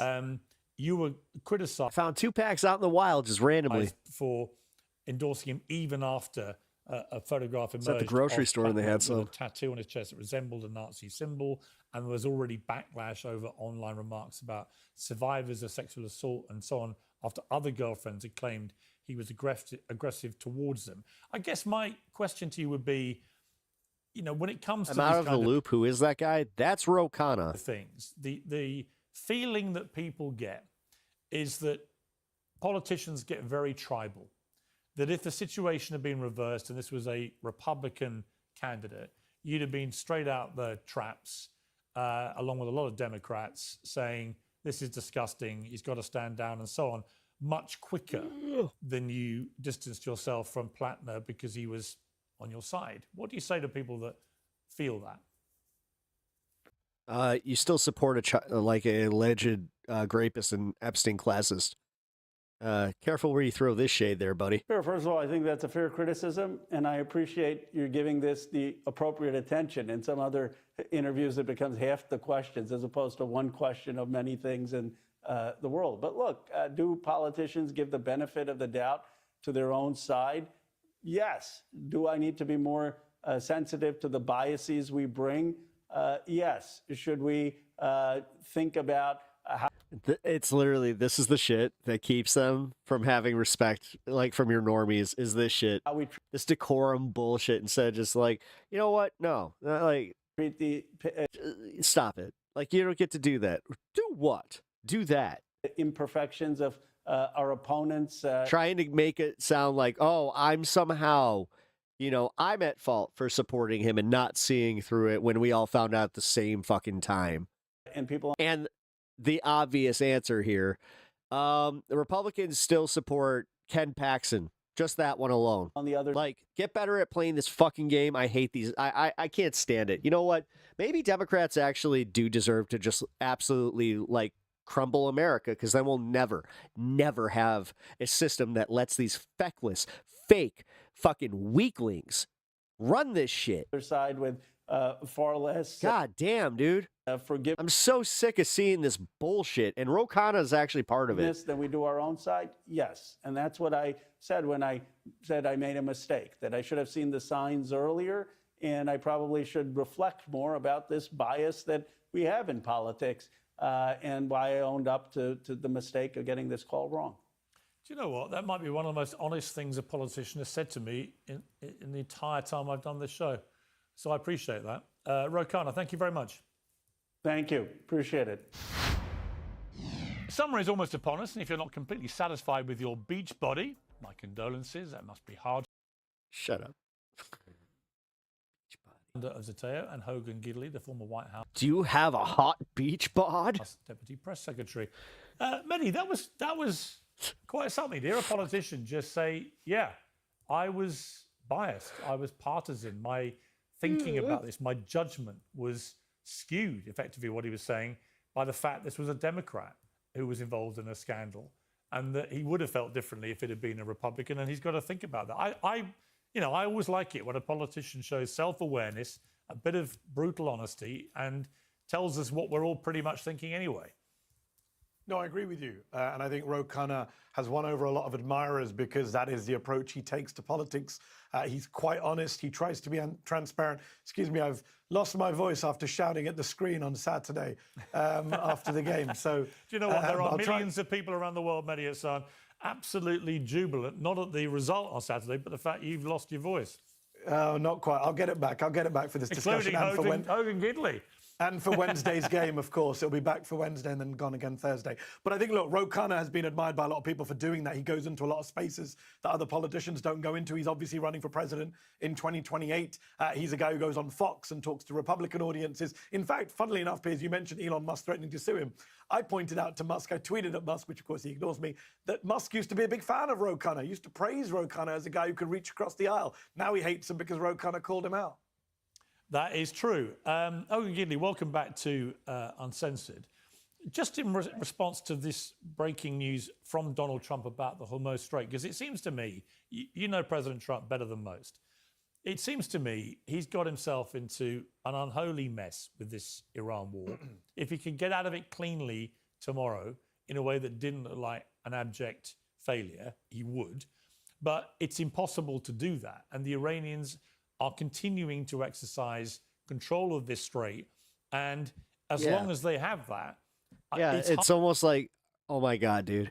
Are they trying to do this thing where we forget about like the pre-war, and now that this has gone through Congress and like this isn't affecting the economy as much, this is the war. Hard to listen to what Donald Trump says about the Americans now running it, keeping it open, charging 20% on all cargo ships. That all sounds great, but the evidence seems to suggest that it's just not actually what's happening. The evidence seems to suggest the Iranians You're telling me our president's a liar? No way. Before I get to that, man, make a comment about Roe, since I'm up in the House of Representatives all the time. He is clearly running for president of the United States. His measured tone is one that he's trying to bring into the party and say, look at me, I can be conciliatory, but also I'm a fighter. But the battle between Musk and Ro Khanna is because Ro said Elon Musk is a trillionaire and I want to take his money away from him and give it to other people. What Ro doesn't say is that he has hundreds of millions of dollars himself.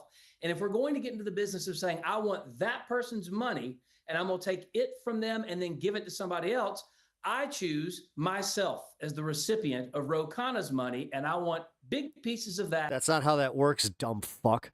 It's literally him saying, hey, I'm getting taxed on this same bracket. You are, oh my God. This guy literally has a child's brain, and he's a representative. For me. Holy fuck. That's one of the dumbest takes I've actually heard like all day. Well, that wasn't actually the point of contention between them. The point of contention between them focused on the cuts that were made by Doge to USAID and the potential and the potential impact though of those cuts on the lives of children in particular, which have been well reported. Now, Elon may want to contest those, but they are widely reported that one of the consequences could be a lot of people dying, including children. He should engage, because I'd like to see a report that says it's the United States' responsibility and or reason or rationale of existing to pay for everybody else around the world when we have our own problem. That can't be real right here at home. That's really it's probably very toupee-ish. part and parcel of the with the larger argument, which is it's a difference in where the money should go and where it should be spent on.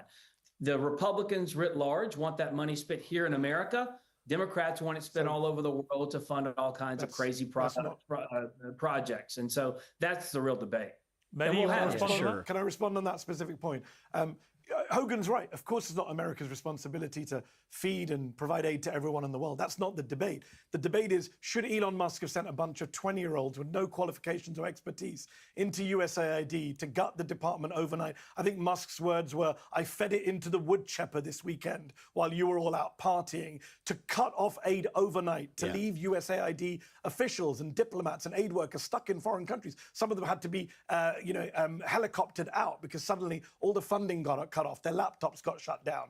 And people did lose access to aid overnight in soup kitchens and in aid clinics all over the world. Nick Kristof of the Times went and got names of children who died, and he gave them to Elon Musk, and Musk keeps ignoring it. Musk keeps saying, there are no kids. Where are the kids who died? Nick Kristof gave him a list publicly, and Musk, of course, ignored it. And the academic evidence does suggest from multiple sources, including the Lancet Medical I like Journal, how we're giving the whole the same amount of credence as evidence. That millions of kids will die, that tens of thousands of children have already died as a result of these Trump-Musk-Doge cuts. And that's the real issue. And by the way, to say we don't have money for it, Hogan, how much are we spending on this Iran war that you promised we wouldn't have, that your president and you said during 2024, no more wars? We're spending $100 billion, way more than the USAID budget in Afghanistan or Sudan. So please don't say we don't have the money for it when we always have money for war.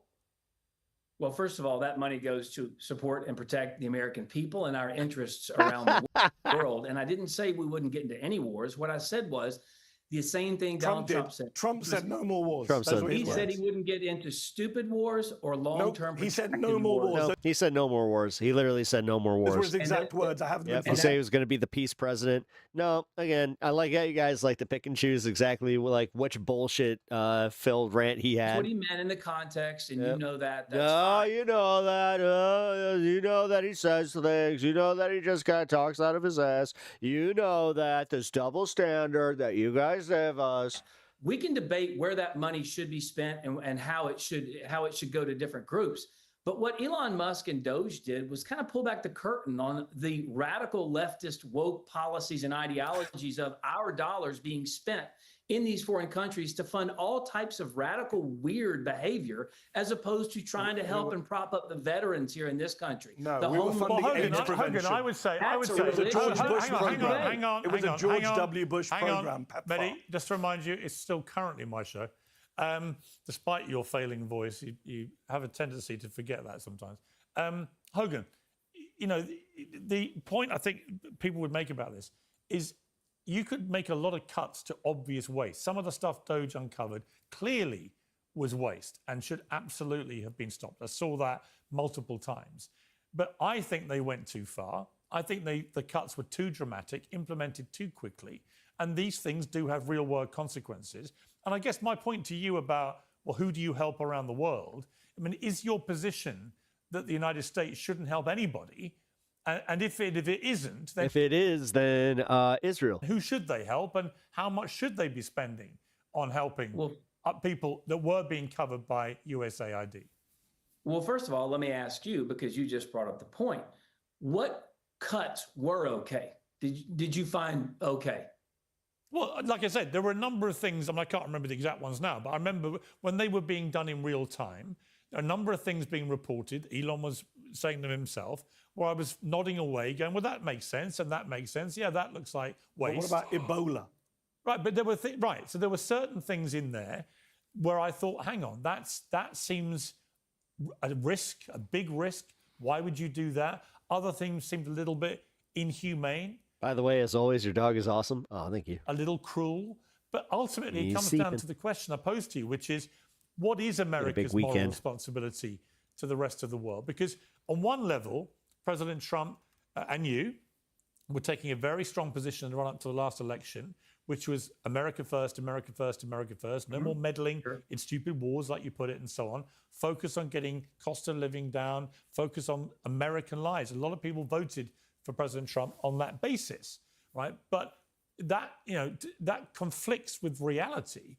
And the reality has been this sudden war with Iran that's proven to be unbelievably expensive, costly to American military lives, is still ongoing, despite we were being told it was all over in 2 to 3 weeks. Here we are, 4 months later. It's still raging. The Iranians, the regime is in place.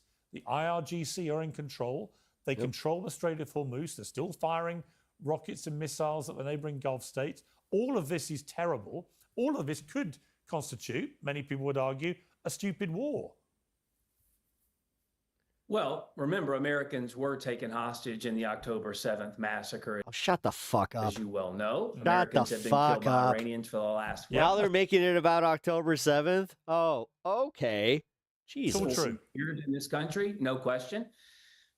From Hillary Clinton to Barack Obama to Joe Biden to Kamala Harris, they all said Iran can't get a nuclear weapon and shouldn't. Donald Trump was the first president to say, you know what, I'm going to try and do something about it and prevent that from happening. What has he done? You dumb motherfucker. Oh, my God. The Obama deal wasn't... Oh, dude, I can't... This is why. This is why, guys. This is why I'm saying no more doing this the nice way. No more fucking playing these games. Like, holy shit. And then... Dude, they have the nerve to chastise you for even supporting a Grant Plattner.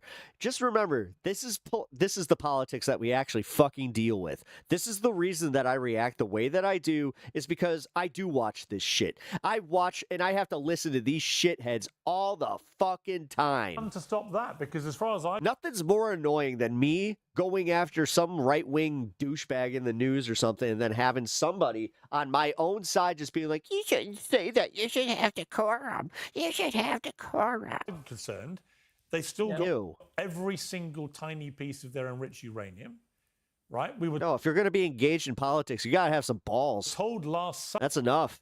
Like, no more of this weak fucking bullshit. In the 12-day Otherwise, get used to losing and get used to bitching about fucking MAGA for the next fucking 20 years. Or that their nuclear capability had been put back decades, Donald Trump's words, not mine. And yet here we were 8 months later having to go to war with them because according to Donald Trump today in an interview, they were literally like minutes away from getting one and using it. So none of these things, they can't all be true. but many of them can be simultaneously. Donald Trump and the moves they made. Some of them might not be, but a lot of them are. At the Fordo nuclear plant and others was one of the most successful military operations, strategic military operations of all time. And while it did how can it have been, Hogan? With all due respect, Hell yeah. how can that be true? And it also be true that only 8 months after that incredibly successful operation, suddenly America had to go to war in Iran to stop them doing what we were told 8 months earlier had been put back decades. That can't all be true. It's not going to stop them from attempting to gain nuclear weapons, as you well know. In addition, I'm sure there were some sites that maybe weren't struck in that particular He declared it a mission success, so no. Military operation. That being said, we know the design of the Iranian leaders. They've been very open about it. The death and destruction of Israel and the death and destruction of America. That's what they want to do. So if Donald Trump can use our military to prevent that from happening, not just for this generation, but for future generations Where's the ahead, win right now, Hogan? I will come to you. I'm just giving your voice a rest. It needs it. The vocal cords need a rest. But Hogan, where's the win right now? 4 months into a war that Donald Trump said would last 2 to 3 weeks. I'm not seeing a win here for the US unless I'm missing something. Well, you know already, they've talked about ruining their ballistic missile capabilities with military strikes. The nuclear program's been set back. Their ability to pay for their proxies that commit terrorism all over the world is part and parcel of this too. But as you said, now we're at a different spot. And as I've long commented, that if this appears to be a win, it won't really matter to the American people because it will look like a win. Now, how does that look moving forward to accomplish that? Are we going to have to take Carg Island? Are we going to have to take control of the Strait? I don't know that. They have military experts that have been deciding these types of outcomes for a long time, gaming this out in the Situation Room, the Pentagon, and other places. So I would imagine in the coming days and weeks, what you're going to see is an even further frustrated Donald Trump, because inevitably what we knew was going to happen was that there were some entrenched radical leaders who were committing acts of atrocity, of course, while they were talking to some people in that government that were more moderate. When I believe they made deals with them, it was the radical side that took over, the radical side that began to fire off missiles, et cetera. And I think Donald Trump's pretty much fed up with it. He's had enough of it. And that's why you see the retaliatory strikes, upward of 90, 150 different installations struck over this past weekend. Okay, Mehdi, I mean, the problem is the Iranians are hitting back. They still appear to be in control of the Strait of Hormuz. Donald Trump is saying it's open and will remain open. He's now going to do this charge on cargo shipped and so on. Again, those two positions can't both be true, right? We can only go on what we're seeing, and what we're seeing is a very small number of ships getting through that strait, which we know causes enormous damage to the global economic energy market, right? So this is dragged on and on and on. I do think Trump is frustrated. I do think he's pissed off with all this. And I do suspect that if we gave him his time again, he wouldn't have got into this. But he is where he is with it. What do you think is now, in reality, happening? Yeah, it's almost like, but that's one of like these, like, oh, let's talk about the fucking fantasy, like, part of this. Instead of the objective reality that we're living through. You know, there's the famous phrase, the definition of insanity is doing the same thing again and again and expecting different results. This idea that Trump is going to start a blockade again, start bombing again, start threatening Carg Island again, and anything... Oh, God, they're starting to talk about ground troops, yeah. ...fundamentally will change is absurd. No, I swear to God, the first wave was just to get America on board with it. No. And he thinks that he has America's support. If it's true, he's going to fucking announce on Thursday that he's going to lock down the elections because we found systematic fraud from 2020. That it won't change. We know. Which means, okay, then we need to relitigate 2024 because that means that election was not secure. But again, why does this shithead fucking comedian on that just happens to do politics? Why do I have like just better common sense, answers to this than anybody on the mainstream media or the people that represent us? I know the two sides are getting a little annoying into this position. They both have their strengths and weaknesses. We know that negotiations is the only way to deal with the nuclear program. That was what was on the table on February 28th. that Trump I'm and getting Netanyahu prepped decided for the, to wreck together. 14. And Give me one the war sec. is a disaster. Let me just deal with a lot of things that Hogan has grab said. myself. Number one, just on USAID, just one last point. The idea this was some woke lefty department. The left were very critical of USAID for many years. One of the programs that the Doge really undermined was the anti-AIDS program, PEPFAR, George Bush's program. Marco Rubio was one of the biggest champions of USAID, as was the late Lindsey Graham, I should say. So this was not some left-wing thing. Even Republicans used to recognize that aid abroad is a good thing for the United States. Number two, on terms of the actual war and how it's going, it's funny that Hogan said, well, what about the ballistic missiles? Well, according to US intelligence, Iran still retains 70% of its ballistic missile capability. And the funniest thing about debating Trump people is Trump always throws you under the bus. Hogan's saying ballistic missiles are bad. But I heard Trump say a couple of weeks ago that it's fine for Iran to have ballistic missiles. They have a right to have ballistic missiles. And when a reporter said, wait, hold on, you want Iran to have ballistic missiles? He goes, well, I can't tell them not to if everyone else has them. So Trump is all over the place on this. A month ago, he said the Iranian regime were good people, nice people, smart people, rational people. Over the weekend, he said they're evil, sick people. This is the most erratic man who has ever held any kind of power in this country. And as for going to war, Hogan says stupid war. Piers, you rightly say this is a stupid war. And by the way, he didn't just say stupid war. He said no more wars in multiple rallies. Hogan was the campaign press secretary in 2024. He was there when Donald Trump said, I don't have wars, he said. He said on election night, I'm going to stop wars. I'm not going to start a war. He started this war for no good reason because Lindsey Graham and Benjamin Netanyahu and others persuaded him to do this ridiculous war. And now we're in this stupid war where oil prices are up. He also said, by the way, Hogan, you remember, he said, I'm going to end inflation on day one. We're going to bring prices down. Instead, we've got gas prices going up and up and up because the Iranians know if they hold out for the midterms, it's going to hurt Trump and the Republicans. They have their own incentive for keeping this going. And Piers, I don't know if I said it on this show or another show, but I said, this war is not over when the MOU was signed, when the so-called ceasefire was done. Yeah, I don't think anybody thought it was. I honestly think Donald Trump is scrabbling to find an exit ramp, and he's finding it really hard because the Iranians... escalating to exit is not a good move. But you don't think 47 years of terror and October 7th was a good enough reason to... So why didn't he say that on the campaign trail, Hogan? Well, why didn't he say, I'm going to become president and I'm going to go to war with Iran to punish them for 1979? Well, actually, I would say, I would look at it differently. Look, you've got a lot of bad actors around the world. You've got North Korea, you've got Russia, you've got China, you've got others, right? And America doesn't march in and attack all those countries for good reason. Right, simply being a bad regime, as we learned. Also, they have nukes, Piers. Well, as we learned, they have nukes. Well, I know that's the point. But the principle should be the same. I remember with the Iraq War debate in 2003, I opposed that very vociferously because I just thought this makes no sense, and it backfired horribly and had 20 years of mayhem and led to the rise of ISIS and so on. You don't necessarily have to march in and attack bad actors in regions. Now, I will never defend a thing this regime has done in Iran. They're a despicable, awful regime that oppresses its people, and they've clearly supplied arms and resources to a bunch of terror groups in the Middle East. All of that is inarguable. But my concern from day one, and I said it on day one, is what is the war objective here? Is it to get rid of the regime? And if it isn't, the very last thing you should want to do at the end of this war is empower the regime. And I have a horrible feeling that by working out the unexpectedly huge impact of being able to control the Strait of Hormuz, this Iranian regime now feels more emboldened and more powerful than it did 4 months ago. That's my honest problem with this. Foreign policy, as you know, is fraught with a whole bunch of different issues. I've traveled with the president all over the world. We went to North Korea, actually, China, etc. This is what's weird to me is the fact that they're like somehow kind of lauded as better communicators than, Democrats. They really aren't. With some of the geopolitical threats that this country faces. Now, they're not imminent threats. They're more economic. They're not military in nature, in that they're not doing kinetic activity in the moment and funding terrorism to try and kill Americans, which Iran, as you pointed out, clearly has done.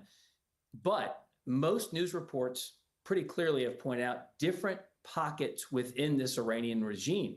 And as Donald Trump said, we kind of did get rid of the regime because we killed everybody in line for control of Iran. However, there are two basically competing groups. One, very militant. I'm going to use the word old school to define, use the words old school to define them. They're the ones who really want to continue down the path of death and destruction, stated goals of killing Americans, killing Jews, etc. versus ones who may be a little bit more moderate. And I guarantee you this administration has spoken to both factions in both groups. It appears that when we do move toward a memorandum of understanding, it's because we've had conversations with those who tend to be a little bit more sensible and maybe care about the well-being of their own people. And then, of course, those who don't, who have killed many tens of thousands of their own people. Dog is smart and couldn't listen to this BS anymore. Control by striking targets, killing civilians, and then Donald Trump has to change. This reminds me, you know what this reminds me of, though? Hogan, it reminds me of the scorpion and the frog tale, which I won't repeat because everybody knows it, but it reminds me about the scorpion. Scorpions tend to behave like scorpions. I just want to end very quickly, Mehdi, because we run out of time. Hold on. Just on the Iran point, I've got to say very quickly. No, you can't. You can't, because I've got another guest waiting. Well, I waited half an hour to come on this show, and then you'd save my vocal cord. So let me just say this. The Iranian regime, to say there's been regime change in Iran is gaslighting at the highest order. I agree. We've replaced Ayatollah Khamenei with Ayatollah Khamenei, a more radical hardline version, who has much more of an incentive to get Mehdi, I agree with you 100%. So let's forget that. I just want to ask you very finally, Mehdi, are you sad that Senator Lindsey Graham has died? No, I'm not sad. I'm not celebrating it either, as you suggested in your introduction. I think it's a bit of a straw man to say everyone's celebrating his death. I think as journalists, Piers, you and I, we hold power accountable. We speak truth to power. I'm not of the school that says when a politician dies, a public figure dies, we treat them like a private figure and just shut up. I don't think journalism should turn into hagiography. At Zeteo, for example, we published a list of what Graham said and did. We just let the facts speak for themselves. He was a man who said awful things, genocidal things, racist things. And we put that on the record for people to see. That doesn't mean he didn't also do, I'm sure, good things in Congress as well. But overwhelmingly, he argued for wars, including this Iran war that outlives him, that killed 100 schoolgirls on day one of the war. He argued for the Iraq war that you and I opposed, that killed over 1 million people. He never met a Middle East country he didn't want to invade. And I think that's how we should remember him. We should remember the full record. The problem is when powerful people die, people in our media, especially mainstream corporate media, want to just do hagiography and say, what a wonderful person they were. Weren't they lovely? And I'm sure many of those powerful people were lovely and they have families who love them. But as journalists, our job is to say, here's what they did, here's the truth about their life and record, here's an accurate obituary. And with Lindsey Graham, the man has a ton of blood on his hands, and we shouldn't just forget that. No one's asking anyone to forget the record of politicians, but I do think in the immediate aftermath of public figures dying, unless they're genocidal maniacs like Hitler or Mao or Stalin, Hogan, there should be a modicum of respect for the death of a human being. And my issue with this, it doesn't just relate to the left. Tell that to Donald Trump. Well, I was going to make the point. I mean, Hogan, I presume you would be appalled by the reaction from many on the left to Lindsey Graham's death, as I have been. There aren't many on the left. But of course, there are many, actually. I've seen so much of it online. And it's honestly, Joe Biden, Kamala Harris, every prominent Democrat. It is disgusting. It was after Charlie Kirk got murdered. It is disgusting. However, you didn't call Donald Trump disgusting, Piers. You didn't call Donald Trump disgusting. If you let me do my when job, he said it about Rob Reiner. If you let me host my own show, I was about to ask Hogan Gidley if, given that we should all be able to condemn the reaction of the left to the death of Lindsey Graham and to Charlie Kirk and others on the right, would you also condemn the way that Donald Trump has talked about Robert Mueller, Rob Reiner, and others that he doesn't like who die when he trashes them in public quite quickly? Because I never like him doing that. I always think it's wrong, particularly given he's the president of the United States. Well, do you condemn what they said and lied about Donald Trump as well? Both Rob Reiner and Robert Mueller? Well, I don't think that's a relevant point. Everyone's entitled to criticize the President of the United States. The point is, should the President use his pulpit to attack Rob Reiner when he's just been murdered? I don't think he should. Those people have attacked him. He responded in kind. Listen, I was executive director of the South Carolina Republican Party in Lindsey Graham's era. I've known the man for a long time. Was he right on every issue? Did I agree with him on every issue? No. But he loved his country. He loved his constituents in the state of South Carolina. He loved being a United States senator. So did Robert Mueller. You can hate his policies. You can not like some of his votes. I got crossways with him a couple of times. Remember, in the first Trump administration, he wasn't on board. The details coming out about the shooting in Maine from ICE are devastating. Donald Trump's closed border policies by any stretch. On the north I'm telling you guys. line, I said when I was at the state party in South Carolina, he got booted off the stage for supporting George W. Bush's He didn't get what he wanted last summer. He's trying to get it this summer. amnesty. We called him Gramnesty for a reason. And his staff called me and said, hey, you know you're off the Christmas card list, right? We laughed about it, and Lindsey Graham finally came on board with the proper policy, which is to protect the American people first. And he cozied up to Donald Trump because he knew that he had enough power and sway within the United States. 26-year-old man got gunned down by ICE because he was weaponizing his vehicle. Yeah, his last words were, but I was trying to stop from one of the witnesses while he was laying on the ground with his 2-year-old daughter still in her bluey pajamas. I don't know why that hits so hard, but the Renee Good thing, I remember that hit hard. Standing right next to his body. State Senate to get things done. Yeah, dude. Once this one gets a little more attention, which it's already starting to, that one just came from a mainstream source. These are the one. This is going to be bad. It's going to be real bad. For the America First movement. He was a patriot. You can disagree with him. We're doing it like again. Now, the thing that sucks is that these last two victims have been Hispanic males, which I hate this, but Alex Preddy and Renee Good were only covered the way they were because they were white fucking citizens. I hate this fucking country. Clip that. I do. We have become a nation of fucking just bastards. And just the worst. Where we almost, like, what are we doing? What are we fucking doing? And there's people justifying this with a fucking misdemeanor civil infraction of, but they were here. It's getting harder and harder, like I said, for me to be nice about this stuff. And that's also why I'm saying, guys, like, enough of this fucking, like, enough. Enough is enough. All you want to. You can not like the wars. I don't like the wars either. But the fact is, the man was a public servant his entire life. But I didn't say good. I'm glad he's dead. You know what? I didn't say good. I'm glad he's dead. I think it would be nice. I think it would be nice in public life if every time a big American public servant, someone's given their life to public life in America or the UK, anywhere actually, if both sides just managed to show a modicum of respect when somebody dies. I don't think it's too much to ask. Then you can get in. Hey. Maybe if you did that to the immigrants that keep getting gunned down by ICE, that'd be nice. Why does it have to always be a politician there, Piers? Kind of weird. Then you can get into the legacy stuff. Give it a beat. Give it a day or two. The problem is, you say you're on. That's my view. Hold on. Let me make this point. Last point, then you can cut me off. You say you're in the middle and fair on this. You said the left yesterday. I read your tweet. Yeah. Despicably cruel, heartless, and abusive. The least kind people on earth. Yeah. You did not say that when Donald Trump said the same thing to Mueller and Ryder. Actually, I checked. I have regularly criticised him. I checked. You said take away his phone. New details just in to see. I have regularly called him out when he does that. I didn't like him doing it with John McCain or Colin Powell. But you didn't call him despicably cruel. No, I do think he's despicable. No, he's right. The Right. language in which Piers chooses to use against the left is so much more intense than it is against fucking Donald Trump. Like, let's be real here. He kids gloves like all of these motherfuckers on the right. But there's nothing, when we end to on me, there's nothing like, more hypocritical. Despicable. Nothing more hypocritical than people with the hashtag. Sorry, I'm having a hard time with this one. Kind in their bio. Justice for Joan Sebastian Guerrero. On social media. Was it Juan or Won or Joan Sebastian Guerrero? It's despicably cruel for Donald Trump to attack the Kennedy family on the day their granddaughter Tatiana Schlossberg when died. they die. That is the least be kind thing imaginable. Anyway, I'm going to be kind and put your voice out of its misery. Thank you, Mehdi. Always good to have you. And Hogan, I always appreciate you coming on too. So thank you very much indeed for giving me your time. Thank you. Yay.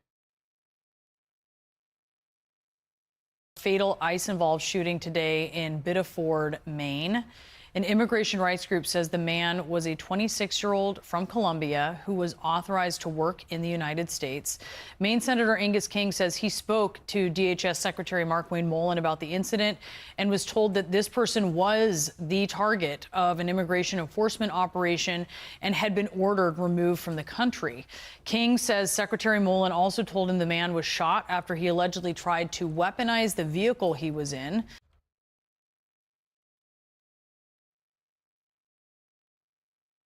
How many of these are we actually going to fucking put up with? How many? How fucking many? Weaponize the vehicles. How many? Senator adding that how many more are we going to do? What the fuck are we doing as a nation? Where are the police? Where are the police? Why are the cops getting involved in saying, hey, these guys don't know how to fucking actually practice law enforcement. Maybe it's time for them to disband or get some extra training instead of doing this fucking thing where we are just becoming okay with a secret police. Like, you understand that him even saying, like, I'm going to use them at the polling places, and him fucking doing this with the election. Like, God damn it. How many more times do we on the left have to tell the rest of this nation, hey, assholes, yeah, we're kind of sliding into fascism, and it's actually getting real bad, like real fucking bad. Like, not going back bad. Agents were not wearing body cameras. Of course they weren't. Why would they? A witness says an ICE officer repeatedly yelled before opening fire after a car appeared to drive toward him. Another witness says the man was bleeding profusely from the head and told the officers, quote, I tried to stop. Biddeford resident Laura Peters told CNN she heard multiple gunshots come from the... And is Maine actually going to vote? You know, I don't know, because we just did this thing with Plattner. You know what, guys? I'm genuinely kind of like, all right, I think that we're cooked. I literally bounced back and forth with hope one day because I'm like, oh, hey, look, the DSA candidates are doing well. But then I realized, I'm like, oh, no, they're not going to let us gain power. This is it. Like, we're fucked. And then I also, like, I don't know. The Graham Plattner thing really did kind of make me go, like, I think that we're just fucked. Intersection of two nearby streets around 717. Welcome to 1941 Germany. No, welcome to 2026 America. This morning. No, we don't need to use the comparative anymore. We are our own thing now, and it's not great. We're the bad guys, and it sucks. Gunshots are heard in a video captured by her doorbell camera. Let's take a listen.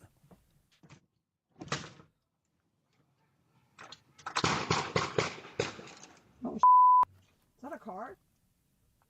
Multiple gunshots can be heard, but Peter's surveillance video doesn't appear to show, I should say, any law enforcement or vehicles or personnel. Reacting to the shooting, Maine Governor Janet Mills posted the following statement on her official Facebook page.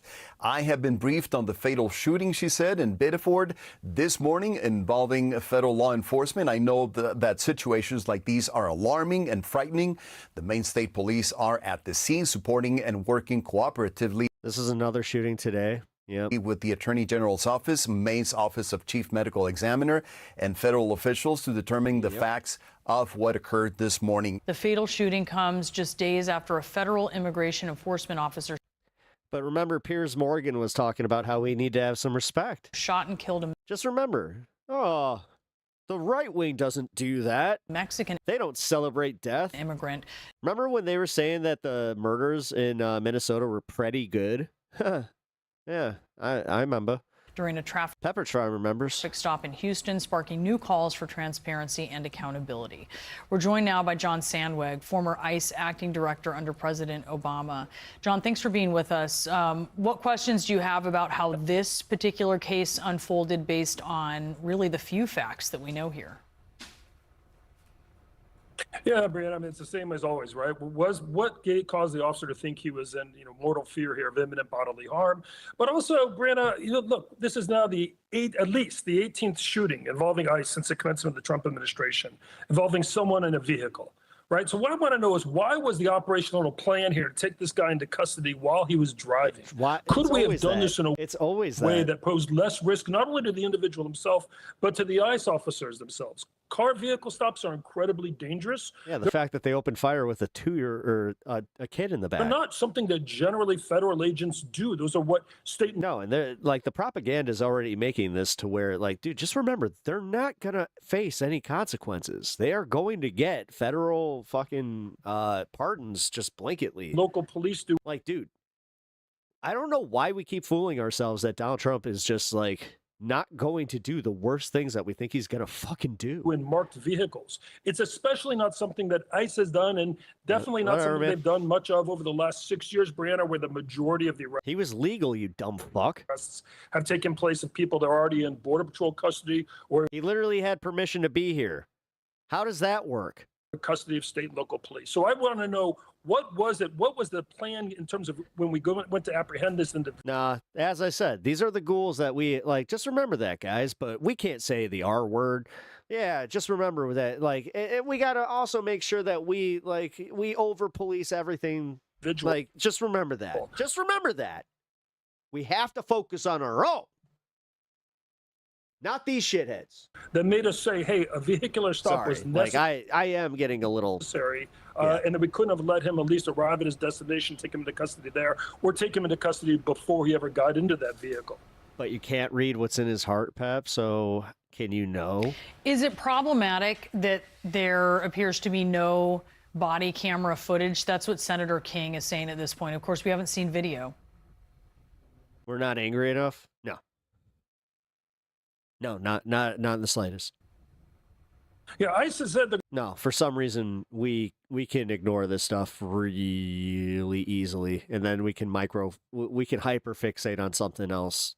It's yeah. Going to roll out the body cameras, but again, this is the second shooting now with the Houston shooting just last week, where no body camera was footage. If we're not going to do anything about this, guys, like I don't know. I don't know what to say anymore. Urge, listen, the best way to protect these agents themselves is. I've been covering these stories since the Trump administration pretty much sent ICE out, and it's getting pretty fucking painful. To have the body camera. The body camera, oftentimes, more often than not, the body camera shows and justifies the use of force used by the law enforcement officer wearing it. I would like to see make this a priority, right? We know, listen, it's not a shortage of money. ICE has never in the history of ICE been so well funded as they are right now. I would urge the secretary to, quickly deploy body cameras to all officers so that we're not all in the dark trying to figure out what happened here. And Brianna, let me say one other thing, of course. We're still dealing with this massive credibility gap that really arose in Minneapolis, right? So now the body camera can help eliminate those questions, eliminate all that suspicion that the agency is under whenever there's a use of force incident as to whether or not the officers are telling the truth. I hope that we get those body cameras deployed as quickly as possible. That's what I was actually going to ask you about, because that's really going to solve it all. Federal immigration officials, they haven't exactly earned themselves the benefit of the doubt. I'm apprehensive to deploying thousands of cameras. Because in past federal... No, I mean, the thing, don't believe in the fucking, no. You understand that comes from the fucking police departments. Office. Like this idea that it's like, well, and technically they pick and choose what they can. No. Legal, like, guys, Pep law segment here. The courts are the ones who determine whether, we can get that footage and just the FOIA requests and all that shit. It's better if they have them. It is better if they have them. Okay? Having cameras capture this shit is better for us. Anything else you hear is fucking propaganda. I'm sorry. Don't buy that. Involved shootings, even when... God damn, dude. I see too many people out here fucking wanting to convince themselves of some just fucking some shit that really just on its face don't make sense. There turns out there is video. Fucking Christ. It's emerged, and flock cameras, sure. It does not match up. Understand wanting to get rid of flock cameras, but putting cameras on law enforcement officers that are literally controlled by the fucking courts, which is our last fucking defense right now. There have been key cases, obviously, where it does not match up. Sorry, I'm getting heated now. Woohoo! With the initial accounts that we have heard from federal immigration enforcement. I do wonder it seems like that is just so imperative when it comes to having those body cameras, if you're surprised that that hasn't been solved for yet more broadly. Yeah, Brandon, listen, look, first of all, let me back up. I will give the credit to the department so far today. I have not seen a statement. Flock cameras have already been deemed unconstitutional. I know. Right? I'm going to one of the meetings in Chicago here because we got to bring that up. Many of these officer involved. Let's get heated. Let's get fucking pissed. Yeah. Shootings. What was happening was the department was. I'm dead serious. The thing is, can you please point it in the right fucking direction? Rushing out a statement where basically it looked like they already made up their mind, right? That the shooting was justified, that the deceased weaponized their vehicle or took some other action that threatened the officers. And then lo and behold, video comes out that appears to undermine that narrative. I think, look, give credit to the department. Thus far, I've not heard a statement. I don't think any statement would be appropriate other than we're going to conduct a full and thorough and fair investigation. Trump is planning to declare that Georgia's 2 senators, John Ossoff and Raphael Warnock, are illegitimate because of fraud. Announcement could come as soon as tonight. But you're exactly right. So he starts a war again, and then he's just going to take over the Congress and just end our elections, and we're not going to do anything, right? I don't know, guys. It's a kind of combination between those statements and then video evidence emerges later that undercuts that creates that credibility gap. Weird. Of course, body cameras would eliminate that. But Brandon, one other thing very quickly. The department needs to step back right now, though, and ask themselves, why does this if he does, it's over. Keep happening? As I said, we'll this see. is the 18th, at least the 18th shooting involving a vehicle.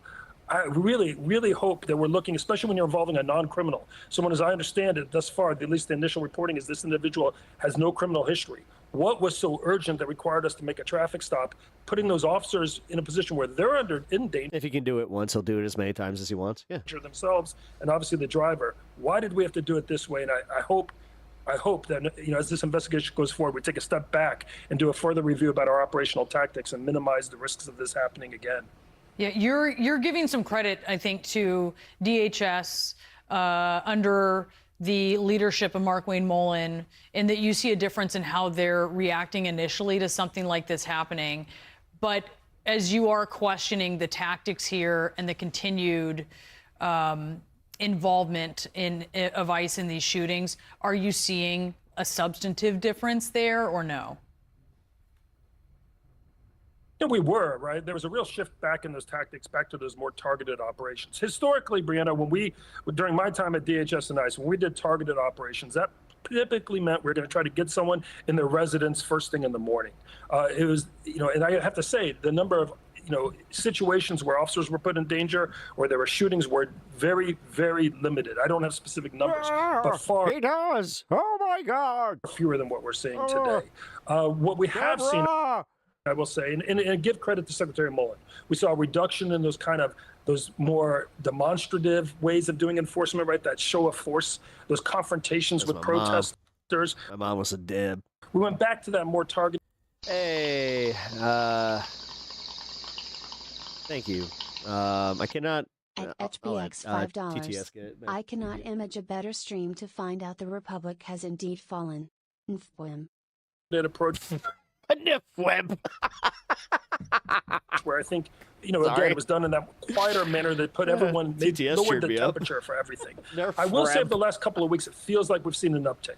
Reporting has come out, of course, that the department has again come under pressure to increase the number of, ICE arrests. And I worry that, when you're under that pressure to do ICE arrests, I've often said this, that the quantity, the number of arrests, it really is an enemy of the quality. Right? If you're doing that targeted operation focused on the worst of the worst, typically those people are harder to find. It takes more, investigative time to go out there and get them. It takes more officers to take those people into custody, and you result in lower numbers. I do worry that over the last couple of weeks, as we've seen the last 2 shootings, that it is directly related to this pressure the agency's under to ramp up the number of arrests, which is pushing the agency to again engage in tactics. 26 years old, he was your age. Fuck. Pushes these officers outside of their normal experience and training, and in this case, that means vehicular stops. Just the mental image of his 2-year-old standing behind his body while he's bleeding out of his head, still talking, by the way, wearing their bluey pajamas, This should horrify you. This should horrify every single fucking one of us. And here, just not even, 20 minutes ago, we had Piers Morgan talking about how we need to have some decorum for people like Lindsey Graham, who is directly responsible for this shit. I'm done. I'm done. I'm done. I'm done. I'm done. No more of this bullshit. No more of this fucking bullshit at all. What's your favorite breakfast beer? The fact that I have an answer? $36, $10. Impeach the blonde Donald Dump. Love the show. Thank you, Ghost Train. I appreciate that. Thank you for the kind $10 donation. And also...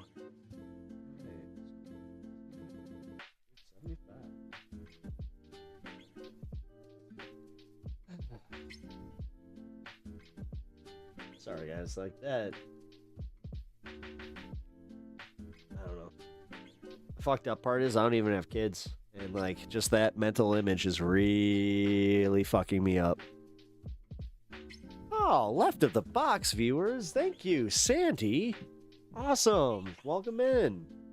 Also, love Sandy and left of the box. Also a This Spacer. Had a great time doing the Ken and Karen show with Sandy. Wait. Hey, I still got my thing. The tape is completely dead. Welcome in, viewers of Left in the Box. Hope you guys are doing well. I am, we just kind of we were talking about some of the stuff with ICE and this latest shooting in Maine, and it will mess you up. It will mess you up. I don't feel good about it. I'm actually, I'm kind of tearing up, like, behind all this. Like, I don't know. I don't know, guys. I don't know. And then you got Trump literally now, like, mass spamming that he's going to fucking, on Thursday, he's going to have a press conference to say that he found voter fraud. And then tomorrow or tonight, he might make a fucking announcement that John Ossoff and Raphael Warnock, the senators, are not legally senators. Yeah, I don't know, guys. I've never been in a constitutional crisis before, but it certainly seems like we are in the middle or heading towards a legitimate constitutional crisis. What scares me is that you got a lot of people that are just fucking welcoming it, and it is not fun. I don't have kids of my own, but I teach at a school with a wide range age, and I can't fathom one of the little ones facing at this bullshit. Fuck, I can't imagine this happening to anyone. Yeah, real funny coming from Kane's Bastard. Really hope the kiddos have you don't know. You don't know. They could have been here. Like, who's to say that they could have just been here for a long time by themselves? Like, who's to say that, their mom didn't die in childbirth or had cancer? Like, dude, this is fucking me up. This is fucking me up. And then we have these cocksuckers telling me that I need to feel bad for Lindsey Graham? Excuse me? I don't fucking think so. No. This isn't how that works. You don't get to dictate where my empathy goes. How about my empathy goes to where, like, it should? Like, I know that listen, I'm very confident in myself, and as far as, like, where I do, like, put my emotions and how I let my emotions kind of run. I've literally gotten through my mom's death, my dog's death, and my wife's cancer within the last, 2 years. Not even 2 years. Not even 2 years. So for any shithead to try and tell me, like, oh, you're just being emotional, trust me, I have a little bit of a special hatred for that person, to be completely honest. But the fact is, like, this is a proper amount. Oh, shit. Ghost, thank you so much. At Ghost Train 63, thank you so much for your $50. $50 donation. I love your streams, love your videos. Don't let the news get you down, brother. Remember, people shouldn't fear their governments. Governments should fear their. Oh yeah, the government should fear their people. United we are strong. Fuck yeah. No, Ghost Train. What, 10,000%. And thank you for the very kind donation. Really appreciate that. And we've officially met the goal, and we hit 100. So guess what that means? I'm actually gonna go back to it. Hold on. I'm gonna do this real quick.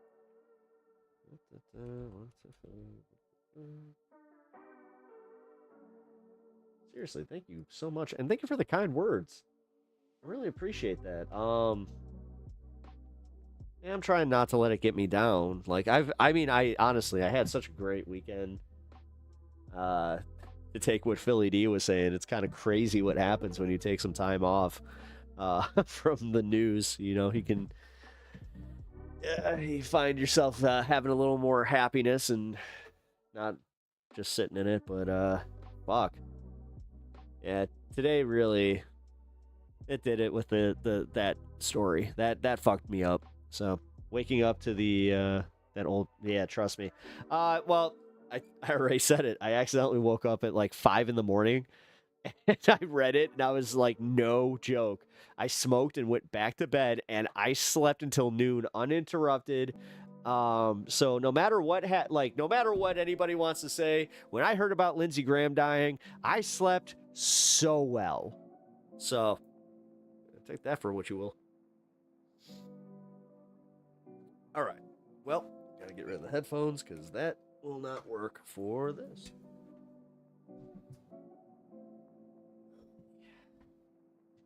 All right. Hey, we got the hat. Can't remember. Can I do this with the glasses on or not?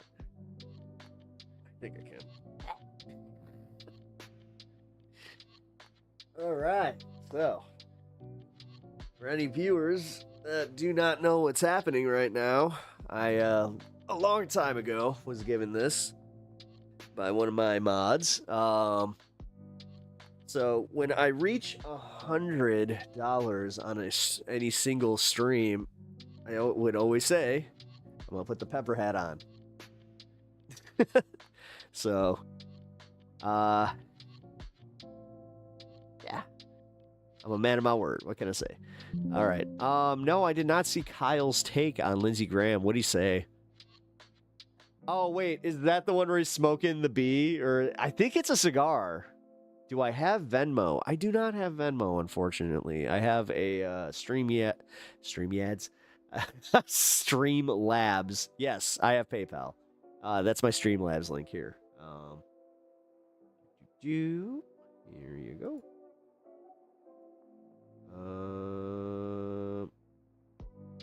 Here it is. Here's my PayPal-Streamlabs. Streamnads. I mean, dude, that was kind of funny because I was like a Freudian slip. It's like, it is not the greatest. But yes, you can donate to that link. That one does, all the proceeds do go to me. I do appreciate that. Oh, hell yeah, the pepper hat. Hell yeah. I feel like I gotta get some more pins. I got a few more pins that I could put on this thing. Ooh, actually, that might be fun. Put some pins on this. All right. Let's just say don't play it on stream because it starts out as DJ Kyle. Yeah, no, I saw that. Yeah, I saw that. He's got his own, like, music. I think this is how it's actually supposed to be worn, where it's like, yeah, this is how it's supposed to be worn. I finally figured it out. It's been a while, but I figured it out. You need a laugh. We all need a laugh. Hope that guy honestly gets bought a beer. Oh, hell yeah. There are little things keeping me happy right now. Art and shit. I'm so grateful for your sensibility because your streams are one of the things that gets me. Oh, Valentine sketch. Long live the pepper hat. Hell yeah. Dude, that means, guys, you don't know what that means to me. Like, this is, it's weird to like get like mushy and shit, but that'll do it. That'll bring a little bit of, I felt that one like in here. And it was like a healthy one. It wasn't like heart attack, like, oh, it wasn't like painful. It was more like a flutter. It was like, whoa, oh, is that what compliments and like just feeling good about? Oh, it's awesome. You remind me of a 14th century brain injured peasant. That is very specific. Why 14th century? Wait. I mean, I like the fact that you ordered, or like you added 14th century. Yeah. Brain injured, whatever. And brain injured, not even brain dead, just brain injured. Thank you for that. We're here for you, Pep. Nah, thank you guys. Like that, it really does mean, you don't know. Like listen, all right, I can't do this with a pepper hat on. I'm sorry. All right, so this weekend when I was at the club, the comedy club, yeah, I'm damn near 40. I ain't going to no club. So when I was at the club, I kind of had this moment where, like somebody had shouted to Soder, they're like, "You're my favorite comedian," and he had a moment where he was just like, "Oh, thank you." He's like, "Don't interrupt the show," but yeah, I kind of had that moment where I was just like, you know, for just where my stream is, it's crazy that I've literally heard the words from somebody, or seen the words, I should say, that "you're my favorite streamer." Like, I had that like legit moment. I was just like, I'm someone's favorite streamer? Damn. Who's my favorite comedian? Dan Soder. Hands down. Working comedian, Dan Soder. He's a fucking... The guy is... He's awesome. Like, he's a breath of fresh air. And also, he's not like that Austin shit. It's not overly political, but just political enough. Like, Danny Sodes. Danny. No, Dan Soder, he likes to kind of hide his power level on that one, but him and Stavros are good friends, and they are politically aligned. Him and Nick Mullen are really good friends. So this is my only stream I watch on the reg. Fuck yeah, guys. Oh, I appreciate that. I really do. Like, yeah, man, I hope I start hitting some new levels here, because man, it's crazy to be so close and just, but then again, I've only been doing, like, we're about to have my 2-year anniversary of the channel. My channelversary is coming up in August, so yeah, it's insane to think about. Comedians go Pryor, Carlin, Chappelle, in my opinion, in that order. I mean, I like all three of them. Carlin, definitely, I'd put over Pryor. Pryor only had like 2 solid hours. Some of it was a little rough, man. Like, Sunset was solid. Like, there's no denying Sunset's one of the best comedy hours ever put together. But if I had to put, like, best of all time, Sam Kinison's first special, from not Comics Unleashed, it was the HBO one. I would put that up there. I think it's one of the best specials ever filmed, and I still watch it and I laugh my ass off. Carlin, yeah, Carlin. I would just say Carlin's my favorite. Pretty much everything he's ever done. He's just got a different style. Like, Carlin I respect because, like, dude, the way he would just, like, he would build these long-ass scripts, and he would just recite them an entire hour. Like, that's crazy. Like, that's insane to me. I could not do that. You need to reach out to like-minded streamers, do interviews or just political conversations with other political popular streamers. Yeah, I'm all right. So I have a few irons in the fire. If you guys are fans of Riverboat Jack, I'm gonna be hopefully talking to her and oh shit. I just realized that might be part of the unanswered emails. Uh-oh. I hope not. I might have to check that after stream. DL Hughley's alright, but he gets a little too preachy. Especially when he used to be on the opposite side of, like, he used to be chauvinist as fuck, and, like, I don't know. See, like, my big thing is just say, like, I like when comedians just say, yeah, I was cringe, honestly. I've really grown, like, my material has grown, I've grown as a person. I hate when, like, they have to make excuses for being pieces of shit, and then they just expect you to fucking accept that. That's bullshit, and I hate it. Hal Sparks is alright. I loved him in Spider-Man 2. Like, the thing is, I don't know much about him. Like, I know he has his own stream. I know that he talks politics. I know him and Sam Cedar have some weird beef. Like, I want to know if it's, like, a bit, but from my understanding, Hal Sparks does not like Sam Cedar. I don't know why, but that's, like, that's the long and short of everything I know about Hal Sparks. Yeah, I like Harlan Williams. As far as like going for absurd humor, like I like that kind of stuff. I learned a lot when I watch his lives. He does a lot of education plus comedy. That's cool. No, see, I like that stuff. Like, cause that's like Bill Hicks was like that. I learned a lot from Bill Hicks, man. Like, I think that, like, I wouldn't have gone into being an atheist as comfortably without Bill Hicks's comedy, because having Bill Hicks point out just how absurd religion is in general and making it, like, into full, like, thought out bits.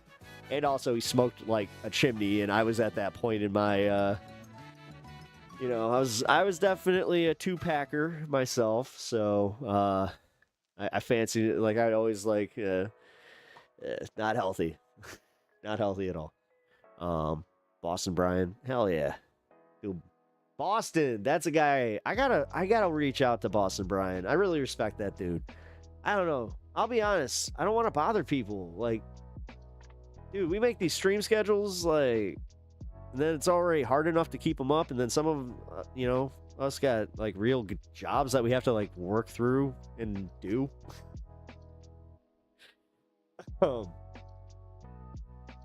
I've tried watching Hal once before. I don't like the way he pauses the videos to comment. Sam Cedar doesn't even pause that much.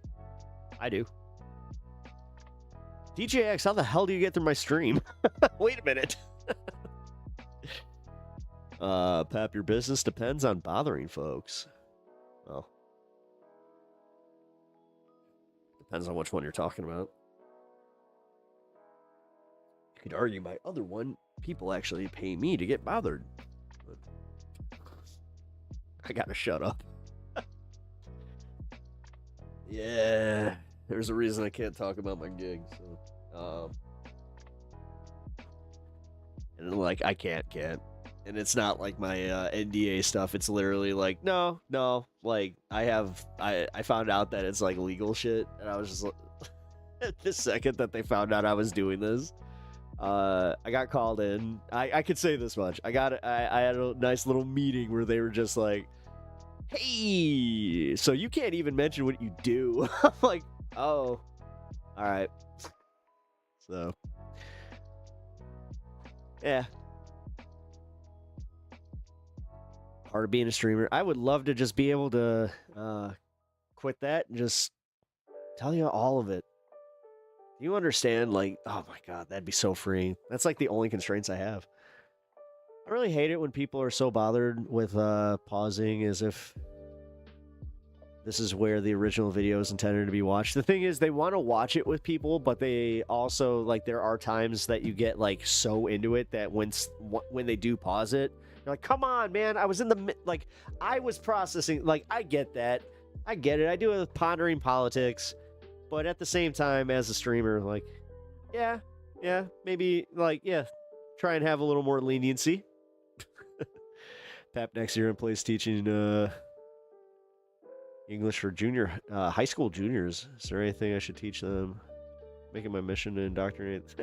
and with equity, autonomy, and little life lessons. High school juniors, can you? I don't think that. Nah, I'd say like you would have to play this one. You're teaching English though. I mean, Rules for Radicals is a good start. Aaron, thank you for the sub. I appreciate that. I'm glad that you're enjoying yourself, and yeah, thanks, guys.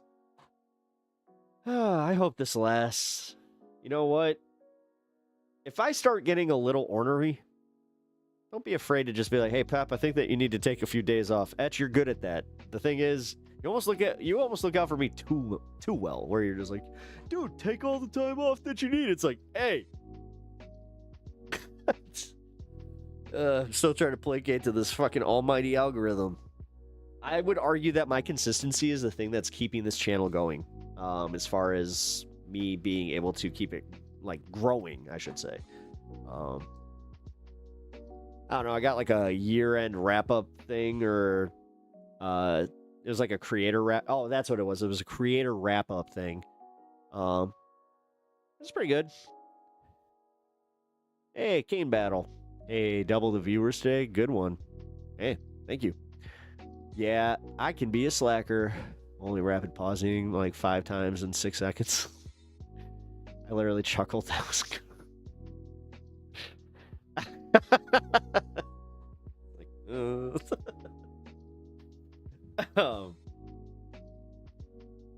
I'm actually, Valentine, I will give you some thought on that one. Because high school, junior year, English class, what do I wish I would have learned? Pep, you and some friends go paintballing. It's like a 4-day vacation, 4 hours. Yeah, no, I like paintballing. I actually have like some paintball equipment and stuff. Me and my brother used to go. I don't know. Like, maybe, though. I don't know. I'm going to be doing more stuff. Like going to the Ren Fair. Like, I'm genuinely, like, excited about this. Oh, my God, dude.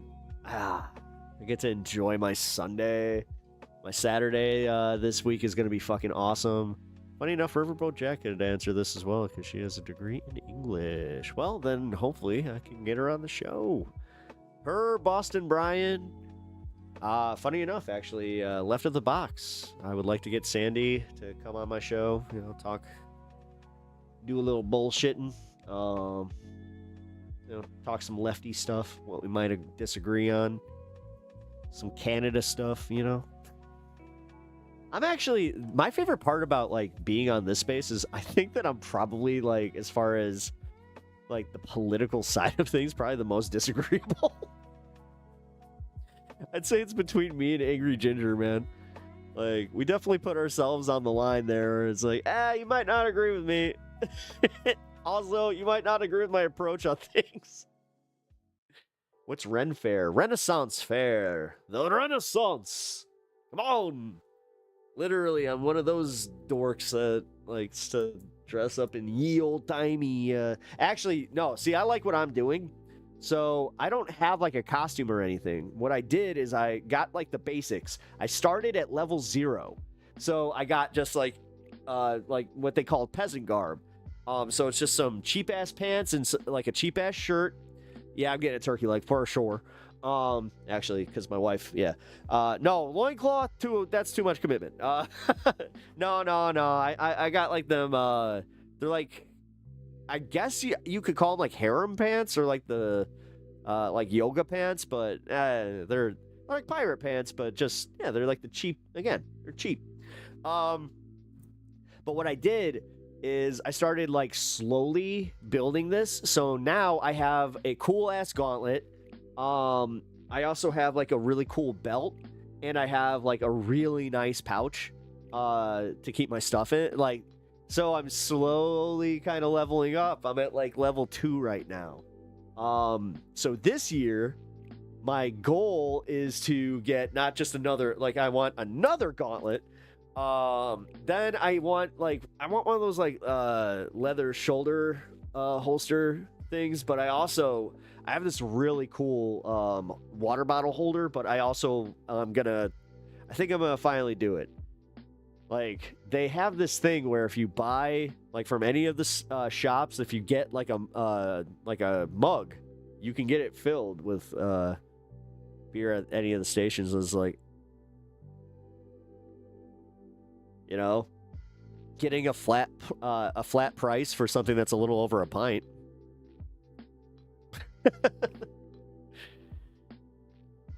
She goes, Polish wing.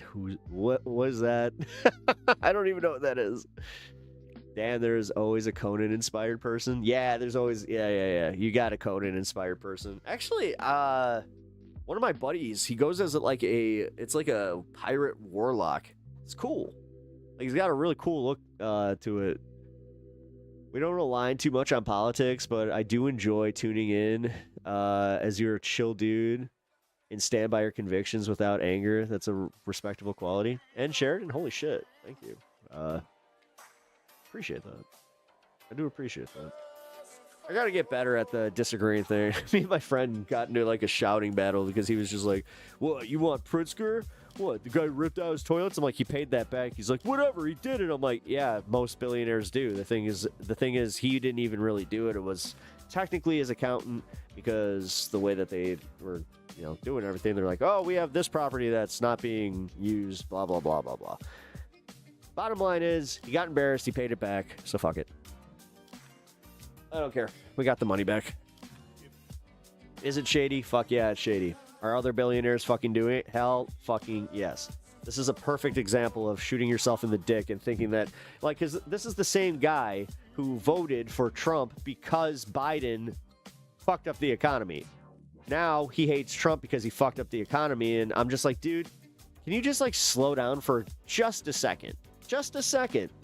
And look at everything that's happening around you and go, yeah, maybe the answer isn't more right-wing fucking, like, politicians.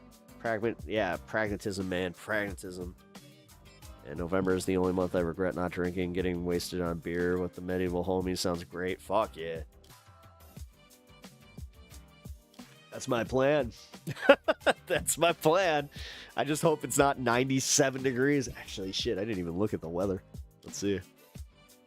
Uh-oh. All right, let's see. I should probably input the actual place I'm going to, huh?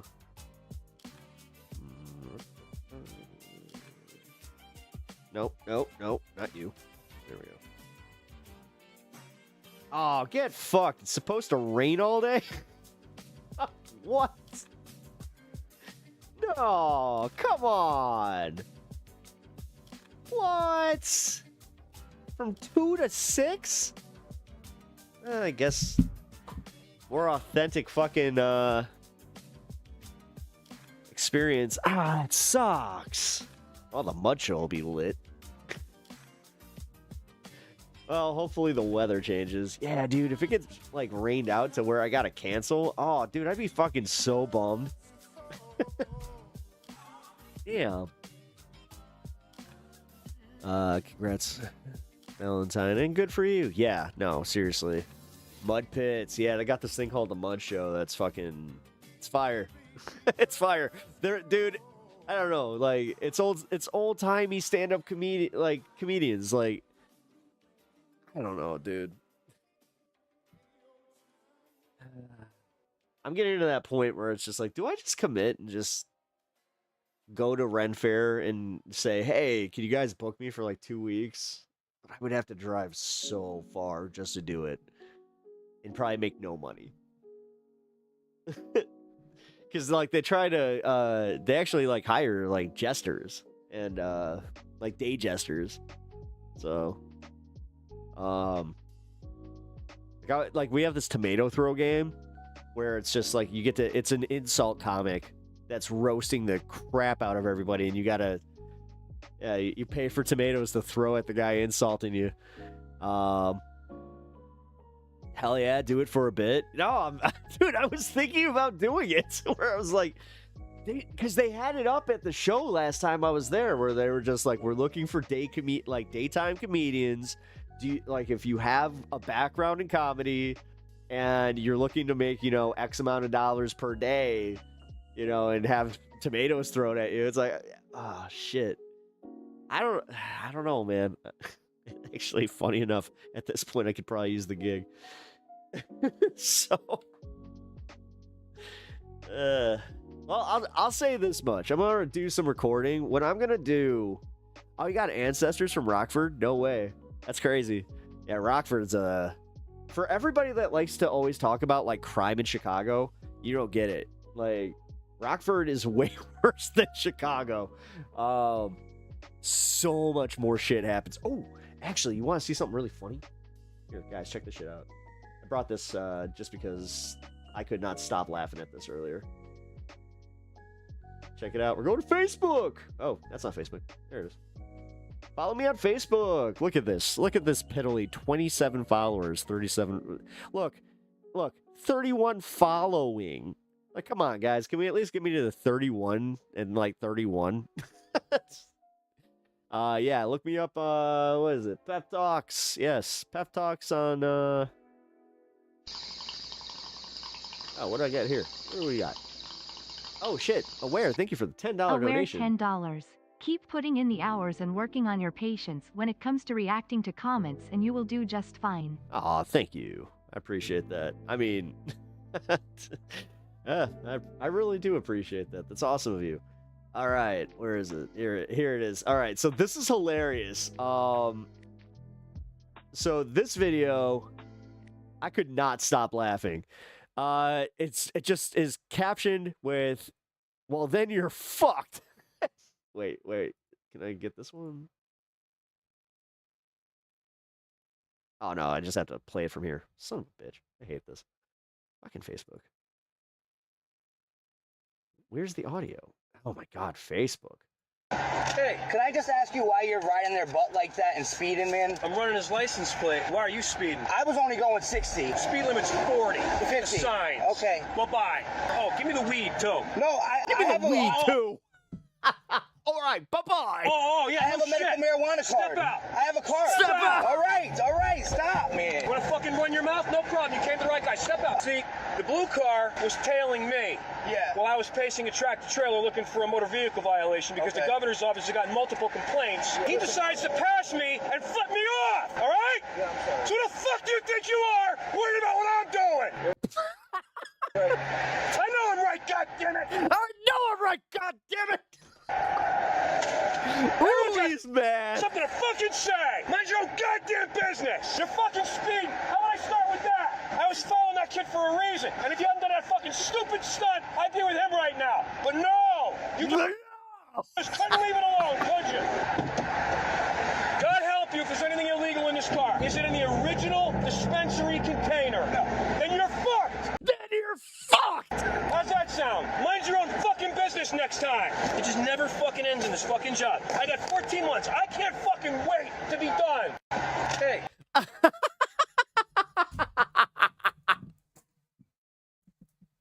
I cannot fucking wait to be done. I have 14 fucking months. Dude, one more time. I'm sorry. This is, dude, the way he said it. Well, then you're fucked. Hey, can I just ask you why you're riding their butt? Can I ask you why you're riding their butt like that? And speeding, man? I'm running his license plate. I'm running his license plate. Why are you speeding? Why are you speeding? I was only going 60. Speed limit's 40. The speed limit's 40. Signs. Okay. Well, bye. Oh. Bye-bye. Give me the weed, too. No, I have a... Yeah, I have a medical marijuana card. Step out. I have a card. Step out. All right, stop, man. You want to fucking run your mouth? No problem. You came to the right guy. Step out. See? Dude, he was so done. He was so mad. The blue car was... He's like, how fucking stupid are you? Tailing me. Yeah. While I was pacing a tractor-trailer looking for a motor vehicle violation because the governor's office has gotten multiple complaints. He decides to pass me and flip me off, all right? Yeah, I'm sorry. So who the fuck do you think you are worried about what I'm doing? You're right. He fucking passes the guy. I know I'm right. You pass me, you flip me off. I know I'm right, goddammit. God damn it.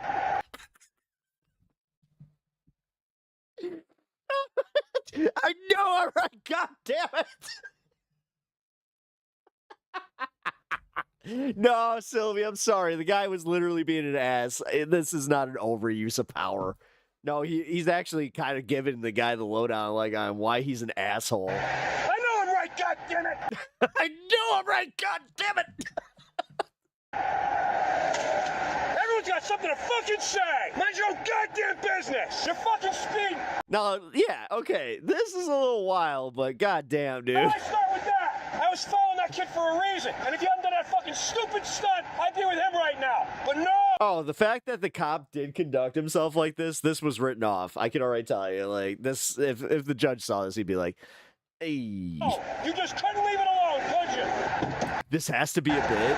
I thought it was at first, but I looked into it a little bit deeper. No, this was legit. God help you! The guy gets charged. If there's anything illegal in this car, is it in the original dispensary container? No. Then you're fucked! Then you're fucked!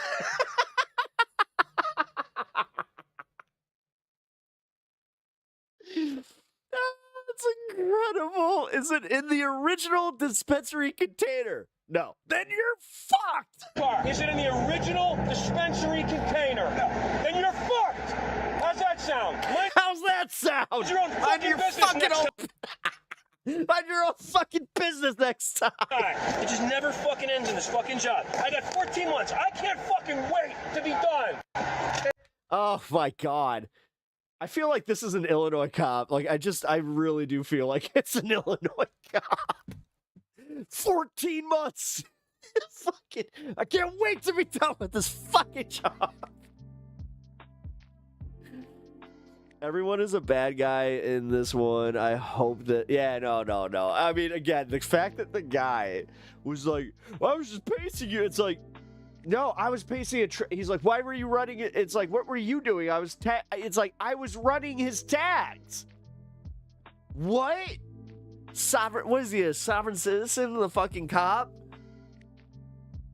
Or, citizen's arrest? Like, what? I don't know, guys. That shit. Oh, fuck. That was funny. I hate to say it, but that was just so funny. The Jeremy Scahill. I think I'll save that for tomorrow. Ooh, we do have our favorite secret keeper. Here. We have the super secret keeper. Super secret time. Did you know that it is Dita's super secret time, Wolf? Hey, Wolf, why don't you take a guess at what the super secret is? I don't know what game we're playing. Oh, that's not the right answer. Hey, Wolf's little woman over there. I do not remember your name. I'm a little bit of a chauvinist. My bad. But I do still want you to. I want you to answer. What is my secret? I don't know. Oh, well, I guess I have to break the news. This all is clearly rooted in. I can't get over the fact that he doesn't sound like that. Look at him. Look at him. Look at this guy. Look at this overly aggressive German-looking motherfucker. Lack of common understanding between the U.S. and Iran over what exactly. It is wild. The state of Hormuz is after that MOU went into effect. President Trump now saying this morning. Doesn't he always look like he has super secrets? Morning that the U.S. will reimpose the blockade that had been on Iranian ports during the heat of the war. This had been one of the last remaining components of the memorandum that had remained intact, and so you can see how this agreement is now coming apart. Was like, what is by happening? Piece. The president wrote on Truth Social that we are reinstating the Iranian blockade, so named because I think that officer just needs a break. I mean, it sounded like he was about like a few months from having a break. Iran's ships or customers from entering or leaving, and then he says that all other countries will have fair and open use of the strait. And then he goes on to say that the U.S. will be imposing a 20% fee on all cargo shipped. It's not clear who will be paying that fee, whether it's the shippers or whether it's countries who are allowing ships to go through, and that the U.S. will help navigate this waterway for this fee. Now, the president was on Fox News a little bit before he posted this on social media. So it's literally security protections. We're doing a thing where we're now strong-arming fucking oil tankers of other nations. Hey, you know, this waterway is very dangerous, huh? Well, it'd be a shame if anything were to happen to you. But for a small fee, we can navigate around it and, kind of give you a little bit of protection, But there's a little bit of, as I said, a fee. Maybe 2.5 mil. How's that sound, huh? Expanding somewhat on this idea of fees being imposed. Listen to what he said there. We've had 10 deals with these people, and so we're just going to hit them very hard, and we're gonna keep the strait, and we'll probably run it. We'll become the. We'll probably run it. We're probably gonna run it. We're probably gonna run the strait, and we're also gonna take Garg Island. Guardian of the. This dumb motherfucker doesn't understand that he's about to get so many fucking American troops killed just because he wants something. Strait. Maybe we'll call it the guardian angel of the strait, and we should be reimbursed for that. When we do that, we're going to be reimbursed because the other nations are very wealthy. They're on our side, and we can't. Oh my God, he's just so fucking profoundly stupid. It's actually painful. Can't be expected to do that for nothing. Like, dude, I take back a lot of what I said about Biden. I actually am kind of sorry. I know old fucking Zionist, but god damn, dude. This half dead fucking literally pudding brained motherfucker. Thing unlike we had for many years. We guarded. Yeah, so now he's extorting money from our allies. Seems like that's exactly what's happening, doesn't it? For 50 years more. And we never got paid for it. They made all the money, and the United States was just, they wouldn't.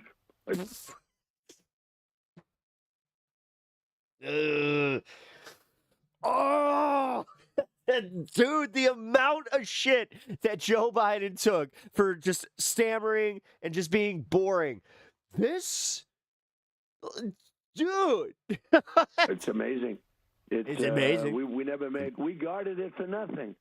And now we're going to guard it, and we're going to get paid for guarding it. Now, this idea... Oh, my God. He literally makes my head hurt with how fucking profoundly stupid he is. ...of the U.S. And even fucking our super secret keeper, he looks like his head's about to explode. Charging fees in the waterway is something of a... It looks like our favorite secret keeper is about to spill the beans.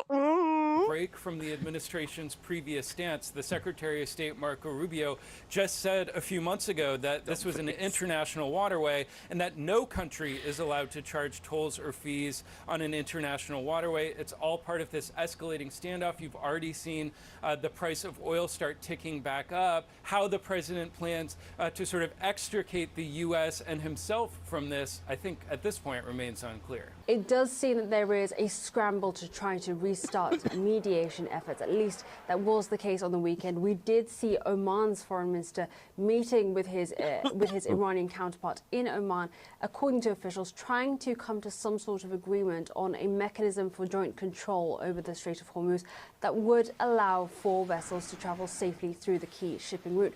But that, according to an Iranian foreign ministry spokesperson, has come to nothing, saying this deal that had been discussed at some level was not achieved due to the overt and covert pressure of the United States on Oman. And that pressure clearly is only ramping up. As you mentioned, Zain, we are seeing those attacks not only now targeting parts of southern Iran close to the Strait of Hormuz, but they are appearing to be moving deeper. And we have had some pretty stark warnings from Iran's foreign ministry spokesperson today. Take a listen.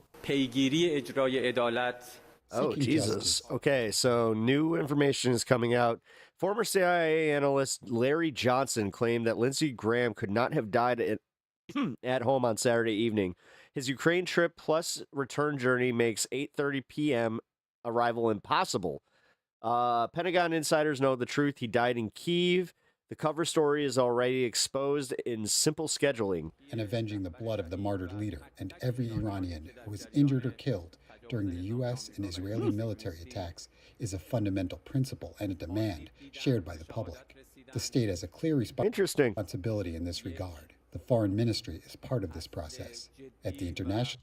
This is not verified by anybody. This is literally on fucking X, so take that with a fucking massive grain of salt. ...level, we will use every available legal and international mechanism, both to document these crimes and to pursue justice. Now, in recent days, the U.S. Central Command has said that it has struck. All right, so I'm going to wrap at 6 tonight, or 6 hours tonight, so we're going to wrap this up, and then we're going to watch the Alex Jones crash out. I did promise that tonight, and that's it. Hundreds of targets. We saw at least 140 targets in Iran struck overnight Saturday into Sunday, according to the Central Command. And of course, as you mentioned, Zain, those strikes are continuing today into the afternoon local time in Iran. But in response, Iran has also been carrying out attacks targeting Gulf nations, allies of the United States. Yep, and it's going to keep happening. So speed read the news real quick. Senator Lindsey Graham was a devoted public servant, a fierce defender of the nation, and a true patriot who dedicated his life to South Carolina, the United States. Our prayers are with his family, loved ones, and colleagues. Blah blah blah blah blah. The FBI is assisting local authorities and has made every necessary resource available. Do you understand how much worse Kash Patel just made this just by tweeting that? Because now he's the one that's making it an actual fucking criminal investigation. Gee, I wonder where Laura Loomer would have gotten this idea that he might have gotten taken out. We saw the ice thing. Okay, so here's the Sneako bit. Oh, wait. Actually, before we go to the Sneako bit, I'm going to play the beginning of the Rational Nationals thing here. I got to run upstairs real fast. This is disgusting. I watched this entire video. Full disclosure, I think that I saw the beginning of this twice because I was like, so pissed at it that oh no I remember what happened. I had already watched it at home, and I kind of like, so whenever my phone connects to my car, like it will automatically for some reason like replay the last video that I was watching. It replayed it, and I ended up watching it again. States and So David Dole getting a double watch out of me, also getting a like real quick. All right, subbed. And this is, you guys don't even have to be a hockey fan to be really pissed off at this. Oh, God. And yet another example in how billionaires David are rules, by the way. Everything. Tom Dundon, the billionaire owner of the NBA's Portland Trailblazers, as well as the Carolina Hurricanes in the NHL, just took a big shit on the Stanley Cup. The Stanley Cup, of course, in case you don't know, don't watch hockey, who are you? Is awarded to the hockey team that wins at the end of every season. This year was the Carolina Hurricanes, Tom Dundon's team, and he did something to the Stanley Cup that I have to laugh because of how offensive it is. And I'm going to go through this. I'm going to get to who Tom Dundon is, how he made his money, which gives you a good idea of the man's character, how he treats staff at his two sports teams, and some of the fun reactions as well to what Tom Dundon did to Stanley Cup, which we will get to right now. So the Carolina Hurricanes tweeted out this after the Stanley Cup was etched, and worth pointing out, Stanley Cup is maybe the oldest trophy in North American sports history. It is. Every team gets their players' names etched on there, as well as a variety of other people involved in the team. Well, Tom Dundon, the first two lines on the Stanley Cup. Actually, we can see it better if I don't click it. Tom Dundon, okay, the owner always gets his name on, no big deal. His wife, okay, she's part of the ownership group, not a big deal. And then Caden, Dax, Drew, Blake, Tegan, these are his kids. School-aged children. Don't work for the team. He filled up the first two lines with his entire family. Now, I'm going to get to, people are saying, oh, this has been done before. The other examples are people that actually worked in the organization. They were adult children who were working on the team. Yeah. This is not the same. Like Stan Your kid Bowman who's in for grade the 2 Blackhawks is not the same as somebody who actually works. Now, you could argue, Nepo baby, whatever. That's a different conversation. But your kid isn't even old enough to work Why are they on the Stanley Cup? It's insane. And we're going to get to a couple of people who were left off. This is the craziest part, is the fact that they actually left off a player that he did 38 games. He was sick for 2 of them.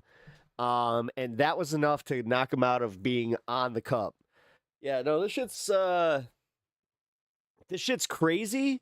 And it's also fucking insane. That's the Carolina Hurricanes, a team that I'm going to argue shouldn't even be a fucking team. Absolutely have been put on. They have been pathetic for like the last 26 years. Like, I'm glad that some players got like their, they got on the cup, but realistically, so I hate this shit. Let me first just get to my favorite reply to all this. This is the best joke to come out of this. When the Leafs win, it's going to say Rogers Unlimited Data Plan starting at $99.99. That's kind of funny. All right. Alex Jones, let's go.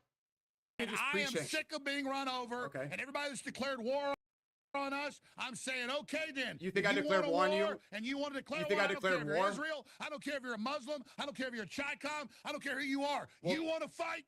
That has way too much white. Okay, so you're fucking games are over. You can't stop me. I'm coming. I know. Then tell me. Coming. I'm coming. Durka Durka Muhammad. Allahu Akbar. Takbir.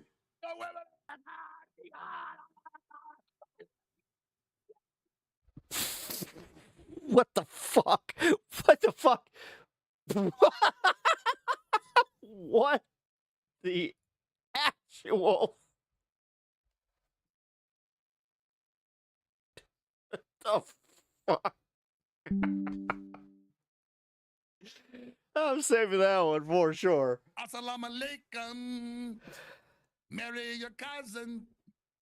I mean, hey, careful, dude. You're literally from Texas. You might want to be careful with that. I mean, you got some neighboring states that, you checked in with Oklahoma lately there? So much fun. You really have, like... You are the bad Islami. Bad, bad, bad Abraham say. You are not the chosen. No good, Sneaky. Bye-bye, Sneaky. I love you. Hey, I'll stop killing white kids. No more abortions, huh? I agree. No more abortions. I apologize for it. All right, so we have Alex Jones. I think I just lost like a nice handful of brain cells, and not in a fun way listening to that. Going to war with Sneako. I guess this is what a religious war in America looks like. Sneako and a bunch of people have been using the World Cup to... I can't get over that George Costanza was drinking a diet mug root beer. Like, mug root beer is like, it's a sin in itself. But a diet mug? Ugh. Stoke tensions between religions and races.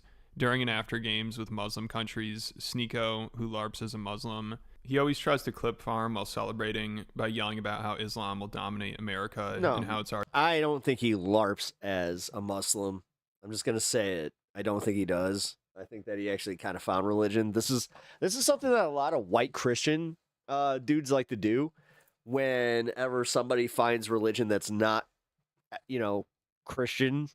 Already taken over New York City. Also, he'll start yelling Allah Akbar while making this deranged face, and sometimes even does throat slit motions. Like, you could tell he's just trying to look unhinged. Well, yeah, that is literally just, LARPer bullshit. But at the same time, I'll be honest, post 9/11 shit, that would have gotten him fucking... So he gives people a ton of Muslim rage bait content, which he knows people are looking for. I mean, this Do stuff... that to the right veteran? Ooh. It's like red meat for people that are always warning about the Islamification of the West. Like Alex Jones and Elon Musk. Alex reposted this viral clip of Sneako where he's yelling about how New York is an Islamic republic and Islam will take over the world. And Alex said, deport him now, to which Elon agreed. Jesus Christ. Then Sneako started complaining about how he's being attacked by the Matrix and blamed it on the Jews because they want to pit Christians and Muslims against each other or something like that. But if that's the case, then you'd think Sneako is getting paid by them to do this shit because he knows this content is going to be used to rile people up against Muslims. I mean, he's an agitator. But then when people get agitated, he plays the victim and blames the Jews. Even though he kind of admits he's playing into their hands. He gives them so much content to use for fear-mongering. Like, they should just be paying him, not deporting him.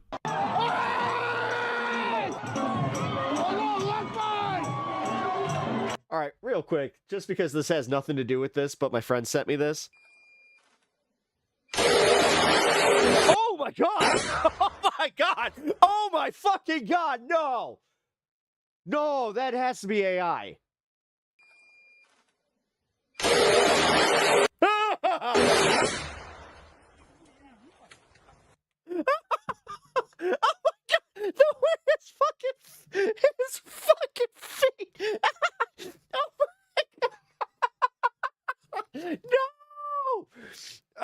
Oh, fucking Christ!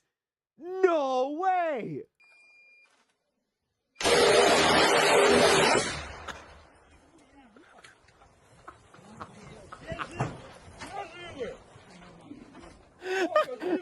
my God, I got so close to just being eviscerated.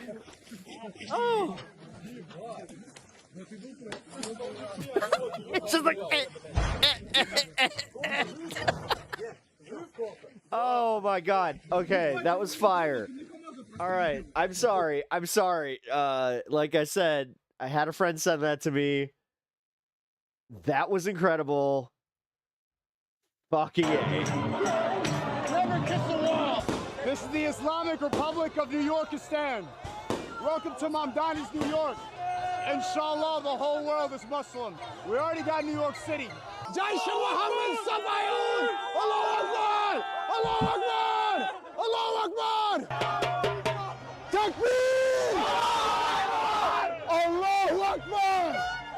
Oh no! Fuck you! This is the Islamic Republic of New Yorkistan. Islam will be in every household. Inshallah, the whole world is Muslim. Welcome to Mamdani's New York. Also, apparently the reason Sneako converted to Islam is because Andrew Tate did. I guess Sneako was obsessed with him and started copying everything he was doing, and even tried to hook up with him, according to Tate, which sounds about right. I mean, Sneako is really desperate for approval and is the most confused person ever. Like, this guy's all over the place. I mean, he went from being a Black Lives Matter activist to being a giant Trump and MAGA fan, and he went from being a cuck and promoting cucking to trying to be a red pill manosphere alpha male. Also, he grew up Catholic. Now he's LARPing as a Muslim because he fell in love with Andrew Tate. So this guy's a total mess, and now him and Tate hate each other, and they go back and forth calling each other out for being fake Muslims. Tried to be me, literally be me. He was obsessed with me. And I thought he just wanted to be famous, and that turned out to be a homosexual obsession. He came to Romania. He came there and started acting really fruity and really weird. He started telling me that he had this cuck. I don't know. The more I look into this, it looks like that was real, dude. Thing that was exposed. He had like even Russia's coming out and saying that shit was wrong. This big cuck scandal. And he asked me what I think about cucking. That the guy fucking went fucking feetsies up, just fucking Superman pose. That shit. What the fuck? It's normal to explore your sexuality, and if I've ever tried it, and I said, look. I'm starting to think that this is why Ukraine is being like as good at pushing back as they are. God damn. I'm older than you, bro, and I've never tried that. I don't think that's normal. And then he started. How many Russians do you think have taken each other out if that's like the standard? Saying, isn't it normal just to try new things? Don't you think it's normal to be curious? How do you know if you're really gay or not unless you've tried being gay? And then I realized he was coming on to me. And when I realized he was coming on to me, I thought the best thing I can do is just not talk to him anymore. Because I don't like this gossip girl stuff. I don't want to be a drama merchant like he is. My brand isn't sitting online and constantly insulting other people like his is. Since then, he has mentioned me every single day in every single stream he does. Andrew Tate wore a gambling t-shirt. Andrew Tate drove a car. Andrew Tate drunk coffee. Andrew Tate this. Andrew Tate that. He is obsessed with me. And if you see the way he talks about me, you can see in his eyes. It's not because he is morally superior. It's not because he just wants clicks. It's a homosexual rage, which is suppressed. Guys, watch him do it and look in his eyes while he does it. It is a suppressed homosexual rage. He is enraged. Now he's Muslim LARPing. He's Islam LARPing. Constantly LARPing about Islam while being gay in private and taking drugs in private, as opposed to me, who keeps my faith private and my internet. He keeps his faith on the internet, and in his private life is completely haram. So we can discuss which one of us is the real Muslim if we want to have that conversation. But I live in an Islamic country. I live in Dubai. He lives in New York. He walks around during Pride Month in New York. Guys, I really didn't want to do this video. So people like to warn parents about Andrew Tate's influence on the youth and how he makes kids hate women. But if you really want to scare conservative parents, tell them Tate's influencing his fans into becoming gay Muslims. Now that will really freak them out. Just show them Sneako and say that's a product of Andrew Tate, which is embarrassing for Tate. I mean, I'm surprised he'd even want this whole thing, he's kind of saying it now. Why the fuck would he even say that? Talk about this stuff. But he hates Sneako, along with Alex Jones, who reposted that video, and a picture of himself with a Hitler mustache gassing Sneako. But he clarified he doesn't wish Sneako any harm. He said he just sees those videos They're all horrible humans. Sneako acting like a lunatic, and he goes into self-defense 99% of mode. the people involved in this video are fucking horrible people. To kill a deadly spider in his house, he compares that to deporting Sneako. But then he realizes, unfortunately, Sneako is actually from the Islamic Republic of New Yorkistan. And when it's a snake or a spider, I don't know. The second time that I heard it, it was kind of funny. I never miss because it's defensive. I click into the mode. You think normally I could throw a weight 10 feet perfectly, splat the head? You think normally I could throw a rock perfectly and splat the head? No. It's the defender in me. And you have instincts, too, that you can turn on and you can hone. And Sneako, I'm not calling for splatting his head, but culturally I'm calling for putting him nonviolently in an airplane like a cannon, a clown in a cannon, and shooting him out of it back to the Middle East with all of his other little compatriots. Bye-bye. Sneako was born in New York City in a family with Haitian and Filipino ancestry. I heard he's a foreigner and speaks French fluently. He moved to Miami, Florida. And I heard he's a foreigner. Converted to... Yeah, you are too, dickhead. This is like, again, just because you you stop just because it conveniences you. Islam. I heard he's a foreigner. Well, whatever. So then Sneako said Alex is trying to get him killed, but they agreed to do a debate, which, as you saw, went completely off the rails. Alex, of course, was fired up. You know, he's always ready to go to war with people. Every month there's someone new he's declaring war on. This is about rich people buying, like, really uncomfortable furniture just to, like, make it look a certain way. I hate that shit. And he always wants to fight people, too. It's like he's just bored and wants some action. I mean, earlier this year... I got a lot of fucking hand-me-downs. I got a lot of heirloom furniture, and I got some fucking comfy-ass couches, because fuck that, like, looks over fucking practicality shit. When he went on Tim Pool's podcast, he showed up wasted and started going off about how he wants... You dare call me trash, because the second that I was just like, oh, man, I got a couch that's kind of like the movie theater, where, you know, you can control your yeah. To fight everyone there, and he kept ranting about Joe Rogan's... You in your parents' basement? I don't know.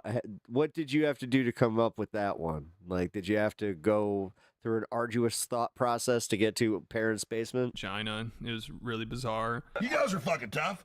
You're pretty tough. How about we just fucking fight right now? You're fucking real men. All of you. Come on, let's go. Every one of you. Let's go. Let's prove how fucking badass you are. Yeah, it's simple. Slug, let's go. You think you can fucking take me? Let's see what happens. I don't think I can take you. No, you can. Why don't you fucking do it right now? Every fucking man in here. 1, 2, 3, 4, 5, 6, 7. Let's go. 8. Let's go. Robbie will fight you. I'm ready. Robbie. I'm ready. That's a big motherfucker over there. I'm ready for war. I'm ready for war. I'm ready to fucking live in Joe Rogan's vagina. And I think later during that podcast, Alex had a stroke. He tried to power through it, though, to prove how tough he is, but he had to leave the podcast early.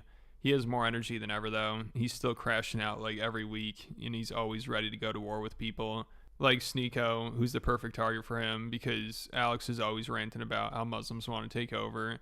So to have a popular Muslim streamer talking about how Islam is going to dominate the West and acting like a maniac, that's great content for Alex to react to. So he was fired up, and Sneako invited him on his stream, and this had to be the best content Sneako's ever produced. Like, he really knows how to provoke Alex. But then when Alex starts losing his shit on him and declaring war, Sneako's like, good job, you're playing into Jewish supremacy. So I don't know if he really wants to go to war with Alex. I don't know if he can handle how unhinged Alex is. I mean, Sneako tries to be polarizing. Then when people start going off on him, he's like, can't we all just get along? Come on, this is what the Jews want. They want us fighting. So I don't know if he really wants that smoke from Alex Jones. But the rage baiting from Sneako definitely paid off, because having Alex on his stream crashing out made for some hilarious clips that have been going really viral. What does Sharia mean? Sharia is the Islamic law. It means law. Sharia means law. That's what I just said. In Sharia law, if you're a Muslim and you live... You keep trying to act like I don't know about Islam. I know all about it. You first off, let me explain. I nailed every one of your little factoids. No, you didn't, because Sharia means law. And I said it's the Islamic law. You just said, Sneako, Sharia- when I said it's Islamic law, that I'm wrong. When And you're just I am preaching. sick of being run over. Okay. And everybody that's declared war on us, I'm saying, okay, then. You think If I declared want a war on you? And you want to declare You think war? I I don't declared care if you're war? Israel. I don't care if you're a Muslim. I don't care if you're a Chi-Com. I don't care who you are. Well- you want to fight? You fucking got one. Okay, so you're fucking games are over. You want a war? You want a crusade? Now you're don't worry. You're gonna get one, pal. You're gonna okay. Then well done. You just played into the hands of the Jewish That's right. supremacists No, controlling don't our worry. country. It ain't gonna well be. done. No. That's what Elon Musk wants you to do. It's gonna Alex. be cultural, so you can sit over there and f your daughters, and you can sit Okay, over there and you're marry chimping out. 7-year-olds, You're chimping out. and you can sit over there and f little boys. You're chimping We out. want your shit out of here. Done. Cool. And if you want a Nice. war, you got one. Nobody wants a war. They want you to start a race war so that they can continue justifying their war. In the American government, people like Randy Fine are saying ban Islam. Laura Loomer, Jigsaw, this lady is saying ban Islam. I heard you and Lauren Loomer might be dating soon. There's no way you're even a serious person. Like, did you? Would you? I'm not a serious person. You do it. That's pretty good. That's pretty good. That's pretty good. Look, I don't know if Laura Loomer's... That has aura. That has aura. Become Muslim. Abdul Alex Jones. We're not that Christians and Muslims. We're not that different, Alex. We have a common objective. We want Jesus to return. Yes. We do. Lower your defenses. We mean you no harm. Don't. It's like We Mars don't. attacks. Don't run. They're We both are your speaking friends. nonsense, I'm like, but okay. You're the one. Particle You're the one meaning. calling for me to get deported. What? I never I called. told you that was rhetorical. It was more. It was retardal. Retardal. I'm not being mean to the Muslims. It's fun. Hey, how about I become a Shiite with you and we take swords and cut our heads and for 8 hours I just march you like That's wrong. ugh. That's wrong.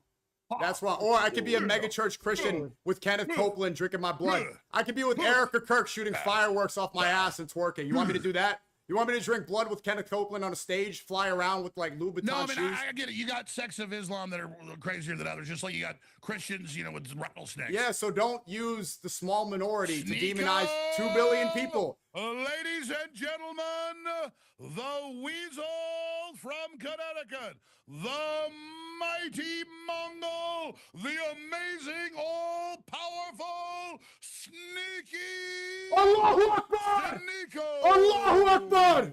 Allahu Akbar! I'm coming. I know. Then tell me. Coming. I'm coming. Durka Muhammad. Allahu Akbar! This is painfully stupid. The slavery that we take Stop. the women as sex slaves and And inshallah, inshallah, you become Abdul Alex Jones.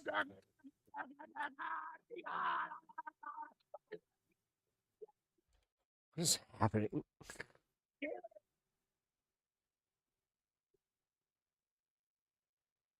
Take care, Sneako. We'll see you. Salam alaikum, Alex. Live.com is where reality begins. Salam alaikum, Alex. Assalamu alaikum. Marry your cousin. It's so much fun. You really have. I mean, he's just a racist asshole. It's just blatantly what it is. And I'll see you tomorrow. It comes from Abraham, who you are the bad son. You are the bad Islami. I feel like I'm watching 14-year-olds do their thing. Yeah, that's actually what this is. Bad. No, that's what this is. This is genuinely like how I would have loved this shit as a teenager. You are not the chosen. No good, Sneaky. But just You are remember, cursed, 18 to Sneaky. 30 is the You are demographic cursed that to they're wear trying to get right nightgown here. and marry So, cousin. male, 18 to 30, straight white male. Hi, Sneaky. I love you. So when it comes to acting like a maniac, it's impossible to beat Alex Jones. And I don't think Sneako Was Alex having prepared. a He didn't seem to seizure? be Yeah, ready I'm for how pretty sure he unhinged was. Alex Hey, what is. up, LT? Like he was supposed How's to it go on going, man? Alex's show the day after the stream, but now Sneako's ghosting him. Yeah, I'm so pretty I sure think he Alex scared him was. away. But let me know what you guys think, and check out the Patreon account if you enjoyed this video. I'm always covering Alex's crash outs on there. Like, he's even getting fed up with conspiracy theories now because Yeah, I heard this. they're too low IQ. Yeah. I also covered Theo Vaughn exposing Tucker Yeah, he's just like, let Candace Owens have it. Carlson, the It's just depravity like, of Andrew oh, Schultz and Jesus. Charlemagne, Matt McCusker's wife, punch and kill Tony comedian Timmy No Breaks, Yeah, Joe that's pretty Rogan funny. exposing Mossad agent, Candace Owens versus Laura Loomer, and there are over 200 other exclusive videos that are each over 20 minutes. So if you enjoy the channel and want extra content, it's definitely worth checking out. There'll be a link in the description. Oh, yeah. There's more news.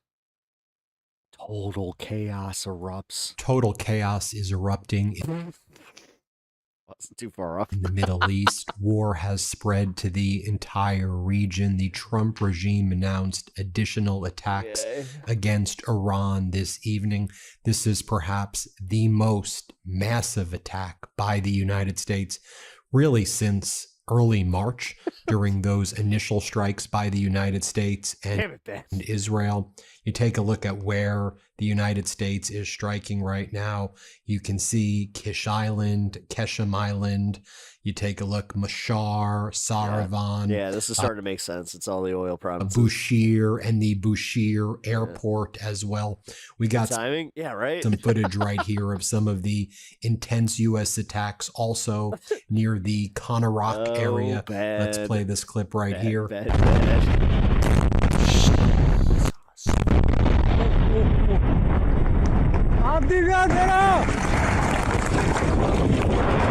That moment that you can like almost feel the shockwave through the fucking camera. More explosions seen in Saravan as the United States has just a massive amount of these tankers over Iran. They are unloading on Iran. Iran is responding very powerfully as well, though, and Iran has struck 3 ships, which I'll talk about in a Did they not level the volume? I don't think so. moment. 2 belonging to the UAE, 1 right off the coast of Oman. But let's just take a look in Saravan here. Play this clip. I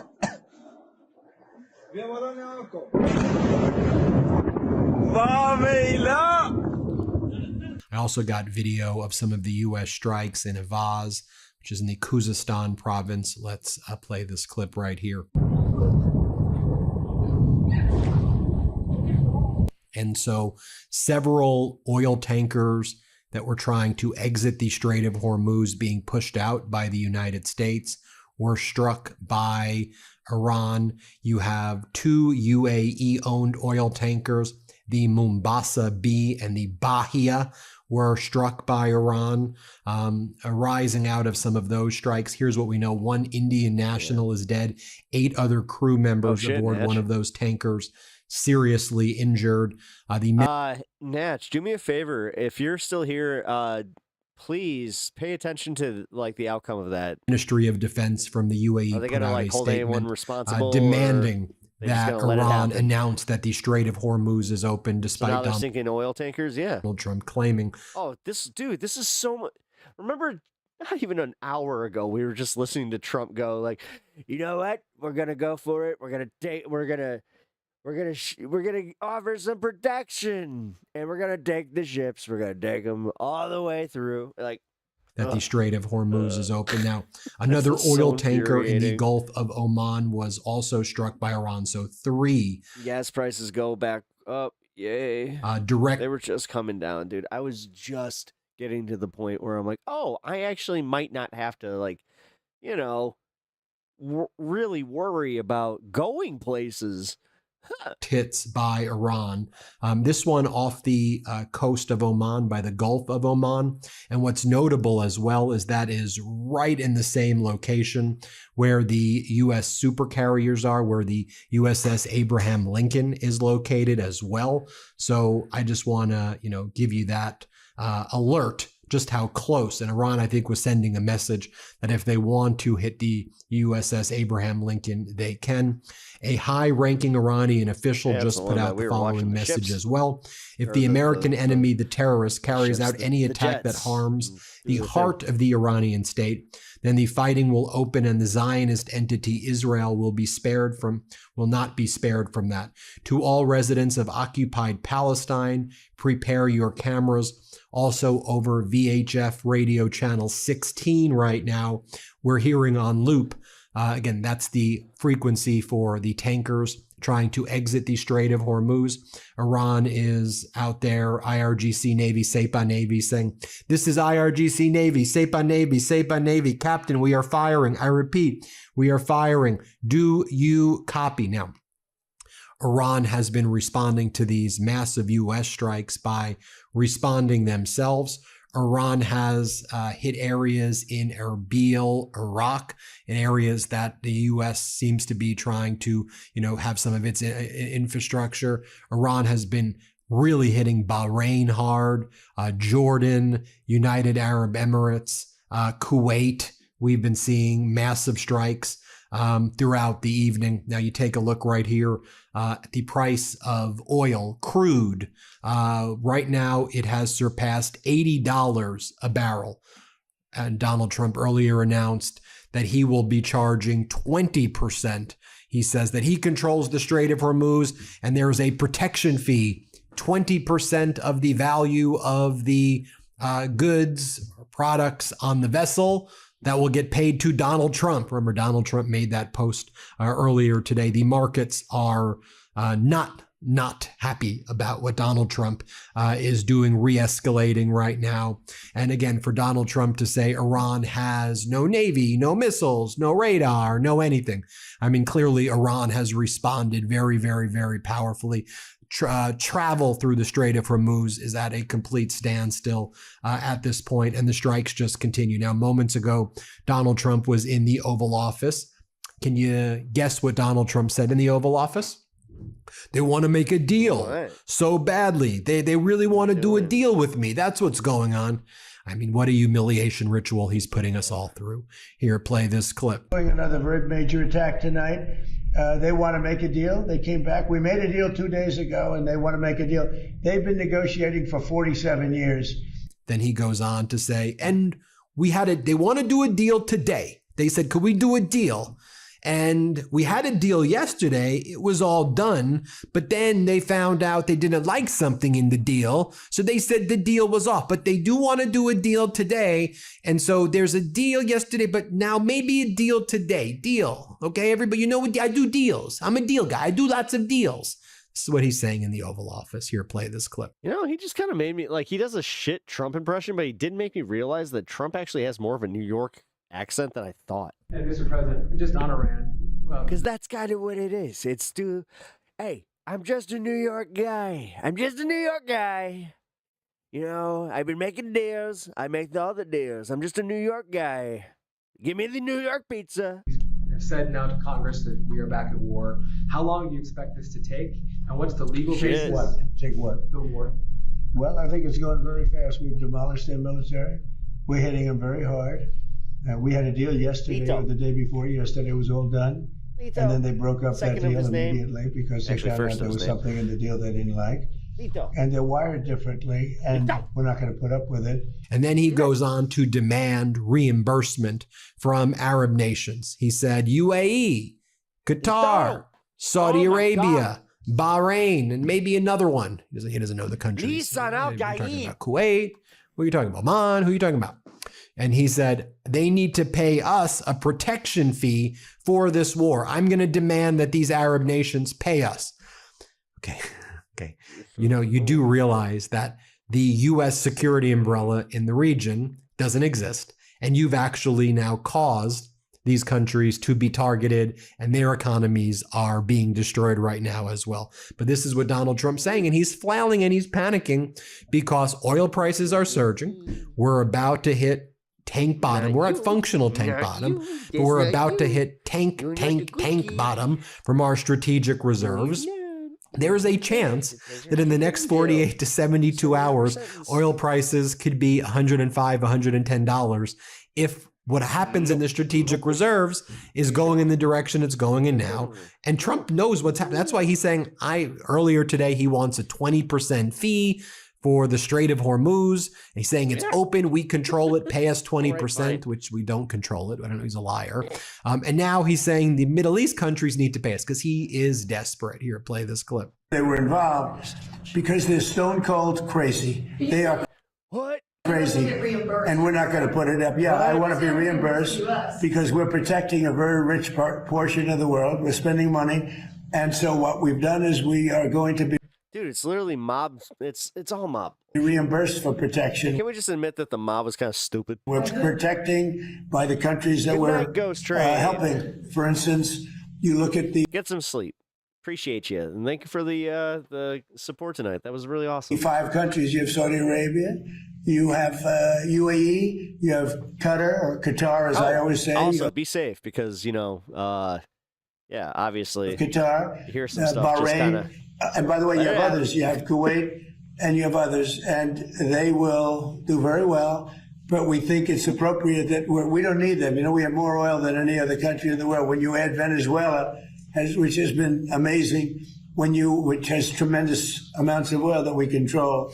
When you add Venezuela and everything else, we have more than 50% of the world's supply. We don't need it, but we need it from the standpoint of protecting allies, et cetera, including Israel, including Saudi Arabia, including Qatar, including UAE. We're protecting all of them, and we've done a very effective job.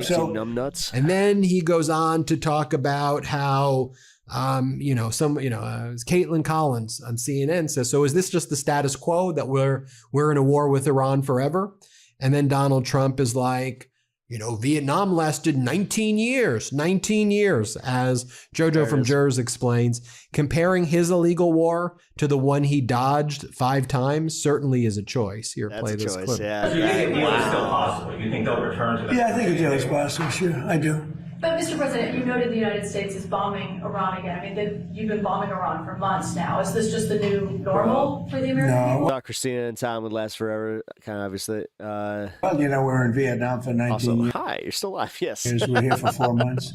So I think we've done a lot. We've knocked out their Navy in a period of 1 month. I kind of had a feeling it was going that way. We knocked out their Air Force. Their Air Force is non-existent. You can blame, actually, funny enough, 2 bears, 1 cave. You can blame that bullshit. Bert Kreischer's whole thing with his fucking wife, where apparently they got some swinger shit going on. We knocked out most of their missiles, most of their drones. We knocked out their drone. This is what happens. It literally, you make enough money, you think you're entitled to it. Plain and simple. He's gonna listen. Within 5 years, he's gonna be marrying a under 35-year-old woman, and that's just it. Manufacturing capability, about 92%.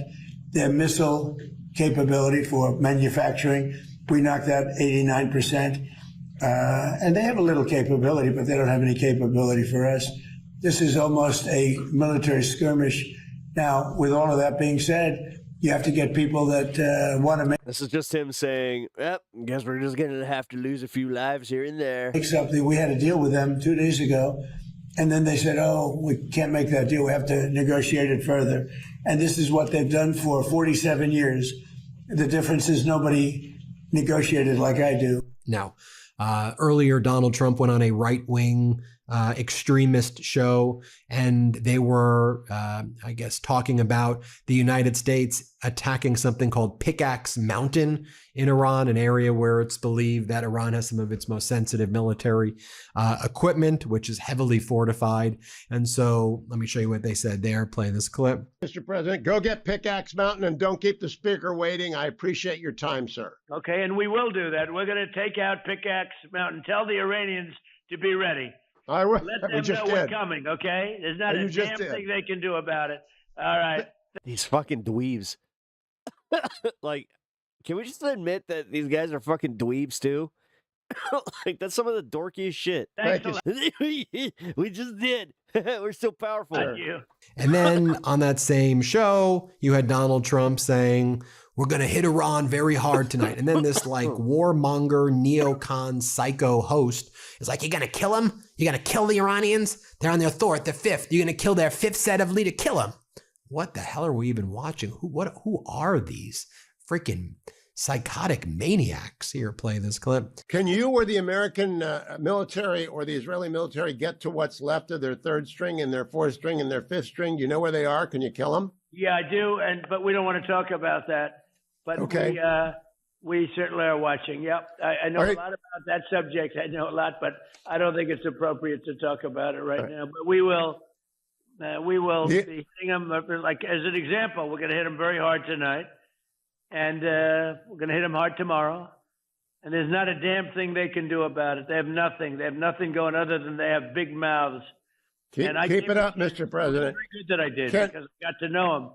The And MOU I buckled. and it's a lot better. You know, people say I was at least reasonable. Yeah, but I got under to know us. What are you talking about? them. They're stone cold crazy people. And now they're also moving the target to Cuba and saying because Yep, there it is. Somebody called Cuba, that earlier because today. there are reports that Cuba has drones from Iran to defend itself if the U.S. invades.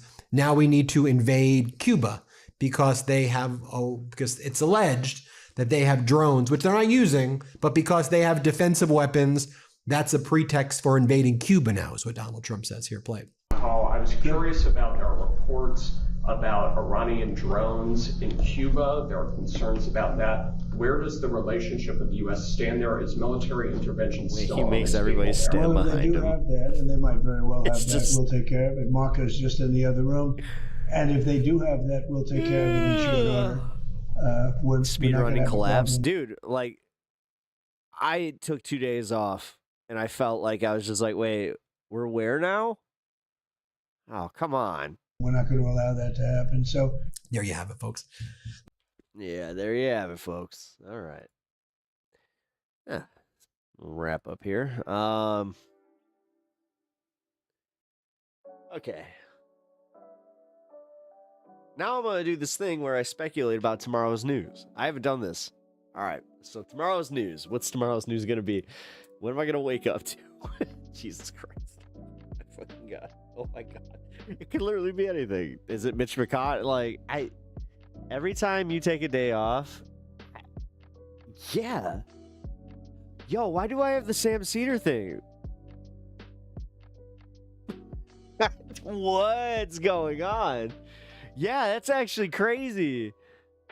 No, I literally got the Sam Cedar thing where, oh no, really big news happens when I'm off and I just don't pay attention. So I like, oh, this is not great. Oh no. New segment. Tomorrow's news today. Actually, you know what? All right. Tomorrow's news today. Let's do this. Let's do it. Let's try it. Test segment. All right. Tomorrow's news today. The Lindsey Graham thing. Well, we already know. Like, his sister's taking over. But was he in Kiev? Like, if he died in Kiev. Or Kiev. Ooh. Well, our super secret keeper might have a new story. Yes. Trump. Let's see. Do you think he does it? Do you think he's actually going to get rid of Warnock and Ossoff? Like, do you think he's going to do it? Or do you think that, like, somebody hacked BTC's account? Because I saw both these things on BTC's account. And it's just like, that'd be wild. That'd be wild if he's just, like, reporting all the shit. That's just, like, obvious bait. Because, yeah, Thursday apparently is when he's going to announce that the 2020 election was stolen. You can't just do it. I know. Oh, that's the slogan Hassan uses on his streams tomorrow's news today. Good slogan. Good for him. Dude, Hassan's...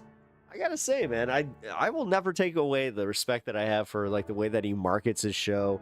And he does have a professional broadcast, like, way of approaching it. No. I do have a level of respect for Haas. It's pretty cool. Plain and simple. I hope he can just... Or he can't just do... Well, we'll see.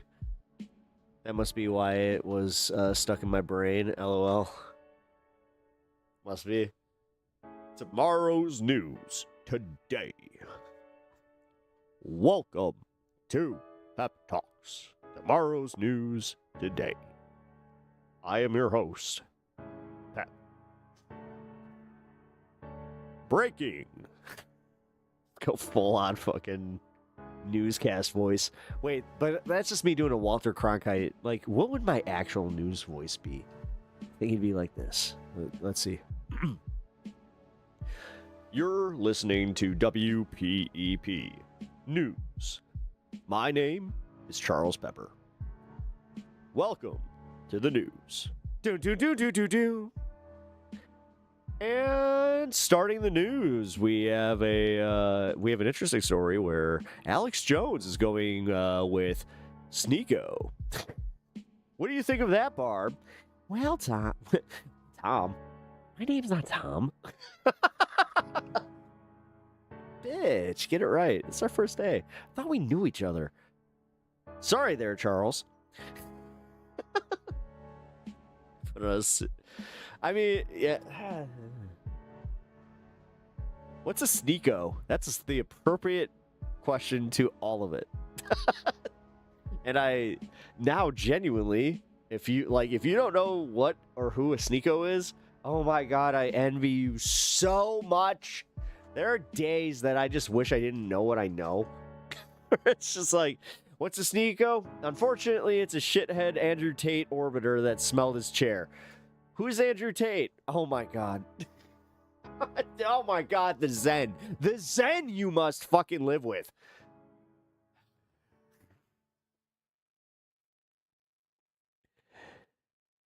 I just kind of realized that that's a real thing. Like, I wanted to make another joke there. Like, oh, that hurts. It hurts. Being online brain sucks. Dude. We know way too much about just some of the dumbest shit. We really do. It's the worst. I hate it. I hate every second of it. Specifically just knowing, like, all this, where it's just like, wait, why are we experts on, like, world news? Nobody else knows. And then we're, like, sitting here getting mad about it. It's crazy. Good night, chat, my sweets, my friends. Good night. Hey, I'll catch you later, DA. No matter what, I'll catch you on Thursday. Oh, by the way, bro, because I'm bad with that time zone shit, I get out of therapy, like, real close to the start of the show, so I'm gonna be one of them that, like, kind of pops in a little bit late. So I was gonna let you guys know that privately, but, you know, we handle our biz. Also, for anybody that's expecting me to be there right off the bat, it might be a few minutes late. Shitty manosphere influencers are losers, touting like they're winners. Yeah. Oh, that's literally that's 90% of it is fake it till you make it. Like, dude, can you imagine? Number one, we think that, like, clavicular and, like, those manosphere, like, influencers now are, like, losers, but could you imagine being somebody that actually watches them and then, oh my god, the cringe that comes with this thought, wants to be like them?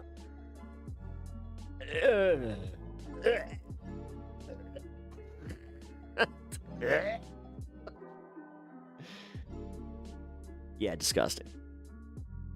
Fucking disgusting. Like, the fact that anybody could want to, like, emulate these guys, like, that shit. No. You used to watch You May Not Sleep Tonight? Oh, shit. I'm sorry. I'm sorry. Ah, fuck. But even I caught onto his bullshit and I was telling people that he was being irresponsible with his influence. I forgot what it was. Like, I saw one thing, just one thing with him and his brother, and I was just like, oh, these guys are full of shit.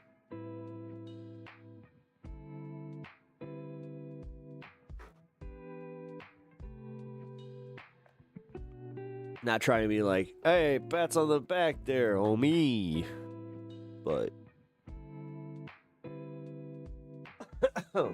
just realized I can't weigh these. How do I know there's actually as much as they say is in here? I've done that. I've literally used my scale and just been like, hey, I'm gonna measure this. Good news is I have only come up short one time out of like 50. So, and it was only by like 0.4 or some shit like that. It barely broke like the point where I like give a shit. Like going back to the day where you're just like, this motherfucker shorted me by 0.5 on my my 8er. I guess I could accept that. Well, at least I got the big ones, right? Yeah, let's go.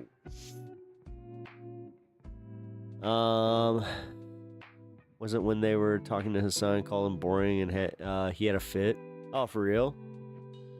He had a fit? Oh, did he have a fit over being called boring? Dude, I don't know. I'm gonna fucking give my own ego a little boost here. I think that Hassan is a very funny dude. I think that he's good at, like, great actually at what he does. But there's a small part of me that thinks that he would love to do what I'm doing here, where as far as like just not taking himself too seriously. I don't know. Like, it seems like he would I don't know. Seems like there's a few things in my life he might be a little jealous of, specifically in my personality. Yeah, it makes sense. Tate would crash out being called boring. Oh, he crashed out. Oh, I thought you meant Hassan crashed out. Well then, no. Nah. Hassan doesn't really take himself too seriously as much as I think that he puts the expectations of others on him and he carries that weight, like, unironically or anything. You know what I mean? Damn, did he feel mogged by Hassan? I did. Damn. Oh man, I'm so insecure over fucking Hassan being so much bigger than I am. Whatever, take it as you will. There's a good chance that Tate called Hassan boring. Tate also crashed out. Oh, that's what it is. Oh, I see what you're saying. Well, I mean, why are you standing? Like, what are you doing? My cat is just staring at my dog. Like, he's about to attack him. I really hope he doesn't, because that's going to cause problems in my life. Lito. Oh, wait, what time is it? Oh. It's about that time to go feed the animals. I think that is why he's just... Are you trying to get the enforcer? Is that what's going on? No. Try to give him credit. Alrighty. Tomorrow. What's tomorrow? Tuesday? Okay, Tuesday. We got this space. We've got 2 hours of Pepaganda, and then we have my show at 4 p.m. Fun times, yeah. I mean, honestly don't know what... I don't know what I'm going to cover tomorrow. Probably the war. You know, stuff like that, but right now... Kind of nice. I might just chill tomorrow. Who knows? So was it like an instance where Tay was trying to get a rise out of Hassan and got upset when Hassan wouldn't react like that? Good question. Oh, from what I remember, it was pretty much what it was. Oh, that's makes sense. All right, folks. Well, I just realized I missed the 2-0, so 421.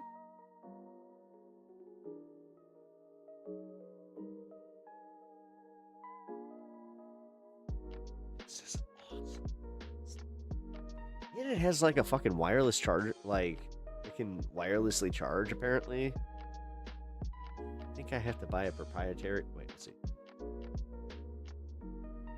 Yep, yeah, buy a proprietary thing.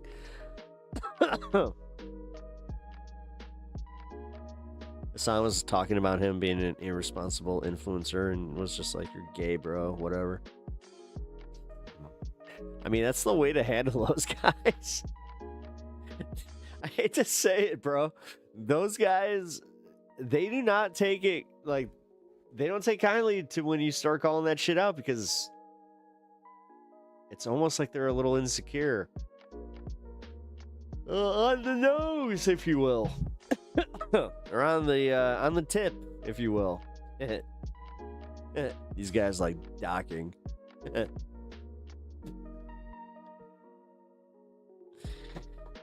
Shit. I gotta admit, his son talking about docking, even though I knew what this was. Just from the comedy scene, Sure, Pep, sure.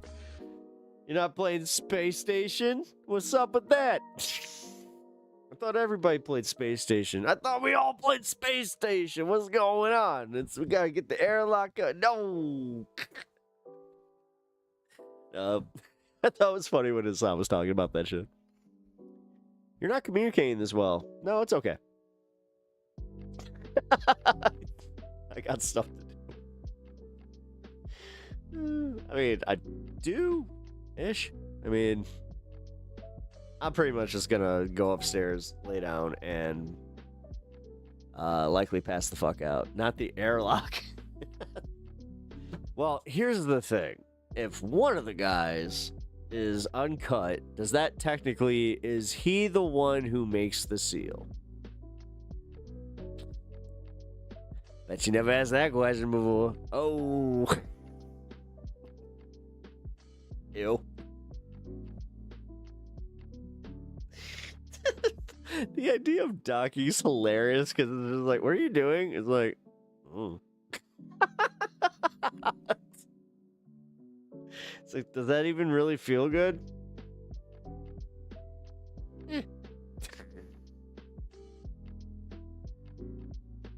I mean, realistically, what the fuck? Like, you put some pressure there, just like, all right, so, like, do you just like, do like Rochambeau on who jerks who, or like technically who grabs the middle, and it's just like then we're jerking each other, but one person has to do the work? How does this work? Huh? I don't know. My curiosity is getting the best of me.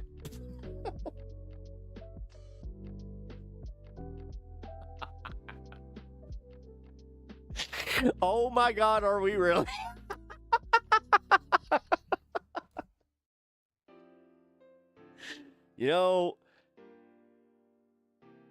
You're right. I never considered the question before, mostly because what the fuck?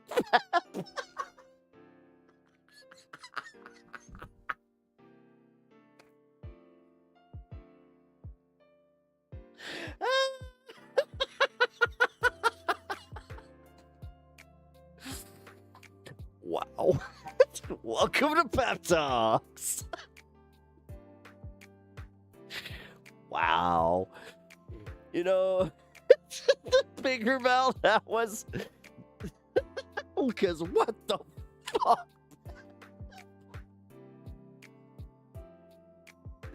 I like how I'm ending the show with this too.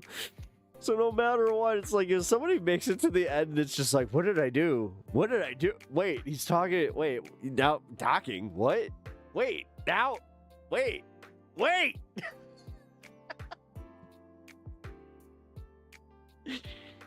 Ah, shit. All right. Well, that was the proper way to end this show. Fucking A. Oh, wait. It's usually whoever the sub is that decide. Wait, is that real? Are you joking, or is that actually what it is? As I said, my curiosity gets the best of me sometimes. It's just like, no. I mean, I'm not gay. I don't know. I'm interested. I remember asking a fucking lesbian once. I'm like, do you guys really scissor? The look on her face. Never go, like, priceless. This sub, oh, okay. I guess that makes sense. It's Advanced Twister. You're sitting there, you're like, I am the Twister champion. Then you break dance on it. You just spin like a on your dick.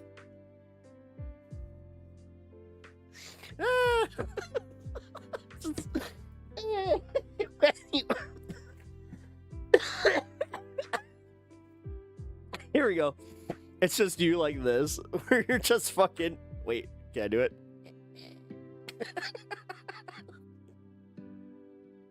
Oh, oh, oh, oh, oh.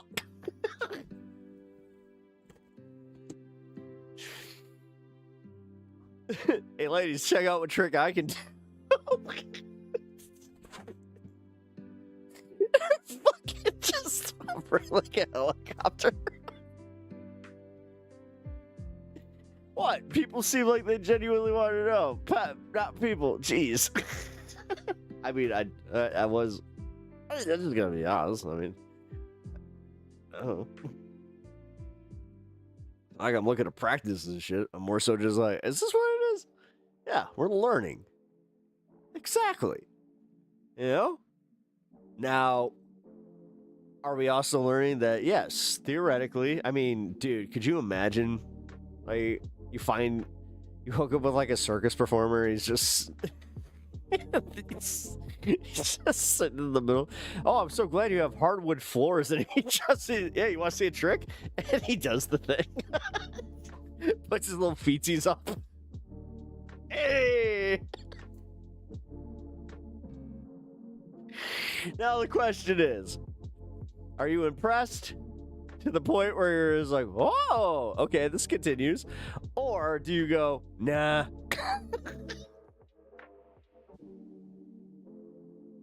I ain't fucking no court jester.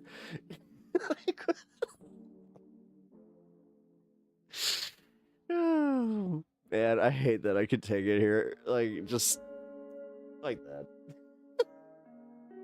Oh, wait. Yeah, I just realized. Yeah, guys, I totally got like a hit on this one. So I have limited earning now. Yay. From on this stream specifically, because apparently I went a little too far. Eek. Hey, Lito. All right. Hey, come here.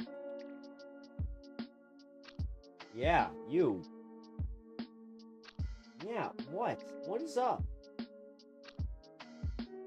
Why are you just like knocking on the door? What's wrong with you? Oh no, too spicy. Does it late night naughty talk with Pep? What? Oh boy. Might have started Love Line essentially, or it's just Love Line with Pep Talks. I mean, Love Line was a dope show. I don't care if you like Adam Carolla or not, or Dr. Drew. Like that, I grew up with that show. I listened to a lot of that show. Hey, that was my... Get down, sir. Knock over. Yeah, come here.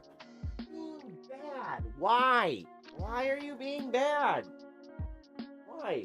And also, you just don't want to be like you're camera shy too? What's up with this? What's up with this? What's happening again? Yeah, here.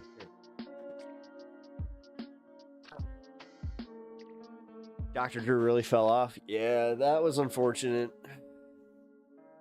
I remember watching that Celebrity Rehab, and I was just like, this isn't on the up and up. There's something bad about this, and Dr. Drew seems like a pretty bad person. I think that I have been proven right. Oh my god, this fucking cat. All right, get down, go.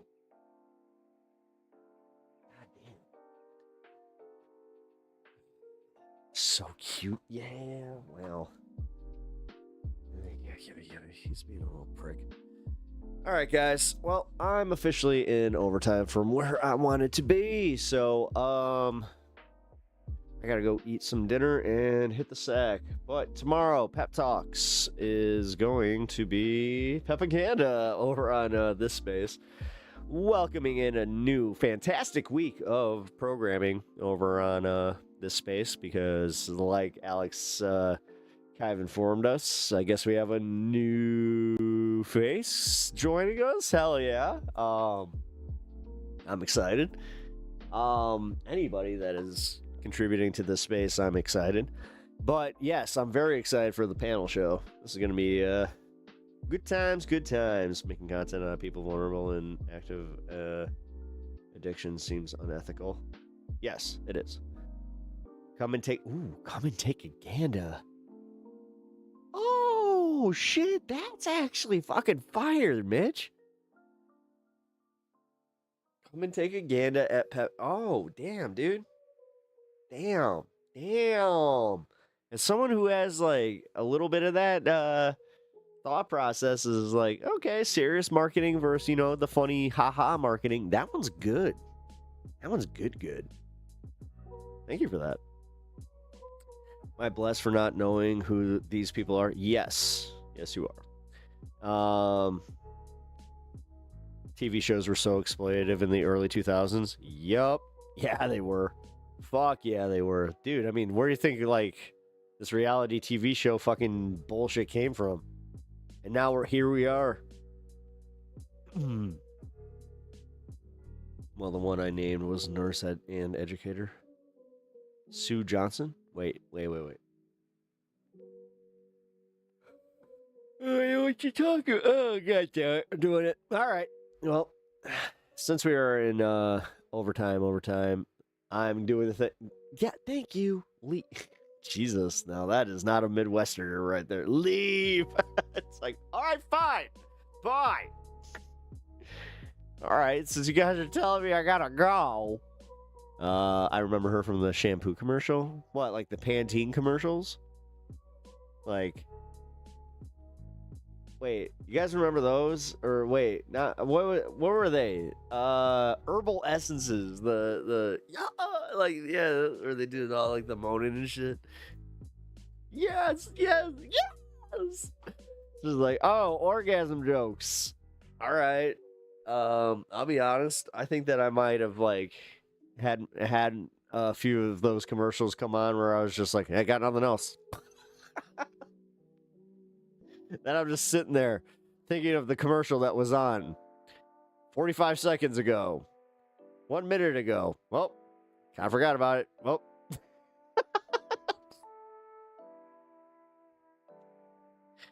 and then you just quit pulling it. You're just like, oh, I don't even remember why I was doing this. And that's where I'll end it, folks. Hey, welcome to Pep Talks.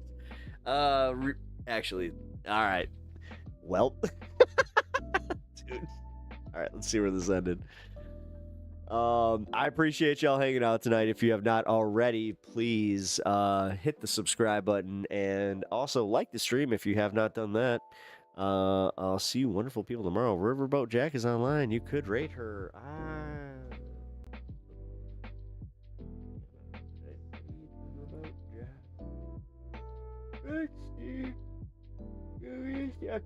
Oh. It's a little different with YouTube.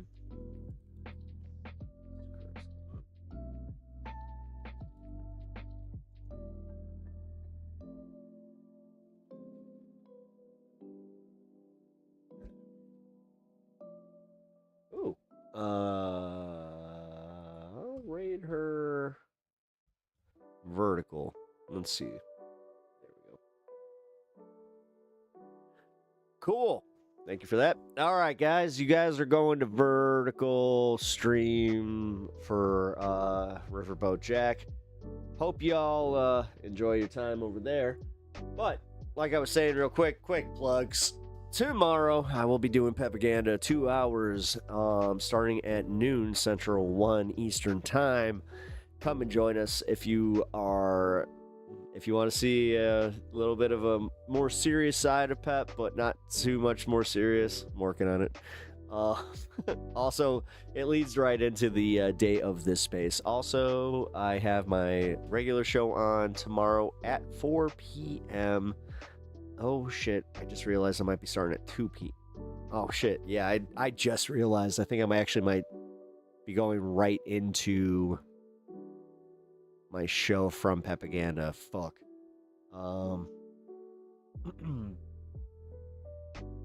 Yeah, I gotta figure out my plans. Okay. So tomorrow, regardless, keep your notifications on. If I'm not on at 2, then I will be on at 4. And yeah, look out for the rest of the stream. Got the stream schedule up here. Check that out. It's awesome. What? Why? Oh, okay, so I might have to end early tomorrow, so doing like the extra 2 hours where like I just lead in from Pepaganda from 2 o'clock. I was thinking might be good, but at the same time, yeah, you guys got a lot to do. I think that extra hour kind of gives you time to kind of mod and do all right shit. I'll think about it. I gotta figure this out. I didn't really think about this until literally right now, where I was just like, oh shit, I forgot that I might have to end stream early tomorrow. Regardless, stream tomorrow. Go to Riverboat Jack. I love y'all. I've totally been Western goodbying, so peace. I don't know what my hands were doing there. What the fuck, dude? That's the second time like I did that, where it was like I did the 3 and then like no.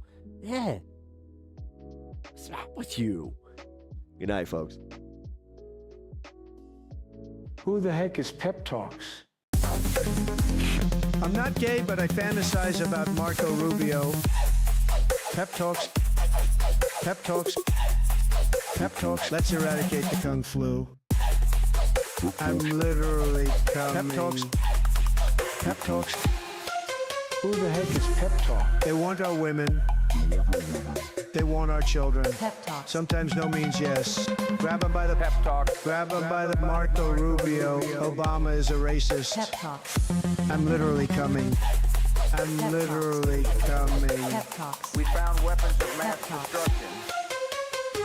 My fellow Americans, it has been confirmed today from PepTalks that we are indeed all high on politics.